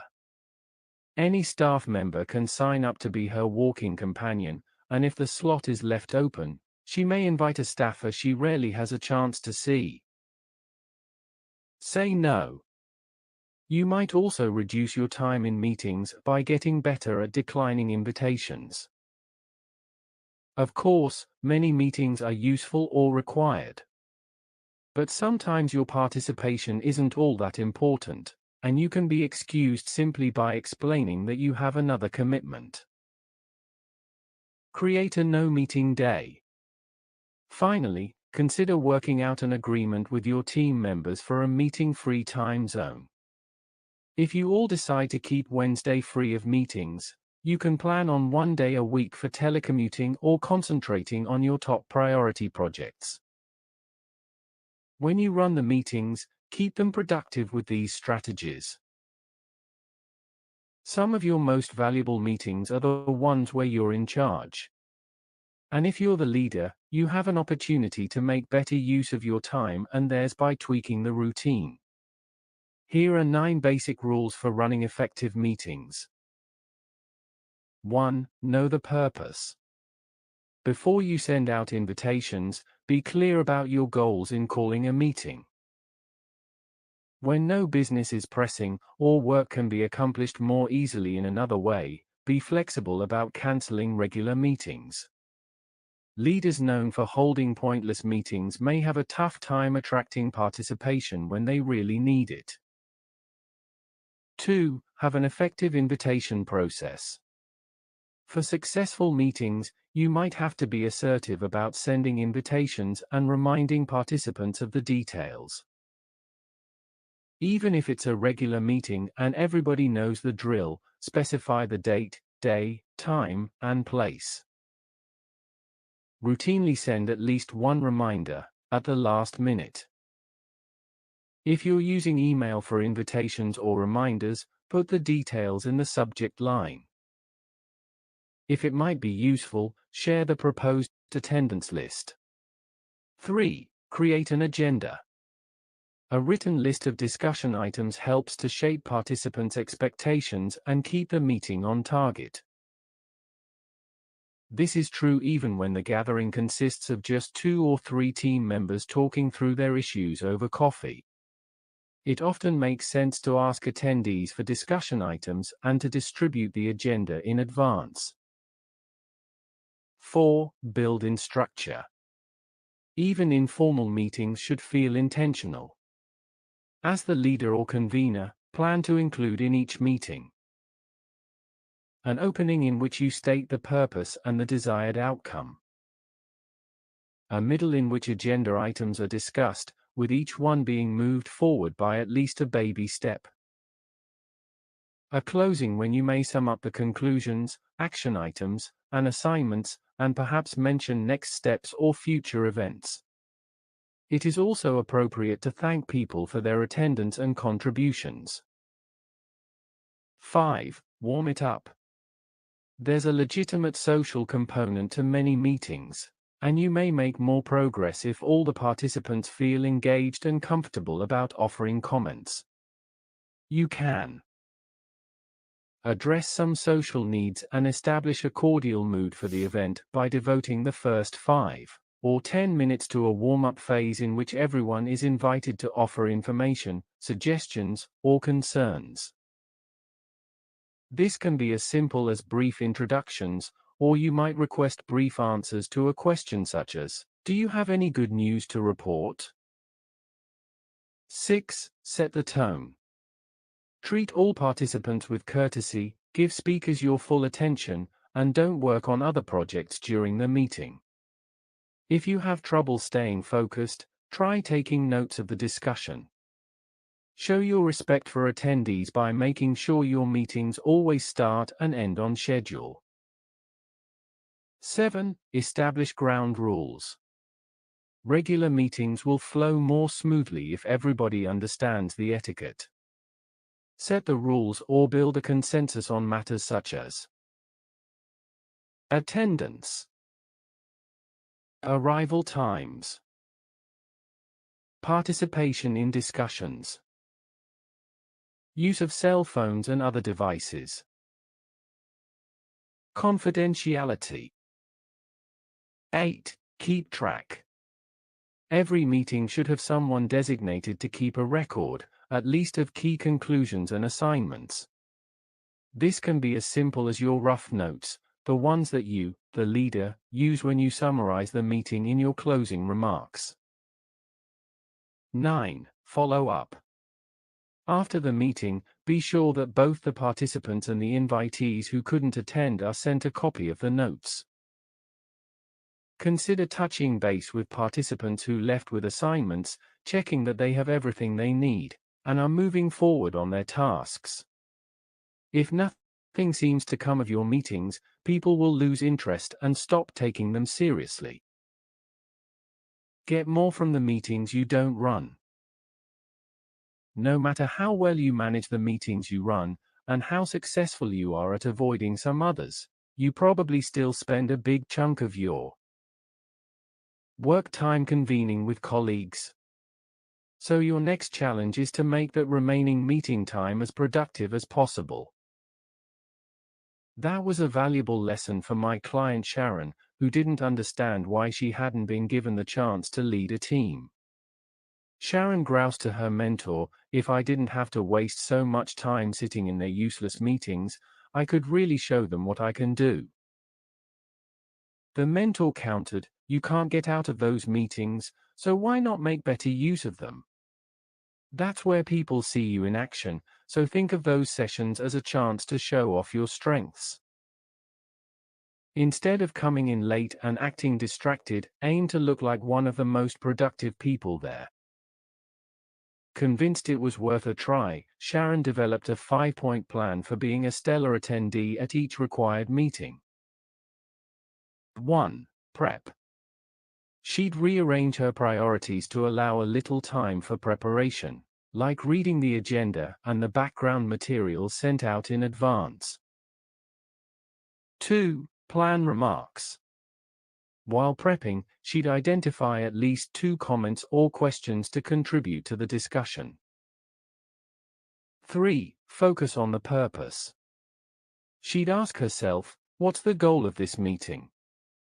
And what can I do to help get us there? 4. Create goals. Before arriving, she'd set a personal objective like, today I'll come across as calm and organized. 5. Focus through writing. Once the discussion began, she'd listen carefully to each speaker, taking notes to help her stay focused. Sharon's plan worked. Meeting leaders began noticing that she seemed more engaged and was adding to the discussion.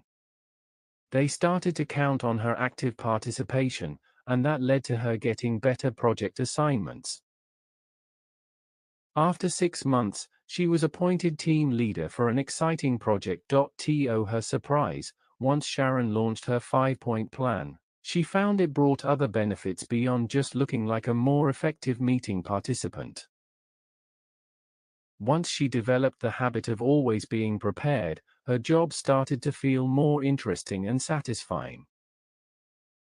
Also, she became aware that the growing respect for her as a participant continued after each meeting. Soon she felt more connected to her colleagues, and she had fewer moments of boredom and frustration. By trying to act engaged, she said, I found out that it's more fun to be engaged. The fact is that meetings represent a big part of your life as a professional.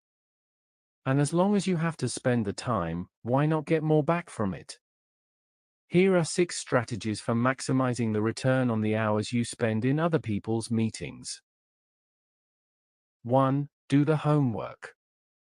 You won't fool anybody when you're searching through your papers or tablet, trying to catch up with the crowd. When you put the meeting time on the calendar, schedule some time for any necessary preparation. 2. Be prompt. Even if the culture tolerates casual start times, late arrivals show a lack of respect for their more punctual colleagues. By typically being there at the appointed hour, you can help to set a more productive tone. And once you're there, you can make use of any delay by reviewing the materials or networking with the crew. 3. Understand the intention. It's easy to dismiss many meetings as pointless, but that doesn't get you anywhere. Somebody had something in mind, or you wouldn't be sitting in that room. You'll be able to make a bigger contribution if you have some sense of the objective. Dig a little, and you may find several reasons why you've all been called in, such as sharing information, brainstorming and solving specific problems, establishing goals, making plans, and keeping track of milestones, creating a collective sense of purpose, encouraging collaboration by helping people get to know each other. 4. Set your own goals. Of course, you always want to do your part to make the meeting productive. But beyond that, you'll get more out of your participation if you have your own games to play. For example, if you're trying to broaden your brand, your objective might be to speak knowledgeably about areas outside your normal portfolio. 5. Listen. One reason so many sessions feel useless is that attendees just aren't paying attention. If just 1 or 2 of you start really listening, you can change the tone. And if you make a habit of being truly engaged, chances are that when it's your turn, somebody will hear what you have to say. 6. Follow up. Often, the success of a meeting depends on what happens next. Do your bit. Keep track of any commitment you make and do that work. If you're particularly interested in aspects of the conversation, find ways to continue the dialogue later. And let people know if you found their remarks to be helpful. If meetings are part of the job, complaining about them is simply a waste of time. Instead, strategize to get as much as you can from the hours spent around a conference table. 32. How to love your work again. Author Kerry Hannon, who wrote the foreword to this book, is a noted authority on work and career. For the last 2 decades, she has been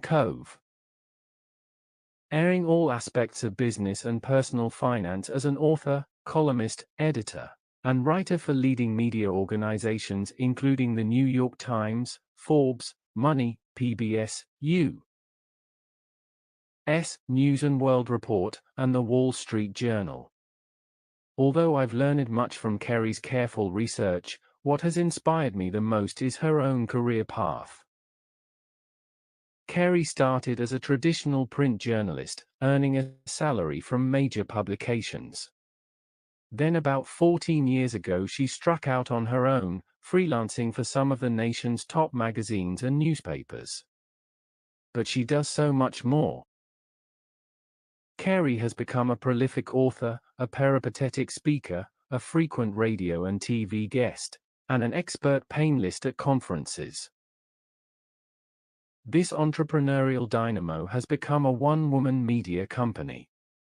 And all along the way she has helped other writers, given generously of her time to nonprofits, pursued her love of horses, traveled with her husband, and stayed in touch with her friends. In recent years, Kerry has published countless articles and several books about how to follow your heart in order to find the work you love. Pursuing the topic of second acts, she has traveled back and forth across the country, interviewing folks who have reinvented their work lives, and speaking frequently about how to navigate mid-career transitions. Kerry says that many people dream of starting over with an entirely different kind of career. But what she's been hearing is that, all too often, that kind of big shift may not be practical. So, in a 2015 book, Kerry changed gears to focus on how to make your current job more satisfying. I had the pleasure of serving as an expert for the book and loved the chance to brainstorm with Kerry, learning from her many stories, and talking about the rapidly changing American workplace. Kerry Hannon says you can find more fun and meaning at your current job. Love your job. The New Rules for Career Happiness is Kerry's guide for people who are looking to find or reignite purpose and joy in their work. She says, if you want to be happier, you have to do something, to take action. That doesn't always mean a big swerve from the past. It does, however, often call on the courage to make necessary but sometimes uncomfortable and even painful changes. If you are ready to take action, here are 7 tips from Kerry's book. 1. Begin with a journal. Kerry suggests you dedicate a notebook or computer file to your job remodeling journal. Launch your effort by writing for 20 minutes every day for a week. Let yourself go as you talk about what you'd love to see in your dream job. Perhaps you can list people who seem happy at work so you can ask them about what they enjoy in their career. Next, try writing about the times your professional life was most rewarding. Kerry recommends that you create a budget in which you list the pros and cons at work. From there, start planning action steps for building on the best parts of your job and addressing the liabilities. 2. Know when it's burnout. Sometimes you're feeling miserable, but the problem is not really that you hate your job. As you journal, you may realize that the biggest issue is you're just too tired. Job burnout can be experienced as physical, emotional, or mental exhaustion combined with self-doubt and uncertainty about the value of your work. If you're feeling burnt out, the solution must start with you and goes beyond what happens at the office. Consider taking a vacation, or perhaps a series of shorter breaks. And look closely at your health and fitness programs. 3. Stop complaining. According to Kerry, It's remarkably easy to fall into the trap of whining and grumbling about a boss, coworker, or employer, but it rarely makes things better. Her advice is blunt: do something. Get over it. Sometimes you can't make progress until you stop the looping chatter. Carey suggests that you read over your journal, looking for the specific things you can change. Start working on those aspects of your job by identifying small steps. 4. Get in shape financially.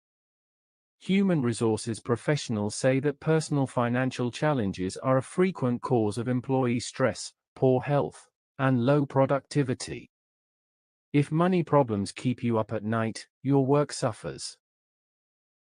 On the other hand, Carey says, being financially fit gives you the freedom to make choices because you are not trapped and held ransom by your paycheck.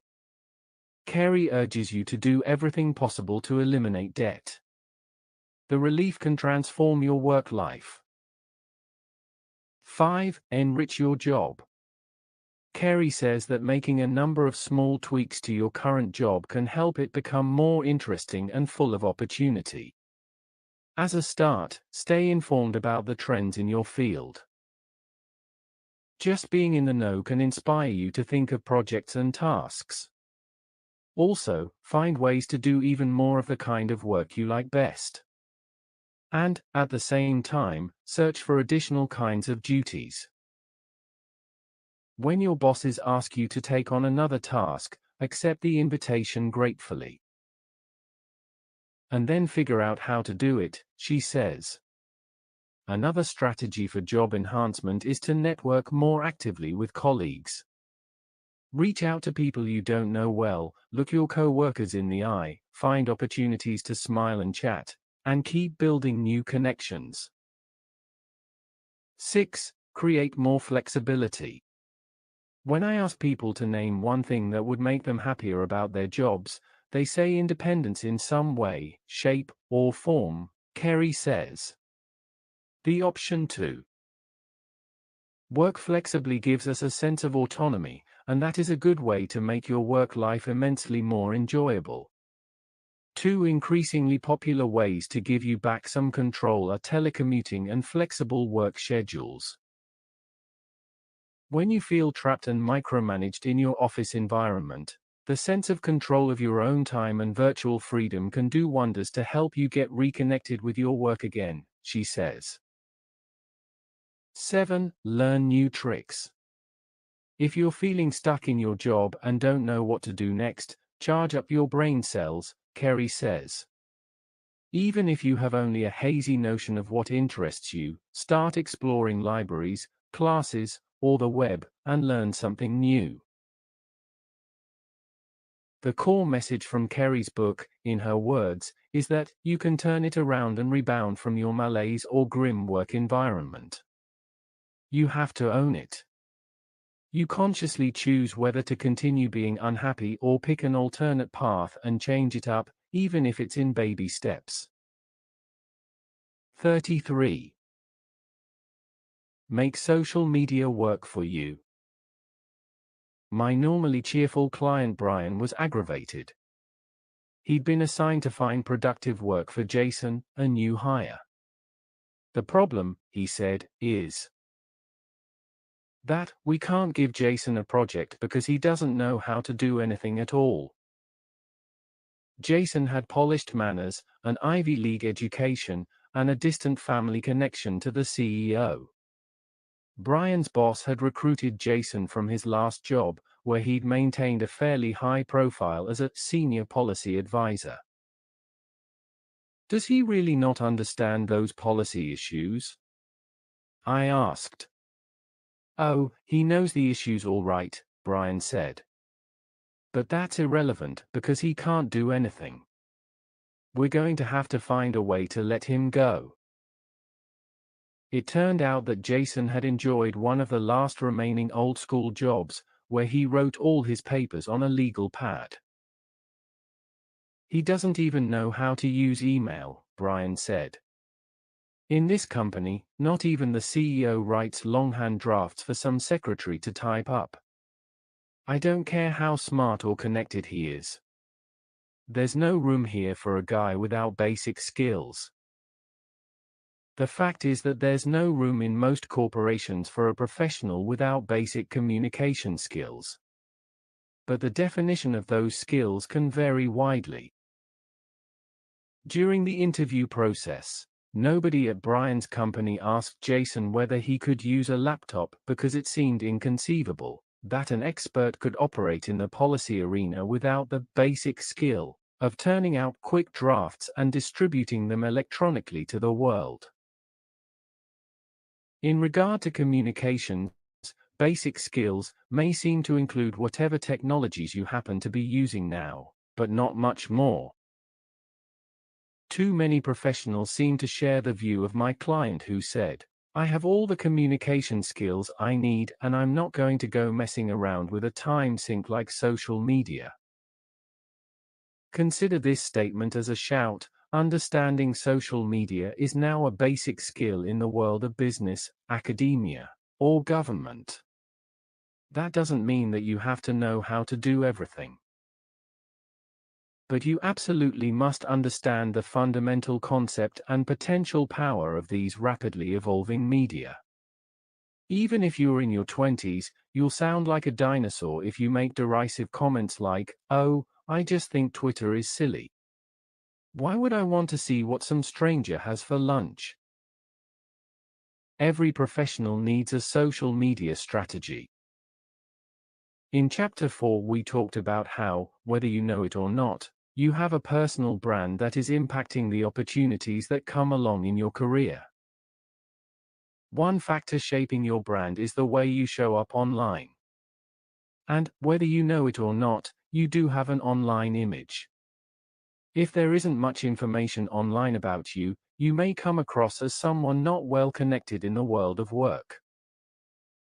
You are in charge of your career, and it's your responsibility to think about how the internet and social networking may impact your professional brand. If you are just starting to think about your social media strategy, consider these 4 tips. 1. Know who's using it. Most businesses and large organizations now have some kind of social media presence. It's smart to know how your employer, your customers, and your competitors are showing up. If you do nothing else, remain aware of messages flowing from the organizations that matter to your work life. 2. Set up a profile. LinkedIn.com, by definition, is a professional networking tool, and many people now use it as a digital address book. It's a great way to gather data and keep track of most of your business associates in one place. But it's become much more than that. Hiring organizations and executive search firms use it on a regular basis to locate talent. And there's a good chance that anyone you meet will use LinkedIn to quickly check you out. So here's a chance to tweak your brand: create a LinkedIn profile that at least describes your current professional persona. 3. Get news. Until you get the hang of it, Twitter feels like a large, random crowd of people shouting about trivia. But once you understand how to organize the flow, it's a tool for connecting with people all over the world in real time. If you want instant feedback from an audience or customer group, Twitter works as well as anything out there. And if you want to know what people are talking about right now, Twitter is your tool. Many users never tweet a word, but they manage Twitter as their primary source of incoming news. Twitter allows you to organize reports from all the major media companies, as well as the specialized journals and commentators you most respect. And it brings fast access to crowdsourced reporting when there's breaking news like an earthquake or security breach. If you'd rather use Facebook or other social options for getting the news, that's fine. But when there's a crisis, it helps to be plugged into some kind of social media stream. And if you want to give Twitter a try, please follow me at Beverly Jones. 4. Don't mock what you don't understand. There are so many new channels that it's easy to become bored or confused. Don't think you have to understand it all or feel pressure to sign up for everything from Facebook and Pinterest to Scoop.it and academia. Edu. If you're just starting out, a smart goal is to try one or two tools immediately, and gradually learn more about some of the other options. What you don't want to do is self-righteously refuse to try the tools that your colleagues are using, or make fun of media that you're unwilling to use. Social media can help you put your best foot forward and stay abreast of developments that are critical to your professional life. If you refuse to even try them, you may find yourself on the wrong side of a great divide. Like today's elderly who don't hear from grandkids because they can't text or email, you might eventually be cut off from your younger or sharper friends and colleagues. The challenge is to understand what is technically possible, and what avenues are your best choice for staying in touch with the people and activities you care about. 34. Stress is contagious and debilitating, but manageable. You're still tired from working late last night. Your commute this morning was a nightmare and you reached the office 30 minutes behind schedule. Your boss was waiting for you when you arrived, in a hurry to hand over a tedious project with an unreasonable deadline. And you need immediate relief from a coworker who's been grouchy and uncooperative for days, feeling stressed out? You're not alone. Surveys suggest that work is the leading cause of adult stress, and a growing number of workers are experiencing physical or emotional symptoms of job-related stress. Many of my clients not only suffer from stress themselves, but also worry about how a stressful environment might be hurting their teams. For you, the modern professional, there's bad news and good news.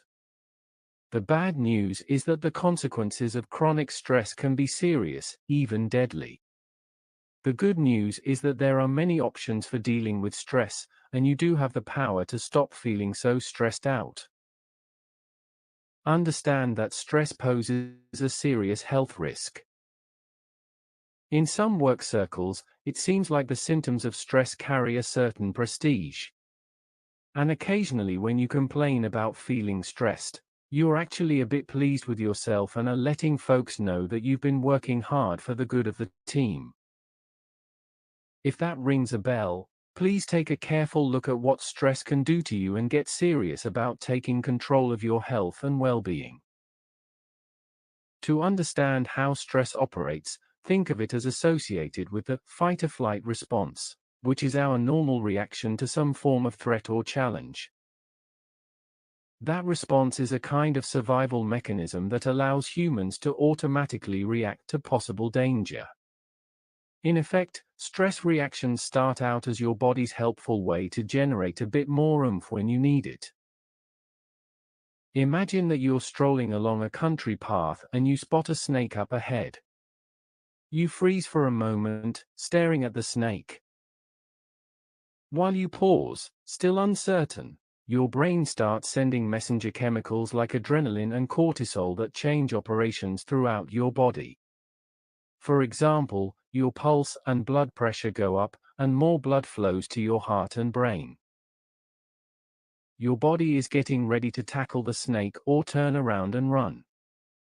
At the same time, to free up resources, cortisol and other chemicals slow body functions that aren't critical in an emergency, like digestion, your immune system, and your reproductive drive.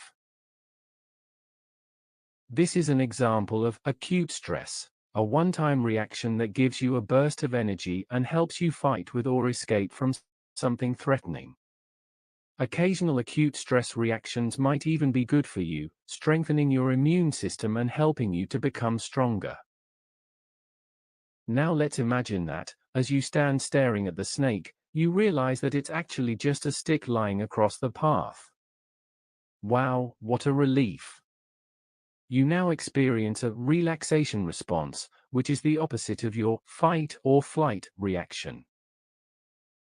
Your chemical balances return to normal, your breathing and heart rates go down again, and you're ready to resume your walk on a workday. The stimulant that triggers your stress reaction might be anything from a physical threat to worrisome thoughts.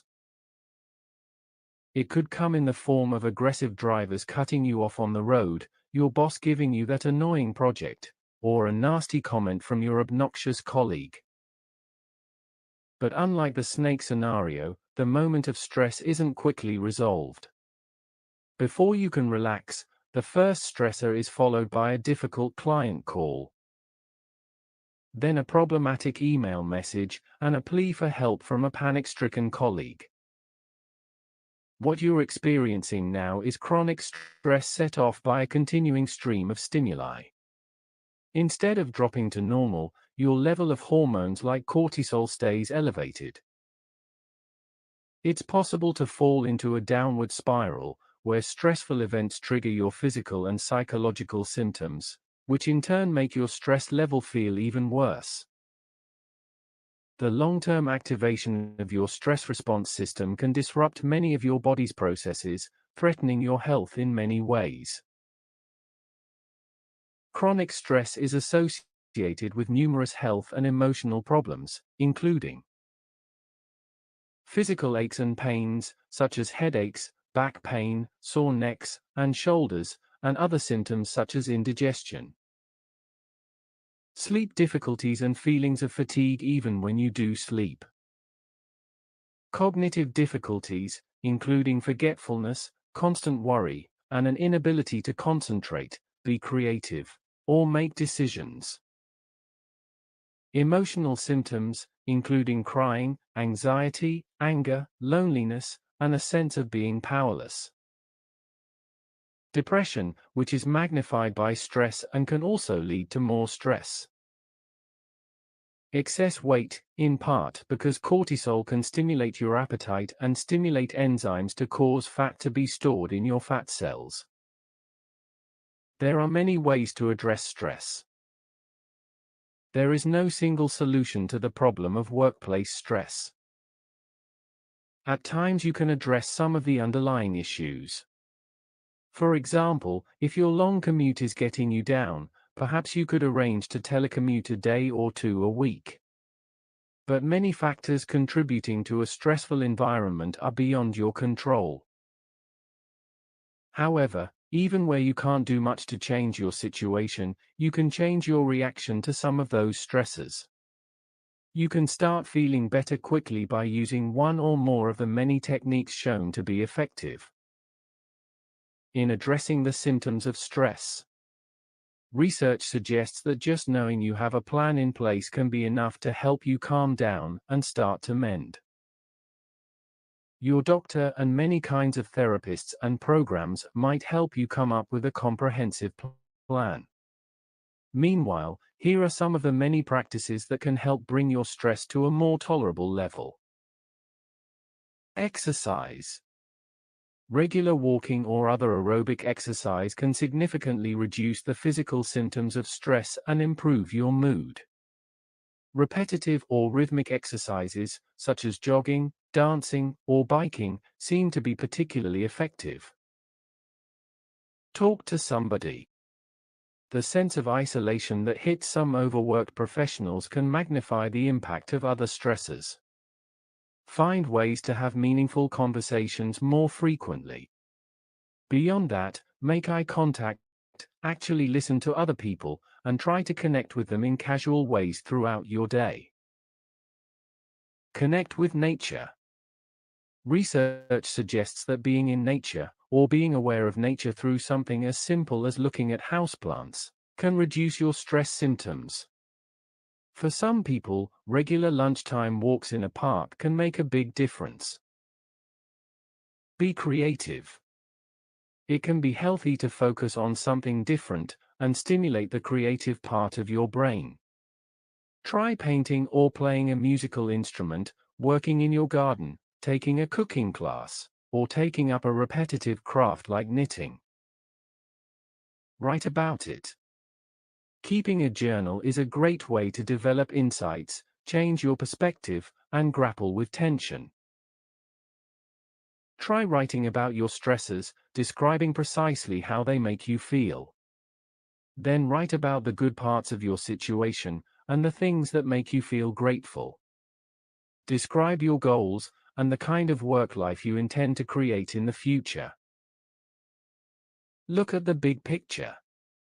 An immediate problem can lose its impact when you place it in perspective.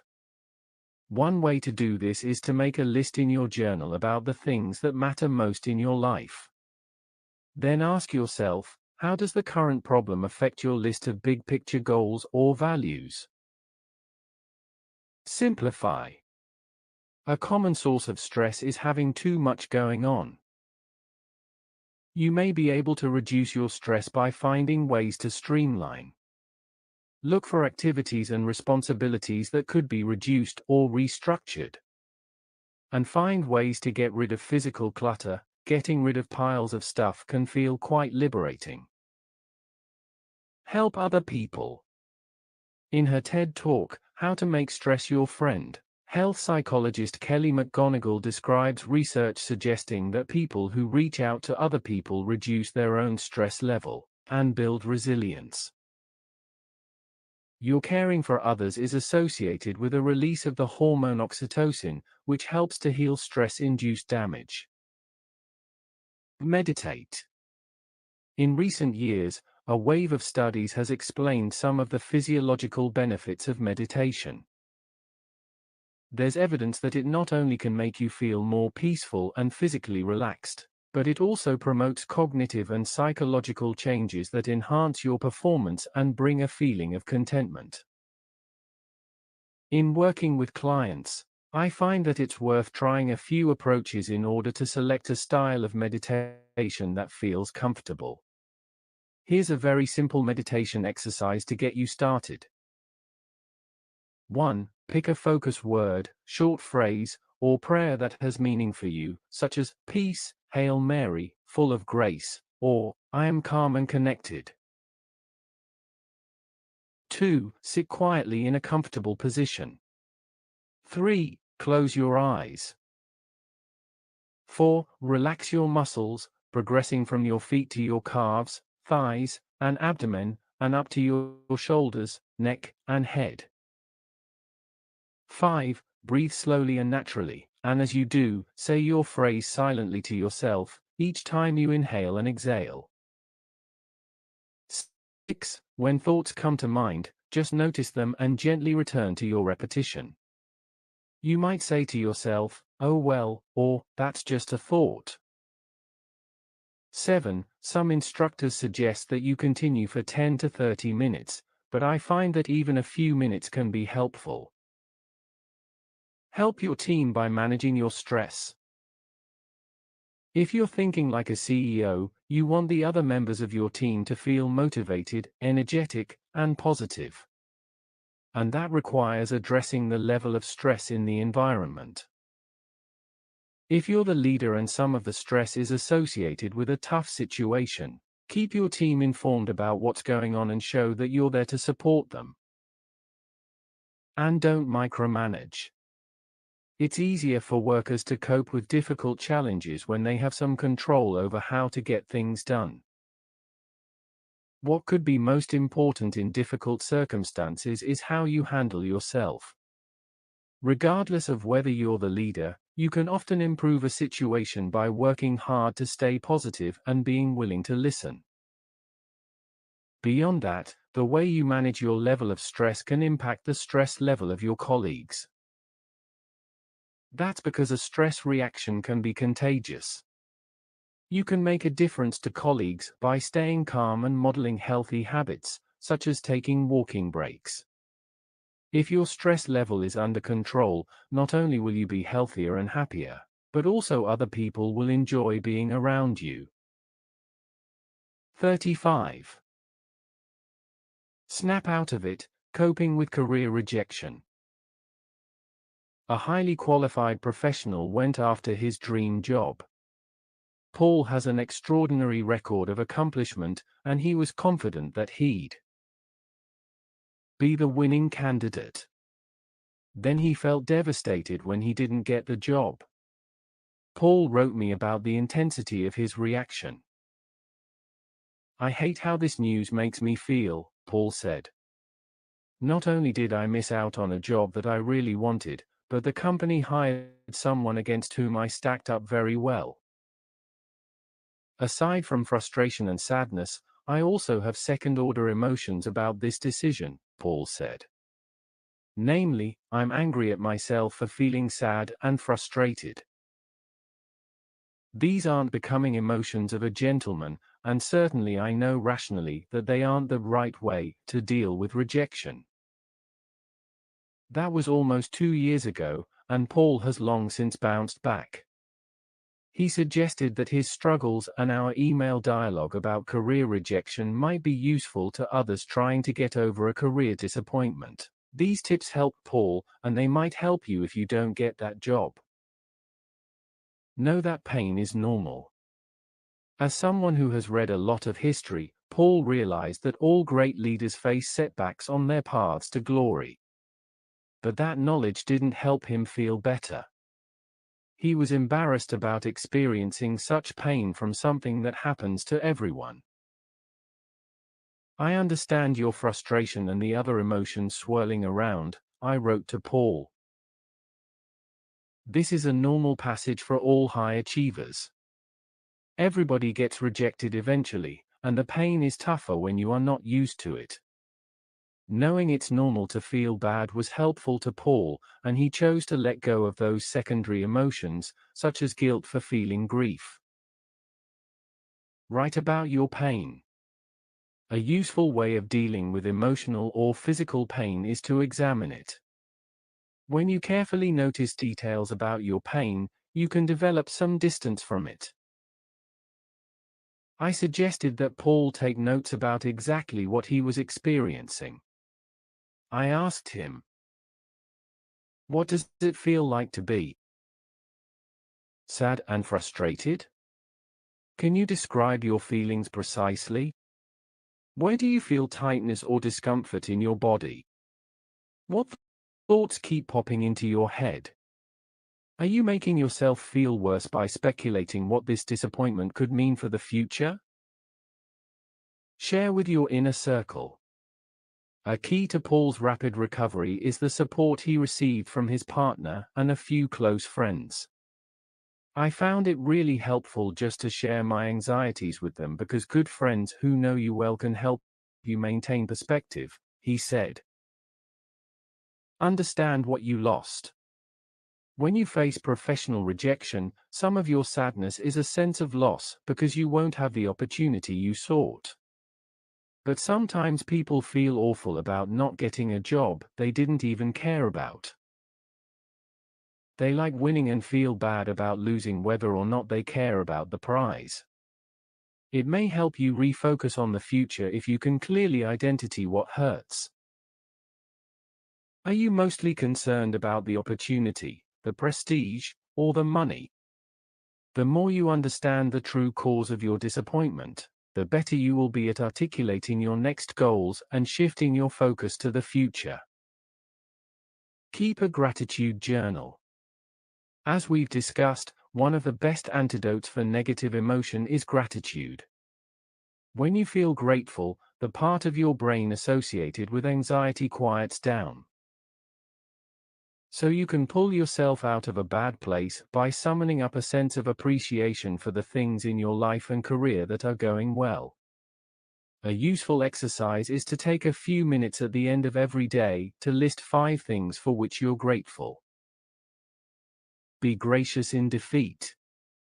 Though Paul was honest about how he felt with a trusted few, for most of the world he put on his game face, thanked everyone involved in the hiring process, and avoided any show of disappointment.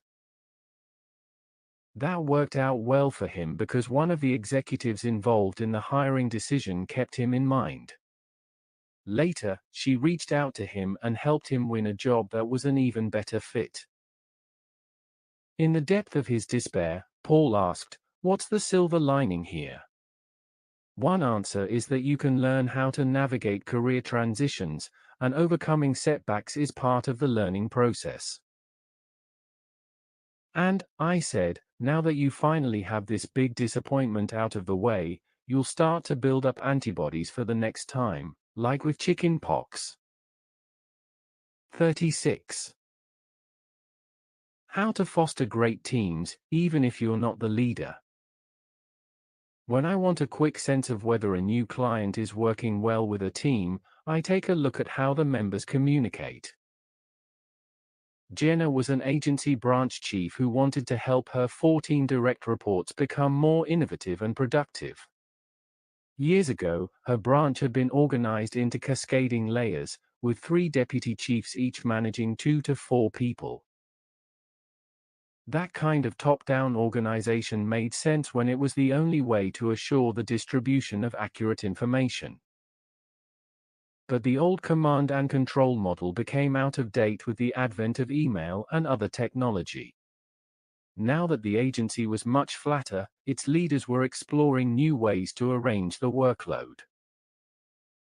To foster collaboration and mentoring, Jenna had organized her group into project-focused teams.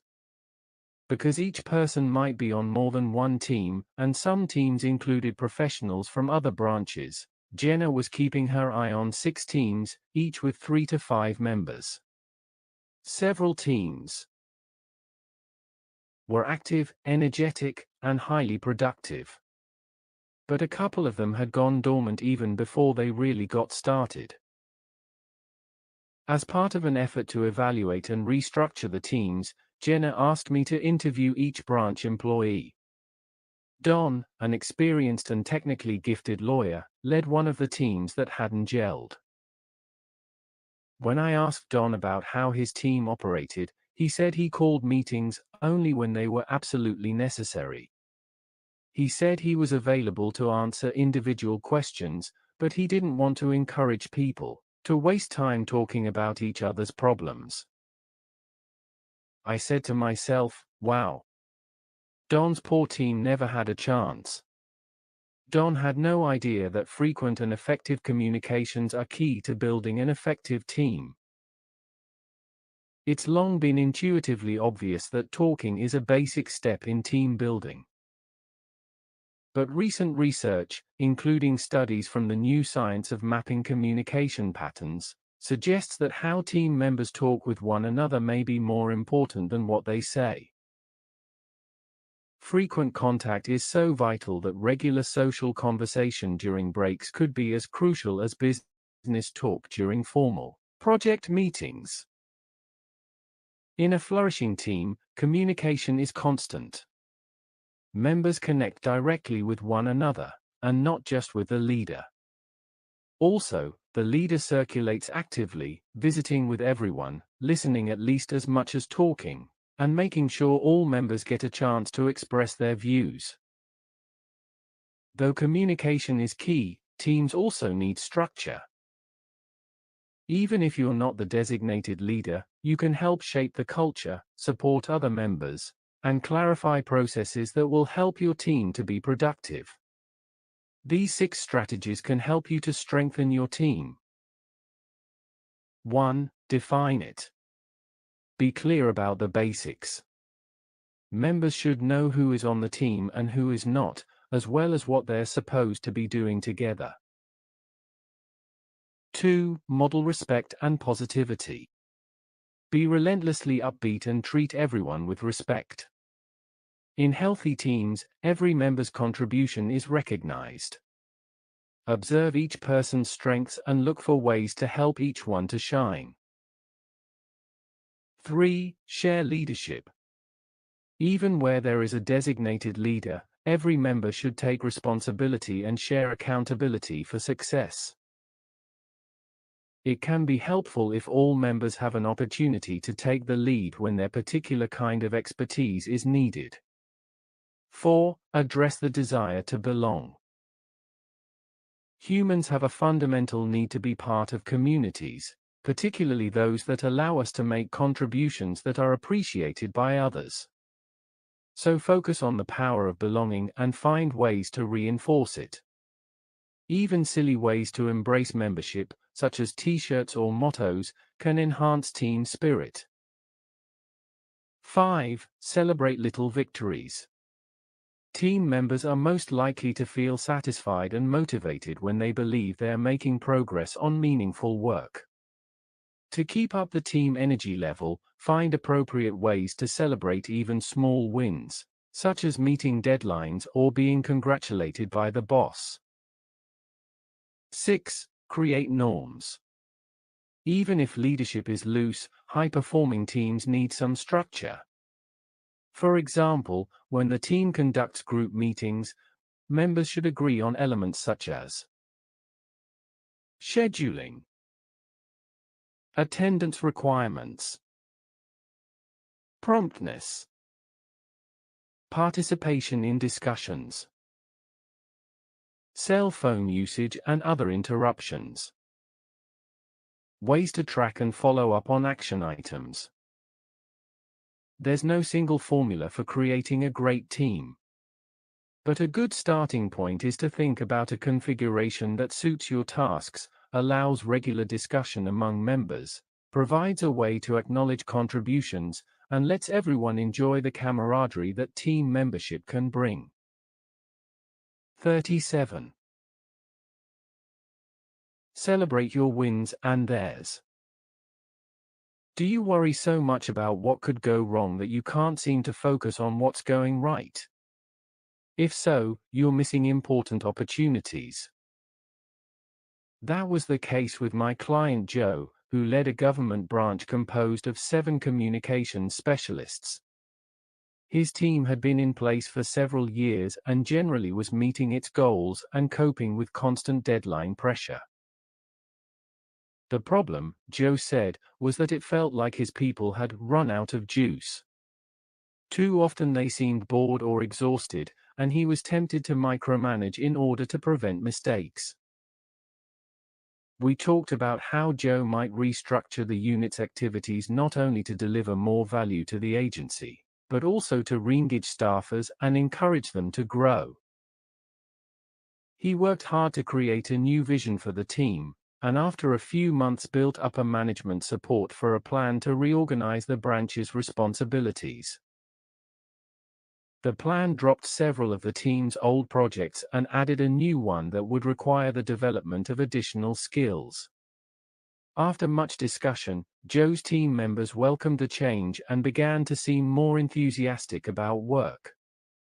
But Joe worried that once the group was past the excitement of building something new, the old malaise would quickly return. At that point, Joe began to tweak his leadership style. In the past, he'd kept careful track of deadlines, and after the team met one target he'd immediately redirect its attention to the next one. This approach kept everything moving, but it seldom allowed people to pause, consider what had gone well, and explore ways to make their work products even better. Also, by shifting so quickly to the next assignment, Joe had repeatedly missed the ideal time to positively reinforce good work. The most effective time to give feedback is immediately after a task is completed. But Joe tended to save up his praise for each staffer's required annual review. That often left some team members feeling unappreciated or uncertain about whether they were giving Joe what he wanted. After reading about the importance of a positive work culture, Joe launched a 6-month experiment. He promised himself that at least twice each month he would find a way to celebrate his team's good work, or perhaps to draw attention to any good luck. Then, in honor of various accomplishments, he started his new regimen by staging a surprise pizza party, arranging for a big boss to express thanks at an all-hands meeting, and taking individual staffers out for lunch or coffee.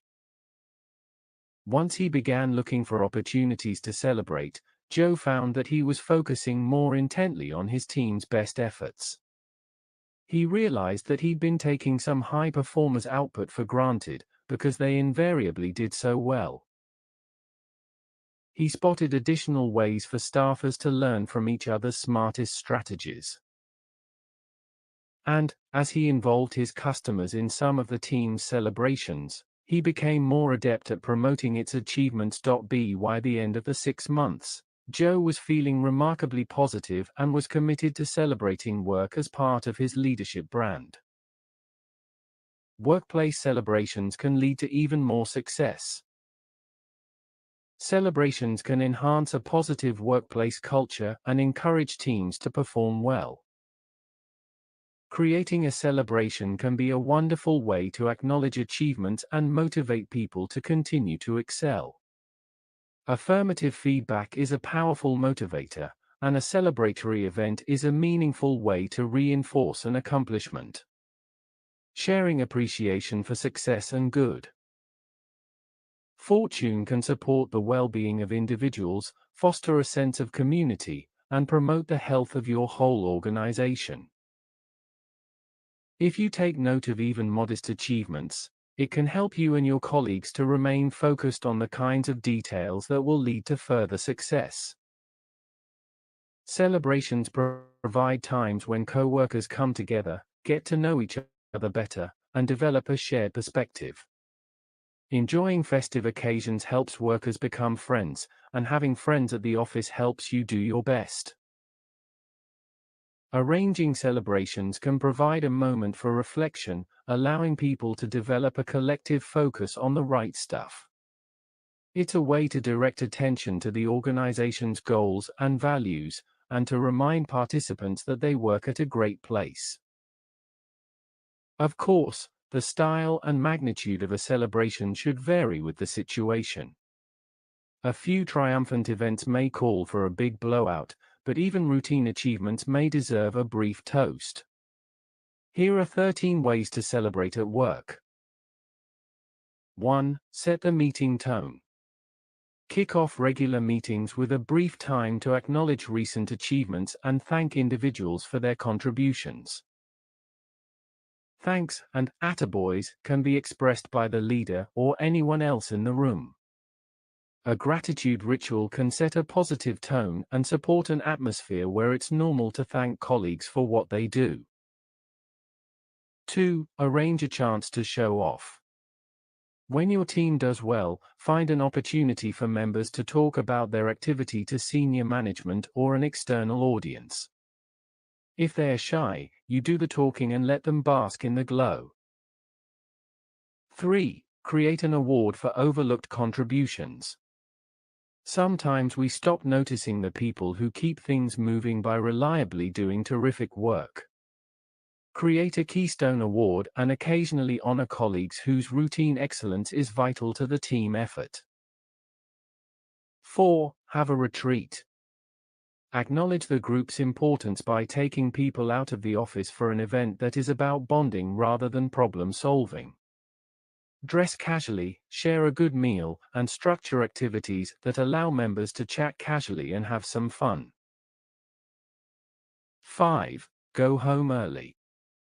If you're the boss, after a big effort, express appreciation by inviting everybody to head out before normal closing time. 6. Throw a surprise party. Call an important meeting to ensure everyone will attend. Then surprise the employees with a festive event to thank them for a recent success. 7. Create a media event. Whether it's a classy video presentation, a picture in the company newsletter, or a photo montage on the bulletin board, honor people for their production by showing it off. 8. Notice milestones. People feel more satisfied if they believe they are making progress toward something that counts. So don't wait until the end of a major initiative to celebrate. Express appreciation for key steps along the way. Consider a special lunch party or small gifts to acknowledge the halfway point of a big project.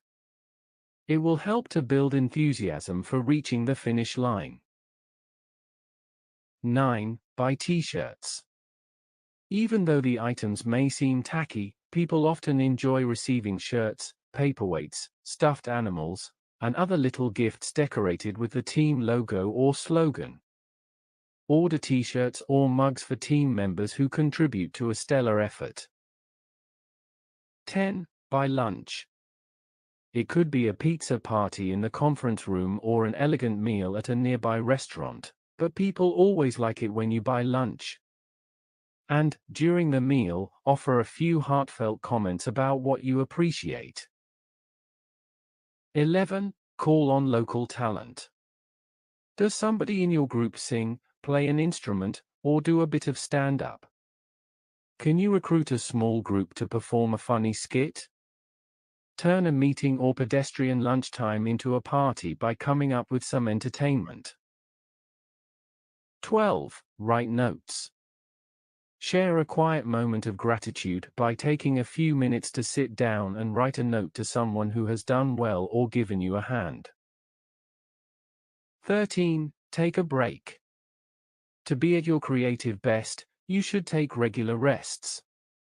That might include frequent mini breaks, such as a few minutes of meditation, or it might be longer interludes, such as a couple of hours away from your desk for a massage. When you've completed a tedious or thorny task, celebrate by yourself with a little time off. Even taking a few minutes to chat with a friend can help you to get back to work with new purpose and energy. Whether it means planning a party for the whole team, or quietly rewarding yourself for taking on a tough task, take time to shine a light on work well done. Even if you're not yet a leader, celebrating gracefully can become a vital part of your flourishing work life and can help you to build a supportive professional community. 38. It's not okay to be late. I dislike being late. It makes me feel anxious and disorganized, and I'm uncomfortable at the prospect of disrupting somebody else's schedule. On the other hand, I generally don't mind being kept waiting if I'm meeting a friend or client. I always have a book and phone with me. I treat the waiting period as found time, and I catch up on messages or read something I enjoy. However, there are two conditions to my tolerance. First, I want a heads up. When I'm not alerted the other person is running late, I worry that I'm in the wrong place, or at the wrong time, or that something awful has happened. Second, I don't want to be made late if it means that I, in turn, will be late for somebody else. But that's just me. Punctuality can be a surprisingly emotional issue, and attitudes about timeliness vary widely. Some people are angered or insulted if they are kept waiting, believing it shows a lack of respect. Others are annoyed or exhausted by unending demands to stay on schedule. Flexible attitudes about punctuality can work well where people in a community know what to expect. For example, a 30-minute delay is no problem if everyone in the social group understands that the 7 o'clock dinner really starts at 7:30. In the context of your career, however, your standard approach should be to stay on schedule. American business etiquette requires that you show up for meetings and events at the appointed hour. In some organizations the rule is tougher, and to be considered on time, you must actually arrive a little early. This strict approach to punctuality isn't just an arbitrary tradition. If your lateness causes others to lose minutes of productivity, you've just stolen some of their most valuable resource. But cultures and expectations vary. In some circles, a fanatical preoccupation with the clock could come across as silly or obnoxious. If you wonder whether you have the right approach to punctuality, look around to see how closely your habits are aligned with those in your environment. As you ask yourself whether your approach to timeliness is good for your brand, consider these 6 strategies. 1. Know the rules. The organizations you deal with may have explicit policies about punctuality, but sometimes the general practice is nothing like the policy manual. When you start interacting with a new group, inquire about preferences for meeting start times. Does that 10 o'clock meeting really begin on the hour, or is it considered polite to chat for a few minutes with other attendees? 2. Bank goodwill. If you're a person who finds it tough to get to places on time, work hard to be prompt as often as possible. If you can establish a reputation for being punctual, people are more likely to be tolerant when you really can't help being late. 3. Know the message your behavior sends. When you're typically late, a colleague may take offense, interpreting your tardiness as an overblown sense of your own importance. On the other hand, if you always make a big deal about starting on the dot, you might come across as intolerant. To be effective, you must understand what your approach to punctuality is saying to those around you. If your lateness says that you just don't care, it's probably time to change your message. 4. Lighten up. Getting upset when you're kept waiting is a waste of your energy. The first step in letting go of your negative emotion is to acknowledge that when others are late, it's probably not about you. It's a reflection of what's going on in their lives. For example, the late arrivers could be struggling with traffic. Instead of fuming, use the waiting time productively or enjoy a quiet moment for reflection. 5. Respect your team. If you're a leader, you have a special obligation to stay on time. If you're seldom prompt, the efficiency of the whole group is impacted. And if you are on time for your superiors but not for your direct reports, you're modeling a culture where junior staffers are not respected. 6. Negotiate the rules. If you and your colleagues have different views about the value of being punctual, it might be useful to talk. Whether you tend to be tardy, or you're the one who's always kept waiting, you can smooth relationships by forging shared standards of punctuality. It can be helpful for teams to openly discuss questions such as these. Are meeting times a bit flexible, reflecting travel and other uncertainties? For example, is it acceptable to arrive 15 minutes late for a lunch across town? Does the person who travels the furthest get more flexibility? Is it sometimes fine to be really late, such as when the team has to start the weekly meeting without you because the big boss had a question? When is lateness just plain unacceptable, such as when you are having dinner with a client? What's the best way to take the sting out of being late, like giving early notice, apologizing profusely, or doing better next time? 39. Measuring progress makes your goals powerful. Throughout this book, we discuss how building a resilient career and leading like a CEO require you to stay focused on your goals. Whether you're framing major long-term objectives or simply making your plan for a productive week, how you actually articulate your goals can have an impact on your ability to reach them. You might start with a general picture of what you want to accomplish. But from there, the way to make your goals truly useful is to decide precisely how you will record and evaluate your headway. You may have heard about the importance of measurable goals more times than you can count. The basic idea is that, in order to keep moving toward your goals, you must come up with specific ways to gauge your progress. For example, if you've always wanted to write a book, a measurable goal could be to write a specific number of words per week. If your book will have about 60,000 words, and you write at least 1,000 words each week, you will come up with a draft manuscript in a little more than a year. You'll still make progress if you accomplish only a little at a time. As we discussed in Chapter 17, the action steps that move you forward might not be large, they could be as small as sugar grains, but eventually you will approach your target if you maintain a steady pace.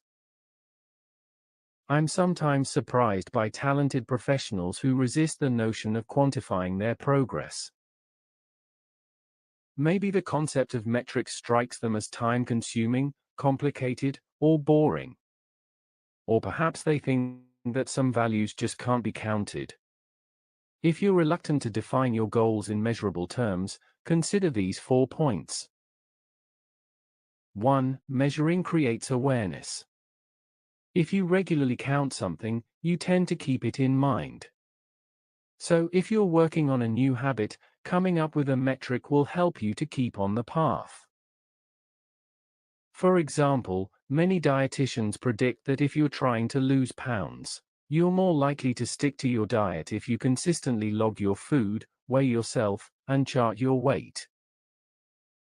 And it's the same for organizations. In businesses, government units, and non-profits, attention tends to focus on the things that get evaluated and recorded. 2. Quantity can lead to quality. When you regularly count your steps, you're likely to take more of them. That's the theory behind fitness tracking devices, like the one I use, the popular Fitbit. And the more you practice an activity, the better you may get at it. My favorite book about the power of practice is Jeff Colvin's Talent is Overrated. Colvin examined research about what really separates world-class performers from everybody else. He concluded that great performers, whether in music, sports, or business, are the ones who practice intensely. Quantity doesn't always produce quality, but often the more times you do something, the more you learn. And when learning is involved, quantity does lead to quality. 3. Measurement helps build self-control. If you can measure it, you can manage it. That quote is often attributed to management guru Peter Drucker, but his take on measurement in the workplace was actually more nuanced. In his great book Management, he wrote of the danger that measurement could be used to control people from the outside and above, that is, to dominate them. He suggested that the better use of measurement is to make self-control possible. Drucker thought metrics should be used by every manager to appraise his own skill and performance and to work systematically on improving himself. 4. Measurement can replace micromanagement. As a coach, I've encountered many situations where managers want to delegate but can't seem to do it. Sometimes they hover annoyingly over a project because they want a better sense of how it's going. But when the manager and the project leader are able to come up with the right metrics, suddenly the problem disappears. A good measurement and reporting system can create transparency. That makes it easier both to solve problems and to recognize progress. When you're able to quantify and describe your accomplishments, it's easier for your manager to let go of control. Explore different types of data and metrics. At times people are slow to create a measurement system because it's not obvious what should be counted. But whereas it's not always easy to quantify the impact or value of your work, grappling with the selection of metrics can contribute to your ultimate success. Choosing your approach to keeping track requires you to ask important questions. The first step may be to break a large goal into smaller pieces. Then you'll want to consider which factors actually matter. Suppose your New Year's resolution is to get to the office earlier. You start to build a picture by recording your daily arrival times. For 2 weeks, you count how many minutes you arrive before or after the official 9 o'clock start time. And then you begin to wonder, why is it harder to be prompt on some days than on others? So you expand your log to note your bedtime, your hours of sleep, and whether you lay out your next day's clothes before going to bed. You realize that the way to get to work before 9 is to go to bed earlier, so you change your evening routine. You start getting out of the house sooner, and your commitment to reach work earlier is reinforced by that little ping of pride each morning when you record your arrival. It can be useful to experiment a bit as you choose data to show how you're doing. As you explore options, consider these 3 approaches to measuring progress toward your goals. 1. Measure progress toward actually completing the mission. Some goals can be framed in numerical terms, which make it easy to chart your achievements. Suppose, for example, that you want to raise your profile by energizing your blog. It's a simple matter to set numerical targets, such as the number of posts you intend to publish during the next year. 2. Count important activities. Often, things that impact the completion of your mission are beyond your control. In that case, observe the things you can control. Determine which activities are most likely to contribute to your success and start measuring them. Let's say your committee wants to raise money for a foundation, but a tough economy means that donors may give less. As you think about goals for committee members, identify their most important fundraising activities, like calling supporters and meeting with potential donors. A direct measurement approach would count output from the members' efforts, like how much money they raise each month. But the measure that motivates your team could be one that gives credit for their actions, their inputs to the process, such as the number of people they call or visit. 3. Create capacity. Complex goals may require a phased approach to measurement. Often, you can't start racking up actual results until you put the tools, systems, and resources in place. If your fundraising goal requires something substantial like creating a new task force to raise the money, map the whole process and break it into stages. Perhaps your first stage will involve recruiting the task force members, and a key milestone will be the initial meeting. In the beginning of your work, the way you evaluate progress will be to monitor the capacity build-out. Once your structure is in place, you can shift to more direct measures of success, like the number of dollars being raised. Your wishful thinking can turn into a tangible goal when you describe your target and start doing things to move you in that direction.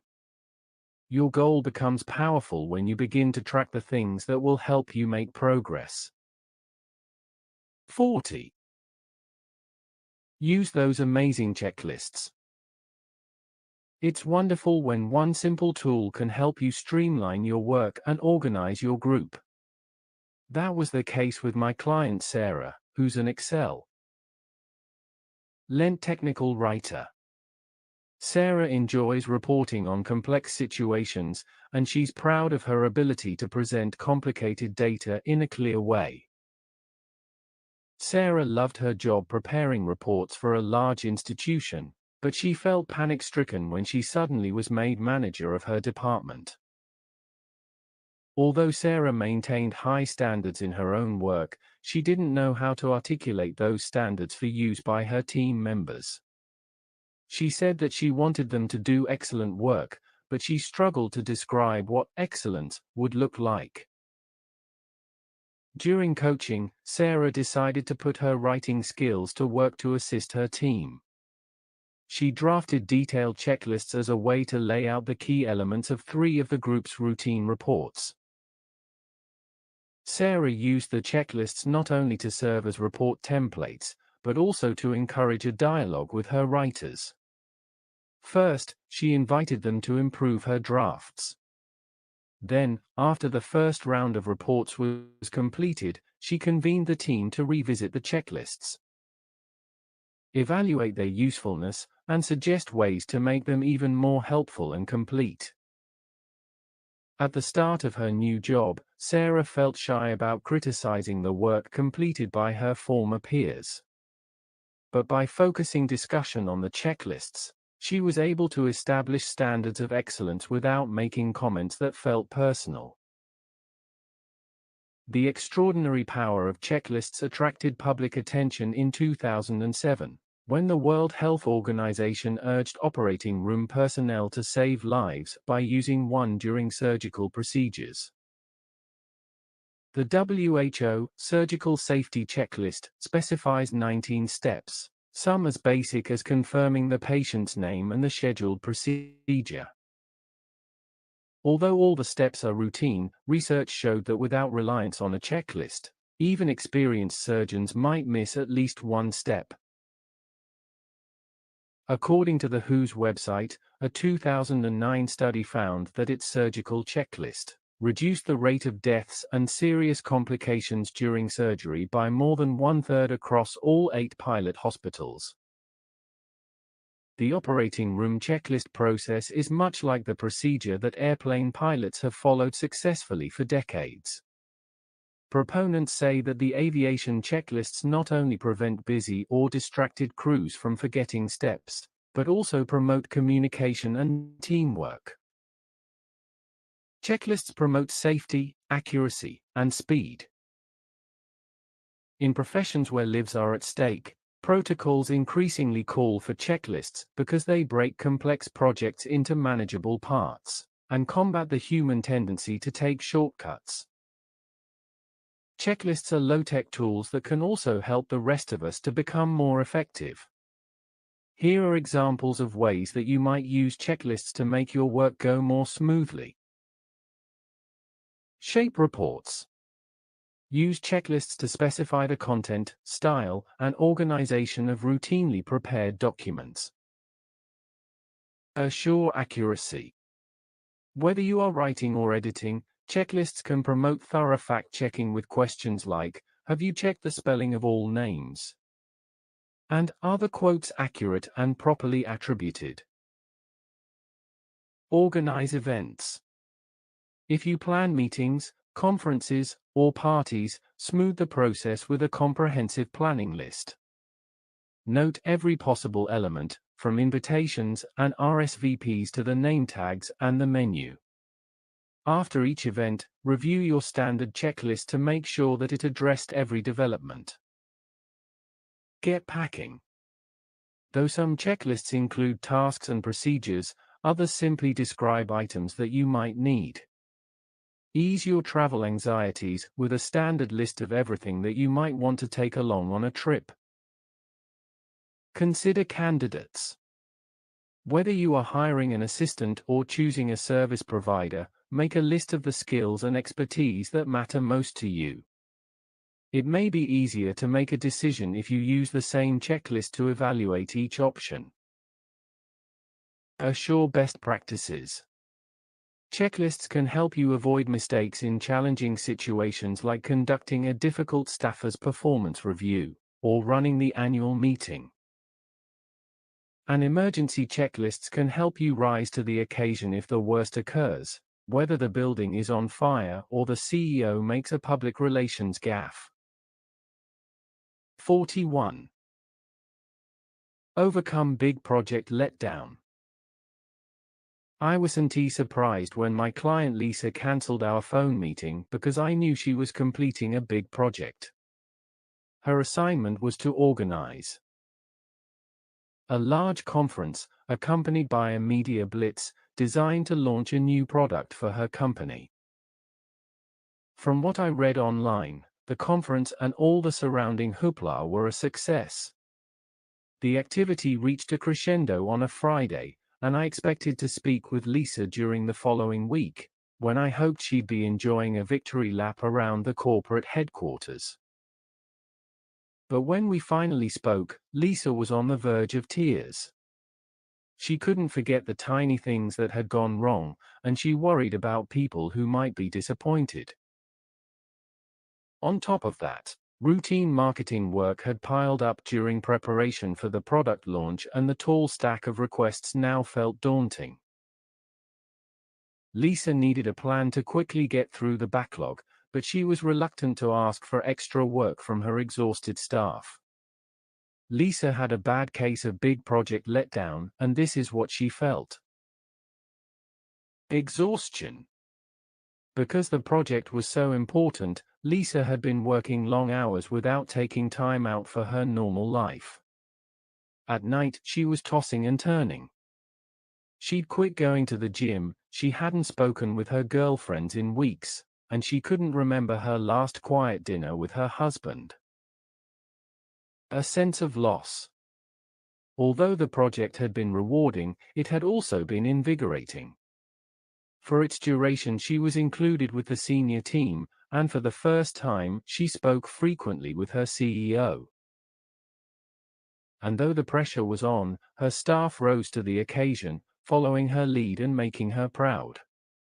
Now that the big push was over, everything felt dull and flat. The prospect of tackling overdue routine work felt like drudgery compared to the creative activity involved in the special event. Depression. Lisa realized that she was tired and also frustrated at the thought of turning to all the overdue tasks. But she felt so very blue that she was disconcerted. She said, "I know it was a success, so why do I feel so awful? What's wrong with me?" You can manage big project letdown. Lisa felt better as soon as she realized that it's normal to experience a sense of anticlimax after you've made a big effort. One reason is that during a big push your brain chemistry changes to help keep you going. Perhaps your dopamine spikes in a major meeting, or working with the big boss triggers your serotonin. But when your mood-enhancing chemicals return to their normal levels, it feels like something is wrong with your world. After taking a day off, Lisa gradually bounced back from her post-project crash. Since then, she has learned to plan ahead to assure a speedy recovery after each major event. Strategies like these helped Lisa and can help you to avoid or recover from big project letdown. Manage expectations. Part of Lisa's problem was that for weeks she told people, "I'll get back to you right after the conference." So when she came into the office that Monday, a barrage of "Can we talk now?" messages made her feel like she was under attack. These days she uses project management software to help make realistic commitments about when her team will fulfill routine requests after a special event is over. Take breaks. Lisa's unrelenting pace disrupted the pattern of her life, causing stress at home and in the office, and keeping her awake at night. Now she has learned to keep up her fitness routine and build some quiet time into her schedule. She has found that taking regular brief rests, including quick outdoor walks, can help her stay calm and feeling creative. Plan ahead. Lisa is happier if she is looking forward to something. When there was nothing new on the horizon after the conference, the future felt bleak. So now she lines up interesting projects and fun events down the road. By planning activities and vacations far in advance, she always has something to anticipate. Debrief. One thing that helped Lisa is that, immediately after the conference, she and her team carefully reviewed what went right and what could be improved in the future. By examining the project details, she had a good understanding of the many things that went well as of ways to be even more successful next time. In the following days, when she had moments of feeling like a failure, she was able to snap herself out of it by remembering the evidence of her success. Celebrate. Lisa realized that she probably wasn't the only one who was feeling down in the days after the conference. She wrote notes to the many people who had helped, and she scheduled a festive lunch to thank team members for their hard work. She continued to celebrate by taking her patient husband out to dinner. As she drew other people into her celebration, her satisfaction with the success continued to grow. It's normal to feel emotional after a significant project or a long-anticipated event. Sometimes the best way to move forward is to notice what you are feeling, and maybe even write about it. And look for ways in which the end of one big project can be transformed into the start of your next one. 42. Know when to forget about status. Initially, my friend Robert was excited when his company offered him an opportunity to move to a different kind of job. He told me that he'd been bored at work for years and the new position could put him on a career track with more interesting opportunities than in his current role. But then he saw the problem. Although the transfer would bring Robert a small bump in pay, it would mean losing his vice president title. I felt sorry for Robert. He had a chance to try something that looked exciting, but he was tortured by the thought that his colleagues would think he was being demoted. And so he was about to decline the offer, even though he was sick of his dull, topped-out VP position. Soon after Robert and I chatted, I read a compassionate passage in Michael Corda's entertaining book Horse People. Writing about the herd behavior of horses, Corda said, "However peaceful horses may look grazing in their fields or dozing solemnly on their feet in their stall, they are always busy, in the sense that their mind is constantly aware of their status, and brooding over anything that might seem likely to change or challenge it. In short, it ain't easy being a horse." That's just like Robert and many other people. As social animals, humans may become preoccupied by their status, fretting over anything that challenges it. They might even pass up a wise move because others could regard it as a step down. In short, it ain't easy being human. Unlike herd animals, however, we don't have to always give in to the pressure from the crowd. People. Writing about the herd behavior of horses, Corda said, "However peaceful horses may look grazing in their fields or dozing solemnly on their feet in their stall, they are always busy, in the sense that their mind is constantly aware of their status, and brooding over anything that might seem likely to change or challenge it. In short, it ain't easy being a horse." That's just like Robert and many other people. As social animals, humans may become preoccupied by their status, fretting over anything that challenges it. They might even pass up a wise move because others could regard it as a step down. In short, it ain't easy being human. Unlike herd animals, however, we don't have to always give in to the pressure from the crowd. Of course, it's normal to want respect from our colleagues. In his classic theory of human motivation, psychologist Abraham Maslow identified the need for esteem as a basic driver of human behavior. And leaders understand how important it can be for team members to feel accepted and valued by the group. At work, the desire to look like a winner can keep us hustling when we secretly want to just throw in the towel. And praise and appreciation from our peers can make it all feel worth it once a big effort is over. But although the desire to move up and look good can bring energy to your career, it also can lead you astray. There are times when the wish for status or accolades can waste your time or lead you to the wrong choices. Here are 5 situations when the wiser move may be to let go of your all-too-human yearning for standing or prestige. 1. When you're the leader. Have you worked for a manager who was preoccupied with the trappings of her position? Perhaps she'd insist on an early meeting, but then show up late and play with her phone once the discussion began. Weak leaders may play power games to underscore their high title. Stronger leaders tend to treat everyone with respect, focus on the work, and forget about symbols of rank. 2. When you get a promotion. In the first months of a new role, it may be tempting to talk a lot in order to demonstrate your qualifications and knowledge. And it can feel reassuring to show off the power that comes with senior standing. But now that you have the position, be modest about it. Instead, concentrate on listening, learning, and building relationships. 3. When a job change could bring opportunities. The idea that your career should keep you moving up some kind of hierarchical ladder is old-fashioned and can be self-destructive. These days, our long professional lives are more complicated and may include lateral shifts and even fresh starts. If you're starting to feel stuck or insecure on your current track, be open to a change in direction.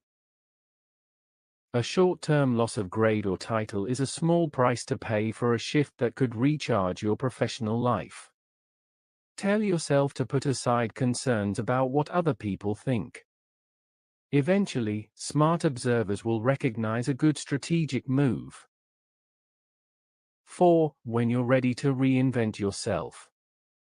If you want to smoothly navigate a major work-life transition, the starting point may be your willingness to look like a beginner. I struggled with this when I chose to retire from law and business and start a new career as an executive coach. As an attorney, I drew confidence from my areas of expertise. I had to reframe my thinking before I was comfortable going back to school to learn something new. 5. When you feel anxious or obsessed. It's healthy to want respect from others, but self-respect is even more important. If you need public recognition in order to feel good about yourself, it may be time for reflection or counseling. A neurotic need for prestige, or an outsized fear of embarrassment, can make you miserable and jeopardize the success you want so much. Even if we're not teenagers anymore, we want to look cool. But healthy grown-ups understand that working our way into the in crowd is mostly a game. One way to keep your need for prestige under control is by staying in touch with the things that matter to you most in life. Keep focusing on the big picture so it won't be so hard to stop worrying about status symbols when they're holding you back, or tripping you up. And if you're tired of your team members' preoccupation with the petty symbols of their standing, have a little compassion. Fretting too much about rank can be an indicator of pain. Remember, it just ain't easy being human. 43. To lead without authority, know how to herd cats. Do you know how to run a committee in a way that gets things done? Or to direct a work group when you don't really have a manager's authority? Much of the work getting done today comes from fostering collaboration among people who don't share identical goals. But whether you're brainstorming a startup with entrepreneurial pals, chairing a committee, or serving as counsel to a blue ribbon panel, leading folks who don't report to you can be frustrating. It can be like herding cats. A person who is adept at leading across functional, political, and organizational lines is my friend and longtime mentee Sherry Little. In 2009, Sherry became a founding partner of Spartan Solutions, LLC, a company that develops and administers large infrastructure projects. As a result, Sherry often plays a lead role in the creation of public-private partnerships to build things like subway systems, trolley lines, or ferries. Sherry learned political skills as a senior staffer in the U.S. Senate, where crafting transportation legislation required negotiating across party lines. And then, while she was still in her 30s, and before the formation of Spartan, Sherry managed a $6 billion budget as acting administrator of the U.S. Department of Transportation's Federal Transit Administration. Today, Sherry's work requires her to forge coalitions among people who may have different objectives, interests, and areas of expertise. When I asked her to share her favorite strategies for building an effective committee or task force, Sherry offered 4 tips for herding cats. 1. Start strong. The first meeting of a new group sets the tone for the future. It's vital that the initial meeting, and the invitation process, be smoothly organized. Be sure to structure the discussion and prepare the written material so that every member leaves with a clear idea of the group's mission. 2. Allocate tasks. Make sure every member of the work group is given something specific to do, even if it's minimal. Sherry says that when people don't have even a small assignment, they are more likely to sit back and criticize. 3. Track action items. Whether an elected secretary prepares formal minutes or participants take turns emailing timely informal notes, it's important to keep track of action items and group decisions. Sherry makes sure that all assignments are put in writing to keep members accountable and on the same page. 4. Explain decisions. Regardless of whether you have direct authority, Sherry advises that in a collaborative group, you, as leader, should listen to everybody's views. Then, once you decide upon a course of action, explain the reasoning behind your decision. She says it's particularly important to describe how you took contrary opinions into account. When team members understand and respect the process, they will feel valued. Furthermore, Sherry says, they'll be more likely to go along with your decision this time, and to participate positively in the next debate. Use the herding cats triangle to plan your strategy. As Sherry knows, leading a collaborative effort requires a mix of strong organizational skills and softer skills, such as recognizing what each person needs and wants. In talking with clients, I often use a little model I call the herding cats triangle to help work out a leadership strategy for a team or committee. The model, which consists of 3 questions, is loosely inspired by the strategic triangle, described by Mark Moore in his book Creating Public Value. If leading your group does feel like herding cats, keep things moving ahead by regularly running through these 3 questions. 1. What's the mission? It's important for all participants to understand why the group exists.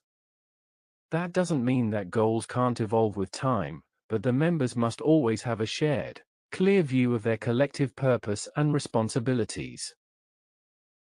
If the committee or team is part of a larger organization, be sure your activities are consistent with the bigger vision. And, as you look at a specific project or challenge, define the likely deliverables and structure them so they support the organizational mission. 2. Who are the stakeholders and what do they need? As a starting point, learn as much as possible about all group members, including what they want from their membership and what interest sectors they represent. The more you know about the needs and interests of participants, the easier it will be for you to foster cooperation and compromise. Beyond the immediate participants, think about the interests of other possible stakeholders, because they have the potential to offer support or limit your progress.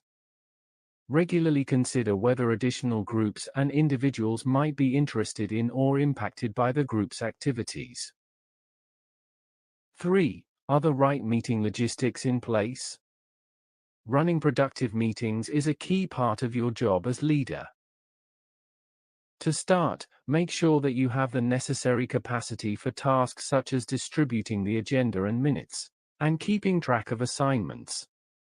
Chapter 31 describes more techniques for structuring meetings to keep your group moving forward. To lead a relatively unstructured group, you must be highly organized. At the same time, you should recognize that, to some degree, participation in the effort is voluntary. That requires you to pay attention to every participant and be sensitive to the way each person is likely to be motivated. 44. How bigger goals can take you further. When I first met Gail Williams-Bias in the early 90s, I was impressed by her determination. At the time, she had begun a coveted internship in the White House. She was supposed to be writing a paper about her learning experience as an intern, for 12 hours of academic credit from Case Western Reserve University, where she was a junior.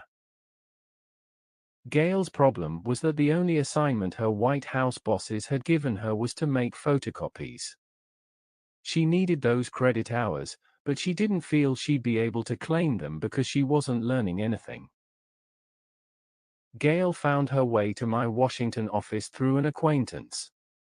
She requested a few minutes of my time, then pretty much announced that she'd be transferring her internship to my team at Consolidated Natural Gas Company.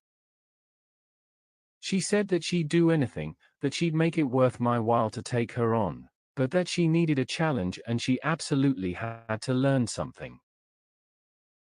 Today, both of Gail's parents have PhDs, but when she was growing up, no one in her family had attended college. And as one of her family's first college students, Gail was anxious to learn as much as possible. She regarded the semester in Washington as the opportunity of a lifetime, important not just to her, but also to her extended family. She wanted a full experience, even if it meant walking away from the White House and inventing something new. Gail returned to my office after graduation and kept working for the company while completing a joint JD-MPA program. Then, during her last years in D.C., she was counsel to a Senate committee. In her early 20s, Gail encountered many challenges, from racism to breast cancer, but I never doubted her ultimate success. I knew she wouldn't quit hustling to develop her potential because her future meant so much to her supporters. During a 2011 Kwanzaa celebration, a community group in the Cleveland suburb of South Euclid gave Gail a Kujichagulia Award to honor her self-determination.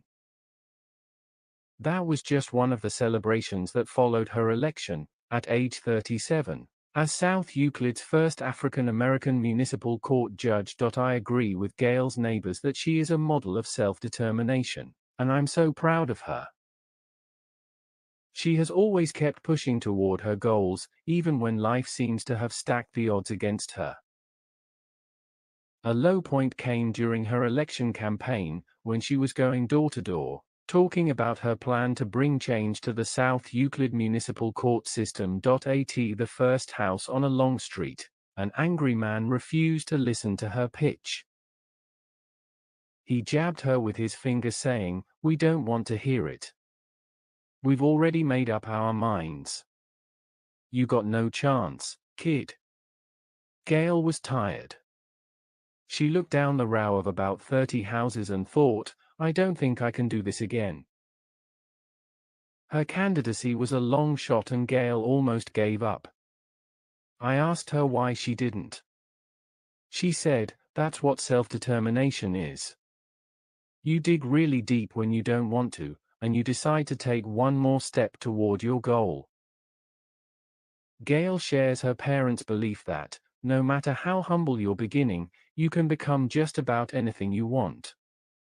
She says, if you can imagine it, you can do it. The most important thing to know is that it's easier to keep going when you have a goal that's bigger than yourself. For her judicial race, Gail developed a comprehensive plan for a more transparent, service-focused court. And when she felt discouraged, she tried to stay focused on what the change could mean for her community. I've often seen the same thing with my clients. Having a vision about something important to a community makes you feel powerful and energetic, whereas personal ambition alone might just make you anxious. Here are 6 suggestions from Judge Gail on building an outsized career. 1. Define big goals. Look for ways that you can contribute to or create change for a broader group, not just for you. Identify a mission, for your team, family, or community, that will get your juices flowing. If you feel like you're too busy to worry about a larger mission, ask yourself why your job matters so much. Are you working this hard for your family? Or perhaps because you believe in what you're doing? You are more likely to persevere once you realize that more than your own ego is already at stake. 2. Control what you can control and work to accept the rest. When Gail had cancer during law school, she faced difficulties that she couldn't change. But she focused her energy on studying hard and on taking care of herself. She says she couldn't control the fact of having cancer, but her gift from cancer was that she learned to control how she spent her time. 3. Find mentors and role models. Gail deeply respects her parents and continues to learn from them. And, as I know well, she has never been shy about recruiting other mentors.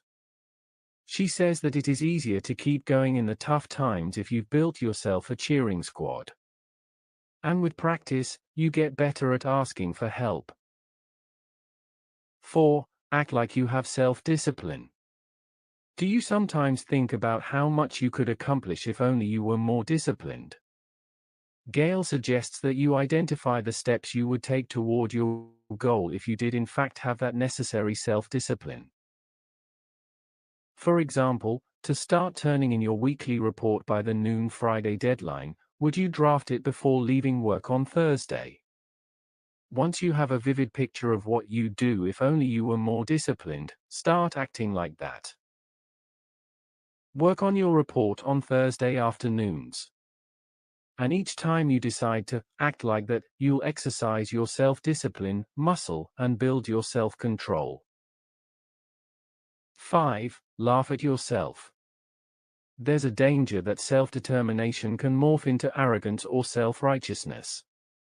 A good way to avoid that trap is to keep your sense of humor, particularly when it comes to your own failures and mistakes. Gail says she looks pretty silly when she walks around her community in her sweats at 5:30 in the morning, hand-delivering door knockers to inform citizens about how to access the resources of their court system. 6. Build your confidence. A powerful career aimed at big goals requires a good deal of self-confidence. One way to become surer of yourself is to define and achieve a series of small goals. Each time you reach one little target, you'll feel a bit stronger and you'll gradually become ready to aim for larger targets. Meanwhile, try to keep acting as if you were confident. When you contemplate your long-term goals, it can seem presumptuous to feel passionate about making the world a better place. You might think, how can I make that kind of difference, with my puny skills and resources?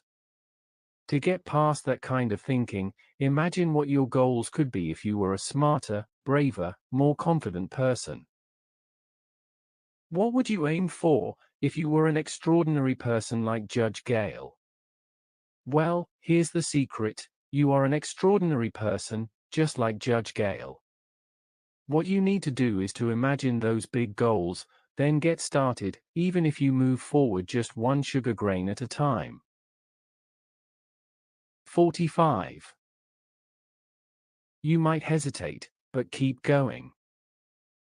This chapter explores an issue that seems to impact a disproportionate number of women. Why do so many talented professionals hesitate to reach for major career opportunities when the time seems right?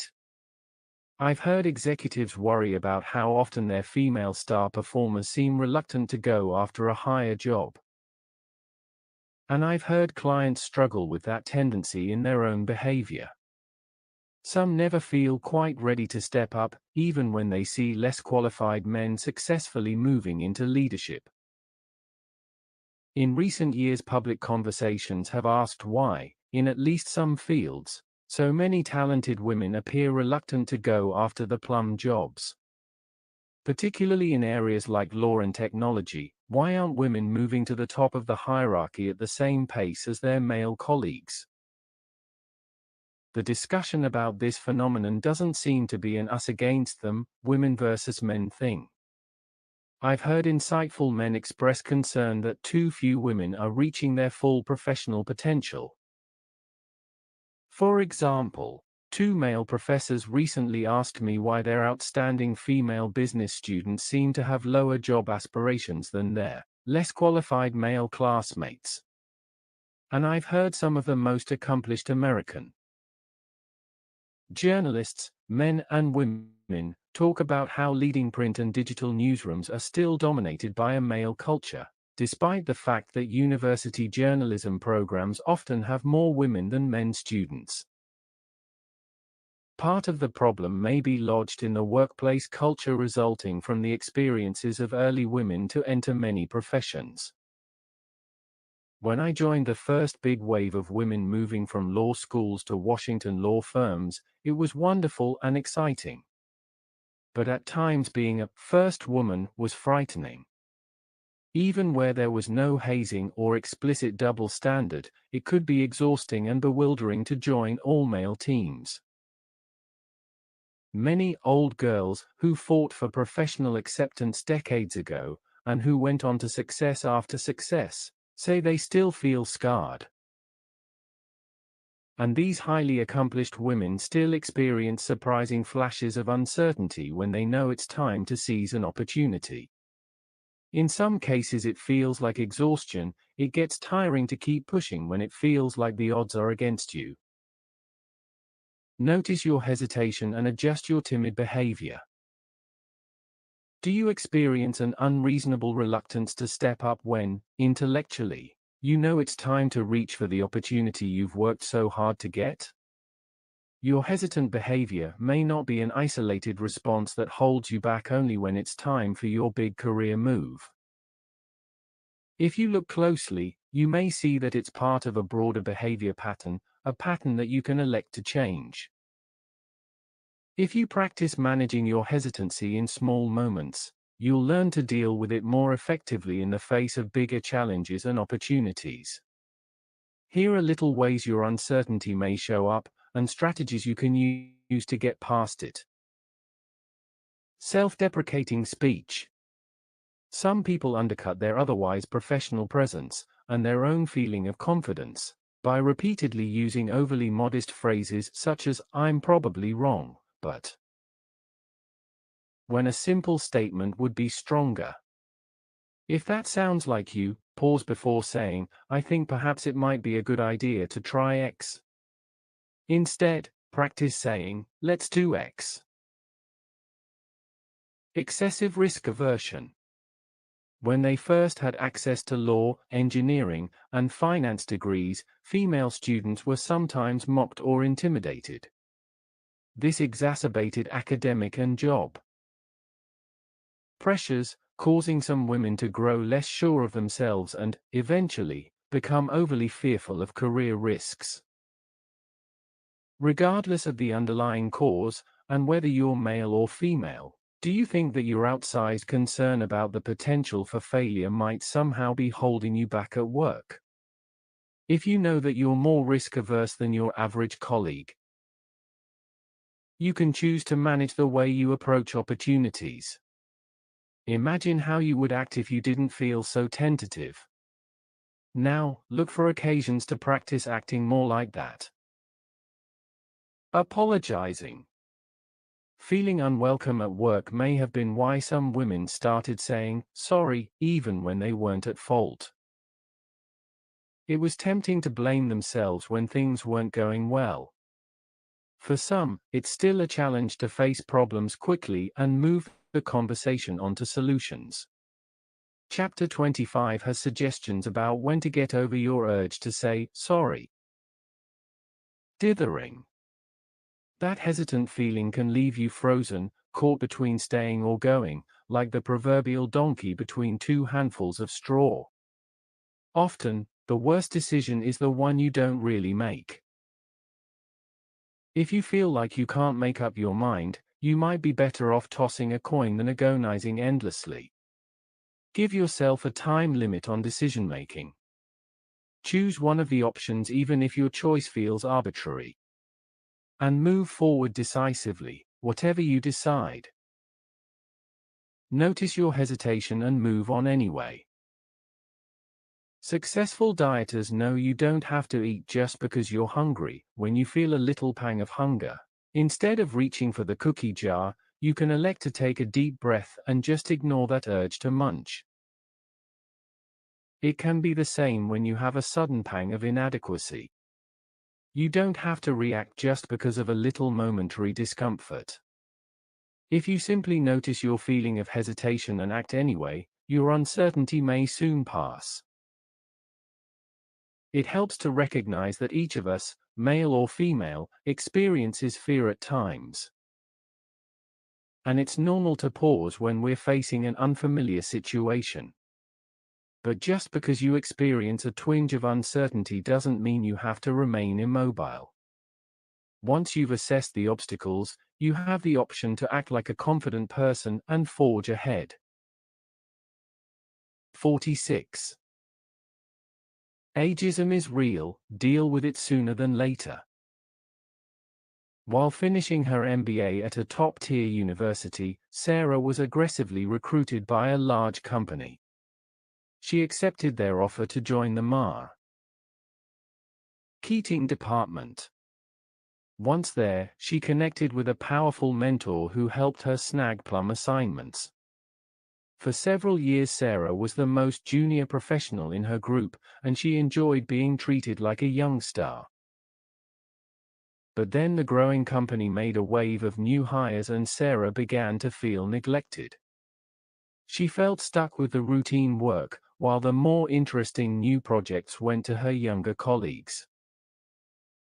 Sarah was asked to supervise the internship program, but she told me she didn't enjoy the work. She said the interns didn't have the right work ethic and were obsessed by technology. And one day, as she entered the office kitchen, she heard them making fun of her for being clueless about the power of social media. When Sarah came to coaching, she complained that she was past her career peak. She felt like she was cut off from the company's high potential. Challenges and might be too old to compete for another good job elsewhere. Sarah was 34 at the time. Sarah believed she was struggling with age discrimination, and to some degree her concerns were well-founded. Ageism is rampant in the workplace and can be hard to fight. And even 30-somethings like Sarah can find themselves sidelined by employers seeking fresh talent. To improve her situation, Sarah found ways to demonstrate energy and enthusiasm. And soon she worked her way out of her slump.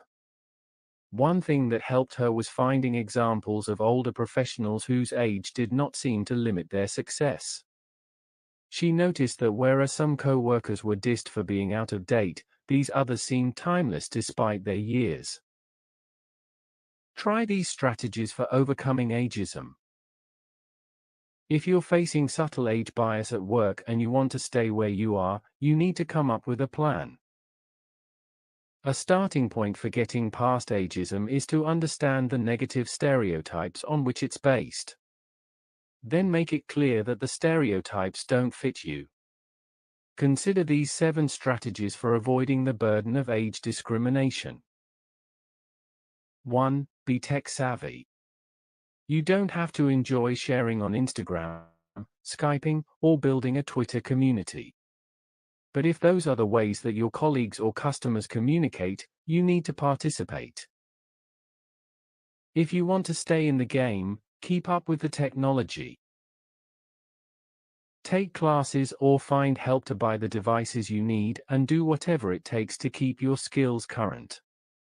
And when you don't understand the latest developments, avoid the temptation to indulge in a Luddite rant. Express an interest, ask for assistance, and get on board. 2. Look and act fit.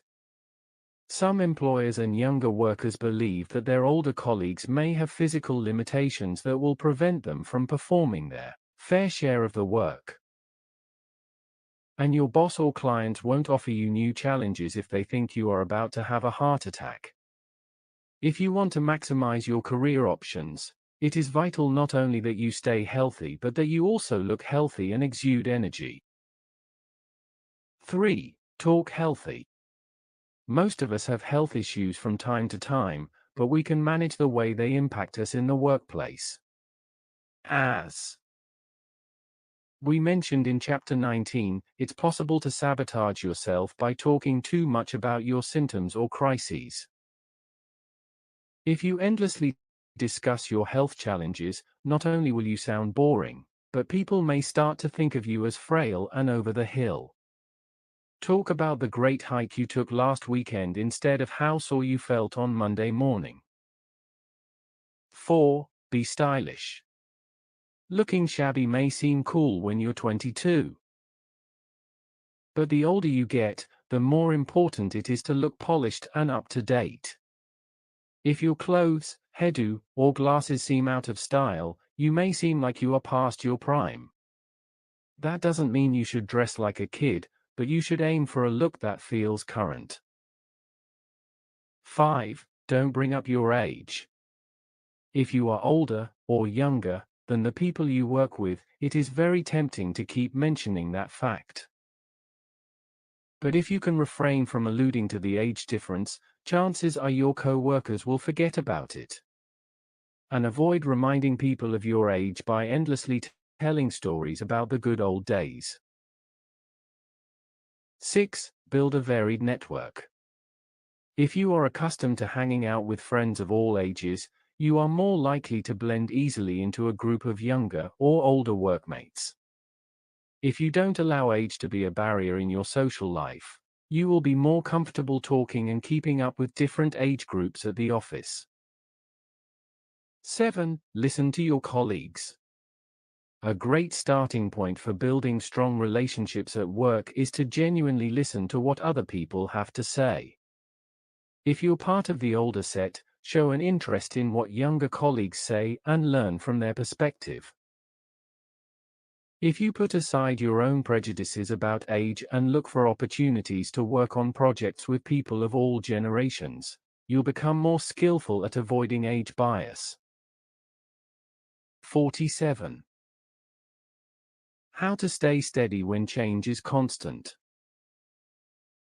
A longtime mentee, Andrea Wilkinson, asked me to give a talk about how to survive in an organization that's going through a multi-year transition. Tie-on. Andrea is an executive who leads global government affairs initiatives to launch strategies for biopharmaceutical products, and she wanted me to speak to a group of women in her industry. But when I heard the topic, I was surprised. That's because I can't think of anybody more skillful than Andrea at navigating a satisfying career through an industry experiencing prolonged change. She has survived multiple mergers, division liquidations, and company restructurings.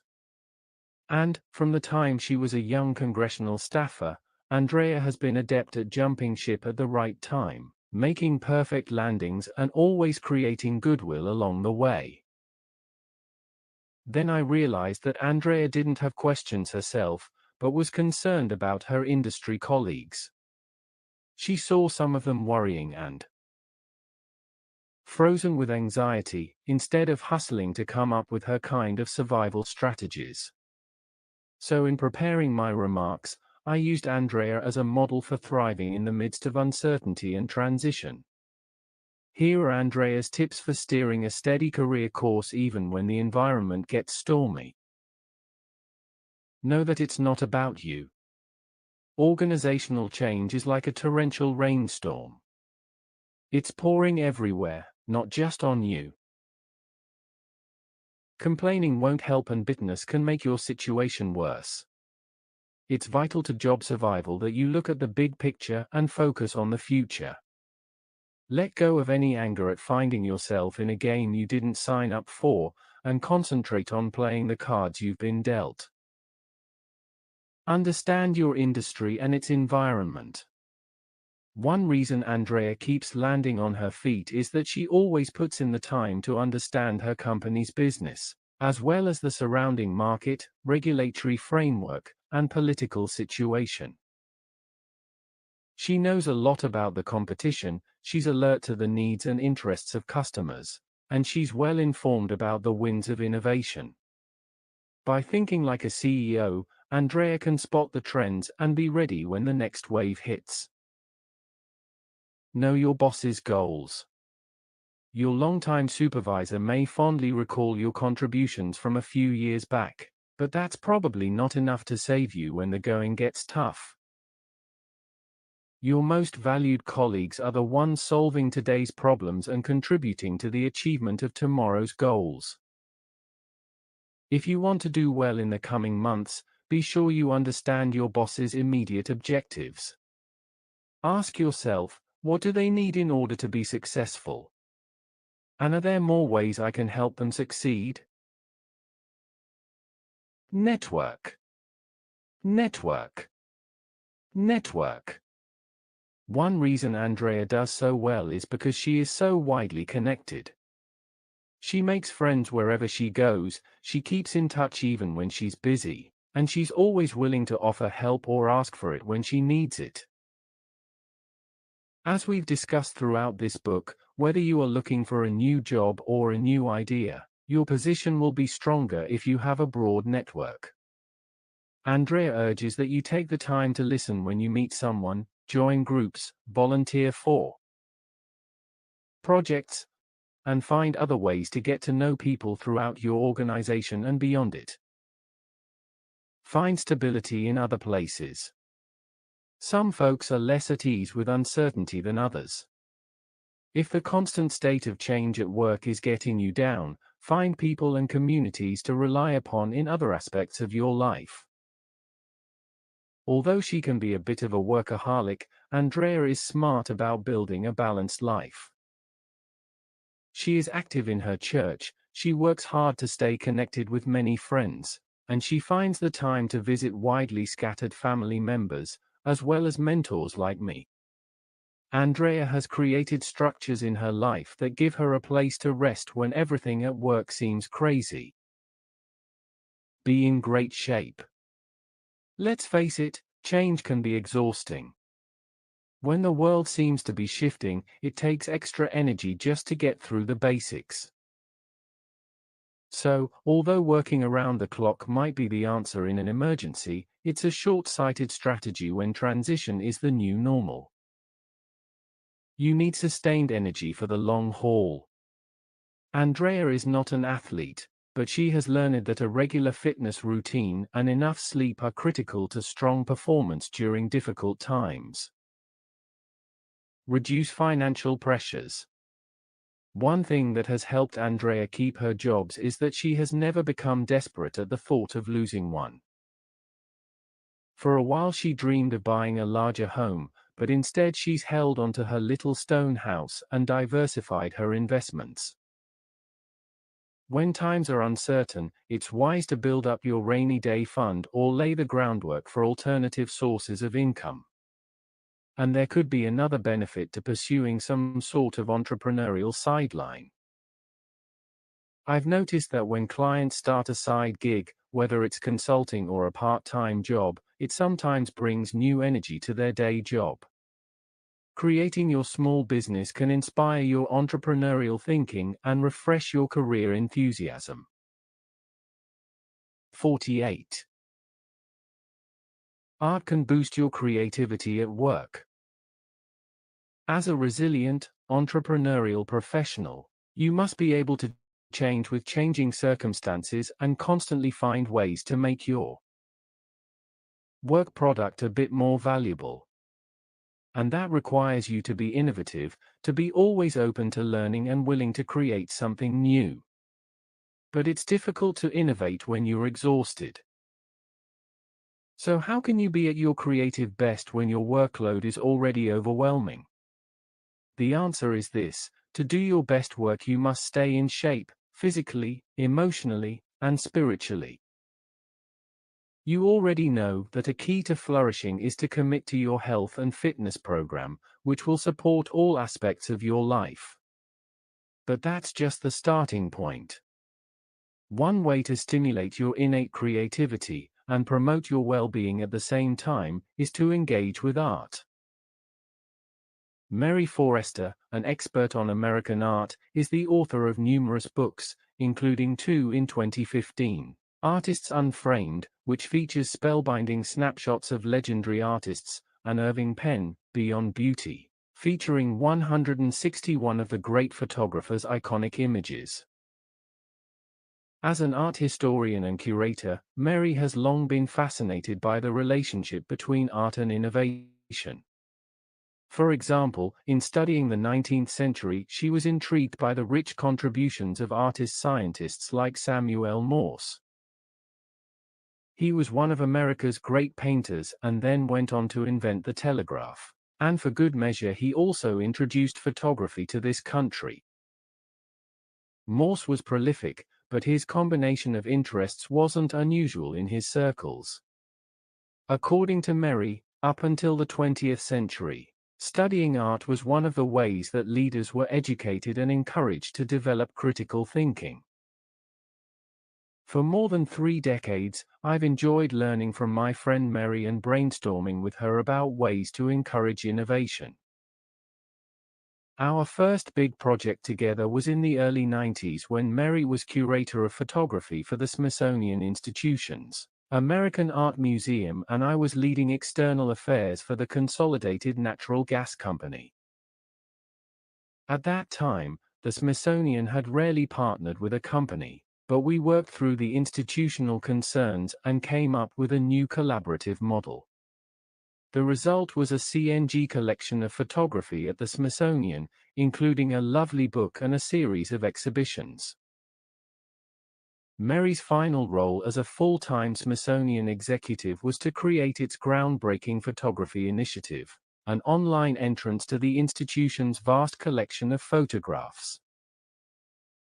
These days, while occasionally serving as a guest curator, Merry works with museums, universities, and other organizations in new ways. They call her when they want to re-examine their assumptions and foster innovation in their programs.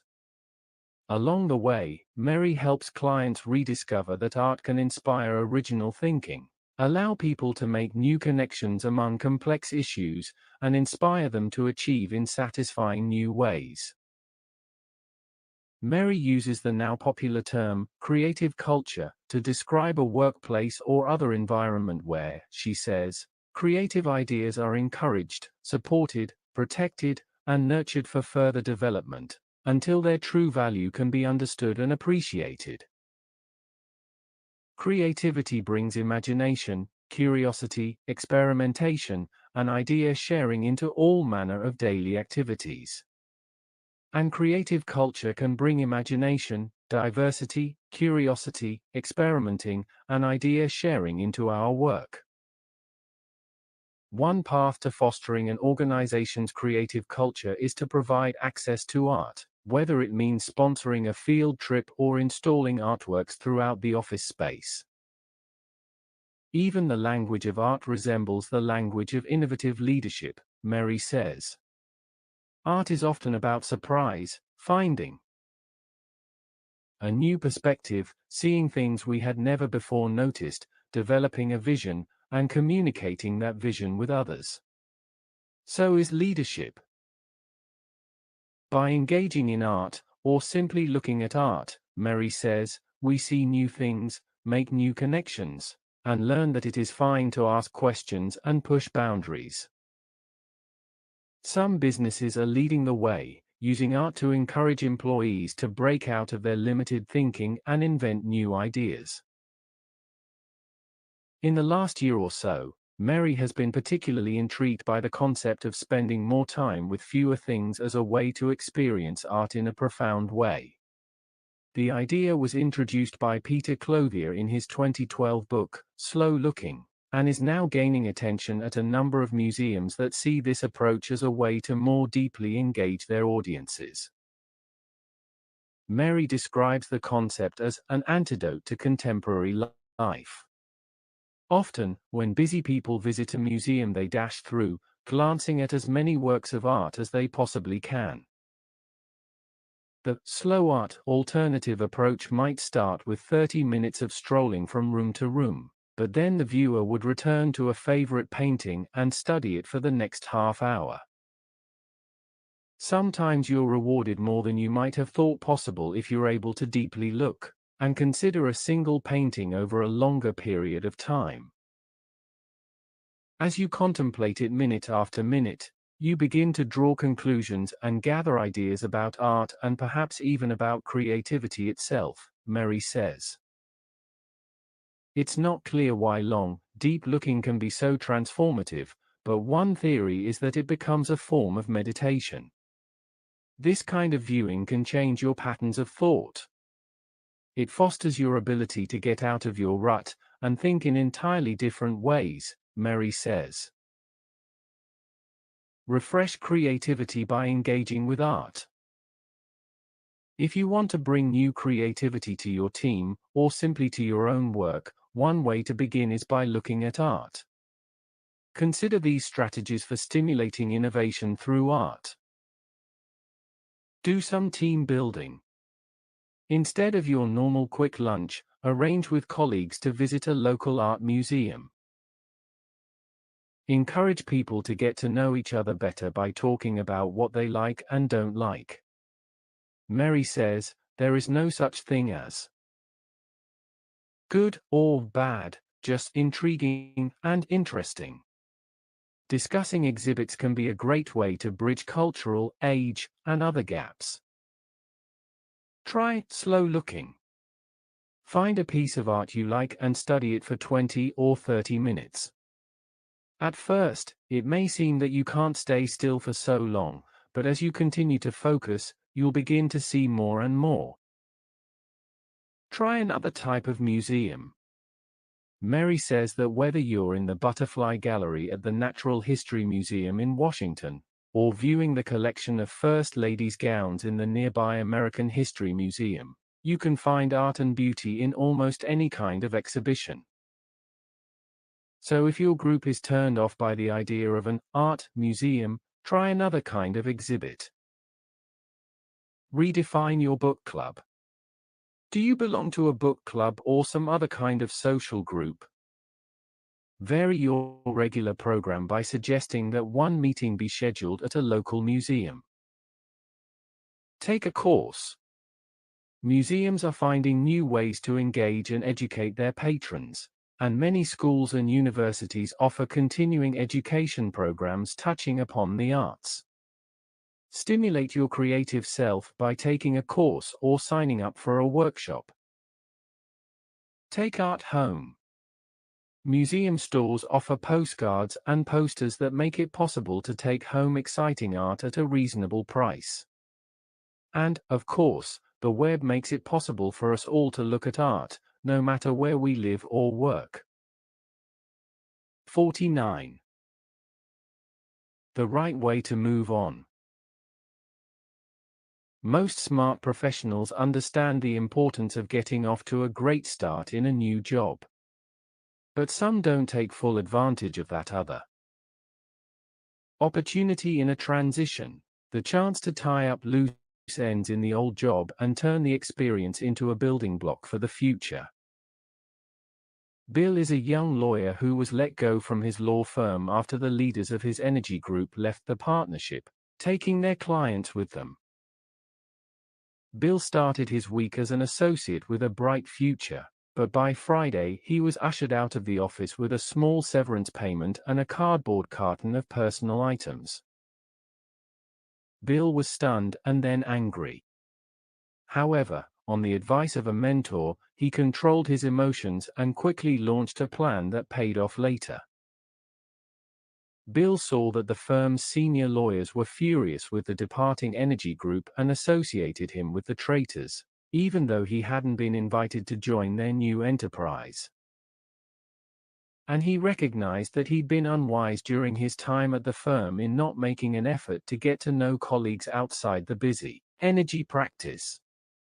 Most worrisome, he feared that former colleagues who weren't his friends would describe him as not competent enough to either stay in the firm or be invited to join the departing unit. Determined to make the best of his situation, Bill launched a process that changed the way his former firm remembered him and ultimately led to a new job. In the days after his departure, he methodically contacted the law firm leaders and staff and found ways to thank each of them for something. Even though it often felt like a reach, he wrote notes expressing appreciation for the collegial atmosphere, the training in managing client accounts, for any kindness or strength he could describe without being insincere. And as a few years went by, he found ways to stay in touch, even referring a little business to a friend in the old firm. What Bill did so well was reframe his law firm experience in the minds of his former colleagues. Most of them probably didn't remember him vividly, but now they did think of him positively. This was reflected in the fact that they occasionally sent him energy work they could no longer handle. And when they eventually decided to rebuild the firm's energy capability, they remembered Bill and recruited him to rejoin, this time as a partner. Use these strategies for a departure that will pave your way in the future. Whether you're sad to go or can't wait to get out the door, it's normal in a career transition to focus more on the future than on the past. But if you're smart, you'll do what it takes to create a classy departure. In today's fluid job market, it's inevitable that you'll bump into some of these people again. And, when that happens, what they may remember is your last few days on the job. Here are 5 tips for leaving your job the right way. 1. Give proper notice. Once you've decided to accept another opportunity, tell your boss immediately, before word gets around. The boss may not like being surprised by your departure, but it'll be much worse if the news drifts in through the grapevine. Give as much notice as possible. 2 weeks or a month is common, but more could be better. And follow up your conversation with a very brief resignation letter that clearly states your last day on the job. 2. Resist the urge to speak up. You may have fantasized about how great it would feel to tell the team what you really think. Don't. Do it. Your goal now is to end things on a good note, not point out the error of their ways. Even formal exit interviews should be approached with caution because you can't really count on confidentiality. 3. Finish your work and leave a trail. Your last days on the job are a great time to show that you have what it takes. If you can't complete your projects, leave them in good shape so the next person will know where to get started. Write notes about your tasks, contacts, and responsibilities to help your co-workers or your replacement keep things moving. If you leave things in a mess, that's how they'll always think of you. 4. Say thanks. Think about every person, at every level, who has been helpful to you in some way. Don't dramatize. But write notes, stop by your colleagues' desks, or find other appropriate ways to thank them for what they have done or what they have meant to you. The more specific you make your thank yous, the more effective and appreciated they will be. 5. Make plans to stay in touch. Make sure everybody has your new contact information and confirm that you have theirs. If you haven't connected with them on LinkedIn, do it now. You're likely to see many of these people again, but don't leave it all to chance. Think about the people you most want in your future and promise yourself that you will find ways to make it happen. In a career market where people change jobs frequently, knowing how to say goodbye with grace has become an important skill.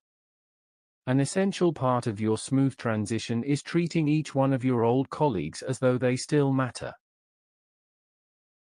50. Choose to be an optimist. During my second year of law school, I hit a low point. I was exhausted from long hours of work and feeling sorry for myself because I was paying my way through school. And somehow I got it in my head that I wouldn't be able to find a good job after graduation. I dragged through, day after day, with a little voice in my head saying, "I'll never get a job. I'll never get a job." Then my sister Helen reported that a routine exam had shown our brother Dick to have a tumor on his spine. Helen, a nurse, said the spine was a dangerous place for a tumor, and if it were malignant, Dick might not have long to live. Dick was rushed immediately into surgery. Happily, we soon heard the good news that the lump was just a harmless cyst, and Dick was in no danger. The next morning I woke up in a wonderful mood. My career worries had drifted away, I was confident that things would work out, and life felt good. Then I noticed, my life was no different than it had been the day before Helen's call. But my depression had lifted and I once again felt confident and ready to face the world. The scare about Dick's health had pulled me out of my self-pity and given me a chance to focus on the big picture. So I wondered, if a momentary scare could shake me out of my pessimism, shouldn't I be able to do that for myself? I knew I was born a worrier, but I decided that from then on I'd make better choices about whether to let my worries take over my life. I experimented with various ways of holding my pessimism in check, like refocusing on the bigger picture and talking back to the voice in my head. And I found that when I kept an optimistic outlook, my career did indeed tend to flow smoothly.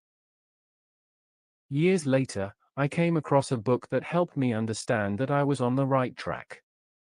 I was captivated by Learned Optimism: How to Change Your Mind and Your Life by leading psychologist Martin E.P. Seligman. Often called the father of positive psychology, Dr. Seligman has spent years studying well-being and ways that normal people can choose to become happier and more fulfilled in life. Reading his work reinforced my own belief, developed through trial and error, that optimism is a choice and we don't have to be controlled by our innate tendency toward pessimism. Practice techniques for choosing optimism. Optimism is a positive attitude that carries with it an expectation that things will probably work out for the best. A growing body of research from multiple disciplines suggests that optimism can set you up for career success, improve your social life, help you overcome stress and many kinds of difficulties, and support your efforts to stay healthy. Pessimism, on the other hand, can undercut your level of achievement, weaken your immune system, and make it more likely that you'll become depressed. In the workplace, pessimism is valuable in performing tasks that require an awareness of risks, such as drafting legal documents. Even for lawyers, however, a pessimistic style can be a burden when it's time to woo clients or manage projects. Generally, it's the optimists who enjoy more fruits of success. Some lucky optimists are just born that way, but the rest of us need not despair. Dr. Seligman documented that you can build optimism by modifying your internal dialogue. The trick is to recognize and dispute your pessimistic thoughts. For example, if you catch yourself thinking, "I'll never get this right," you can argue back to yourself that you're just starting out and will get much better with practice. In my own life, and working with clients, I've seen good results using these techniques pioneered by Dr. Seligman. Catch that thought. Learn to identify self-defeating thoughts that automatically run through your mind, particularly when you're feeling down or discouraged. Simply noticing your frequent negative attitudes, such as, "I'm so bored," or "this will never work out," will help to tame them. Argue back. As we discussed in Chapter 7, you can talk back to the voice in your head. Once you observe a negative refrain, dispute it, just as you would in conversation with a dear friend who was putting herself down. If you notice a voice saying, "I'm a loser," respond with something like, "You have what it takes to start winning." Test the accuracy. One simple way to dispose of a pessimistic thought is to demonstrate that it's just not true. Look to external evidence, and then dismiss exaggerated statements such as, "I always fail at things like this." Find other explanations. Most situations have many causes, but pessimists tend to cling to the worst possible options. They may leap to the most permanent and pervasive explanation imaginable, such as, "I'm just too old to do this." Dispute negativity by proposing alternative explanations, like, "Maybe I didn't prepare enough this time, but I can do better next time." Here are more suggestions for developing a more optimistic approach to life. Make lists. Carry around a small notebook in which to list each negative phrase that plays repeatedly inside your head. Periodically review the list and create a new list by reframing each pessimistic thought into a positive statement. For example, "I'm too fat" may become "Today I will eat consciously" on the new list. Read the positive list at least daily. Appreciate the good stuff. You can generate a surge of optimism by refocusing your attention on the more positive aspects of any situation. For example, if you're frustrated with the stresses of your job, look at the total picture and list 5 things you appreciate about your professional life. Review the list frequently. Make goodwill deposits. Each time you say something kind or positive to another person, or go out of your way to do a good deed, there will be at least 2 impacts. First, it will be as though you've made a deposit in an account where that person can store up positive feelings about you. And you'll know that the goodwill might come in handy in the future. Second, your positive gesture toward another person will probably provide a lift in your own attitude. Resist naysayers. Sometimes that negative dialogue isn't all in your head. Pessimistic people can drain your energy and pull whole groups off track. Avoid negative people when you can and try not to let them bring you down when their company is unavoidable. When you must deal with angry or disrespectful clients or co-workers, try to summon up a feeling of compassion for their angst.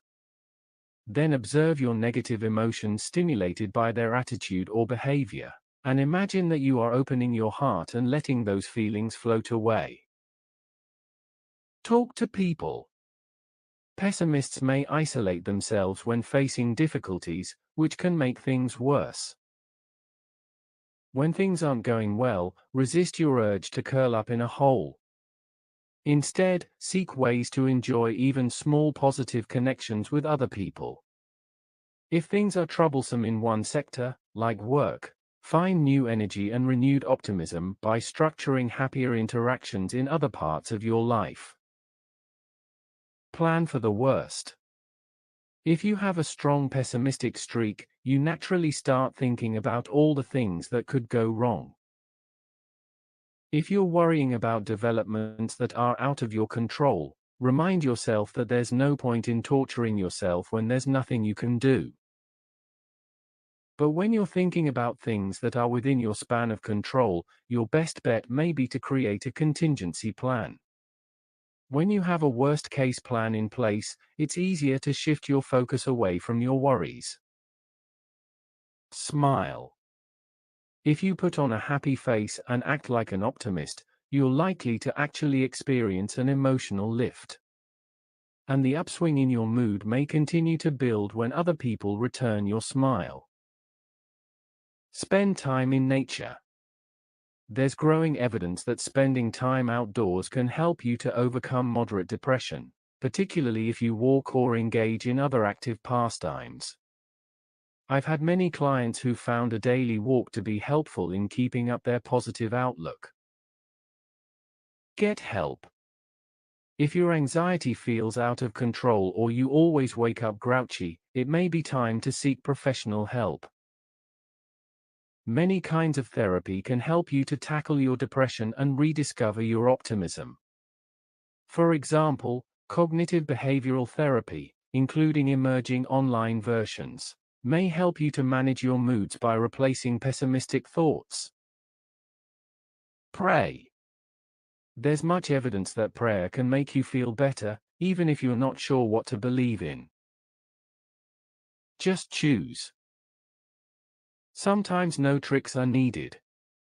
You can simply choose optimism. Every morning as you head to work, you can decide to face the day with an optimistic attitude. Your elevated mood may not last, but each time a client is rude or your boss is unreasonable, you'll have an opportunity to choose again. Throughout the day, you'll have opportunities to let go of negativity and notice the positive. Some choices will be more challenging than others, but with repeated attempts at optimism your brain will change, and it will be increasingly easy to opt for the positive choice. Learning how and why to be optimistic is something I've had to absorb more than once. Like everyone, I've had ups and downs. And I've discovered and rediscovered that managing my attitude must be part of my formula for working past the down times. Choosing optimism is what I'm doing now, in this later phase of my professional life. I'm excited about the rapidly evolving new career options, and I'm electing to stay part of it all, rather than retire. You also have the power to choose optimism in ways that can transform your career and enrich your life. I wish you well.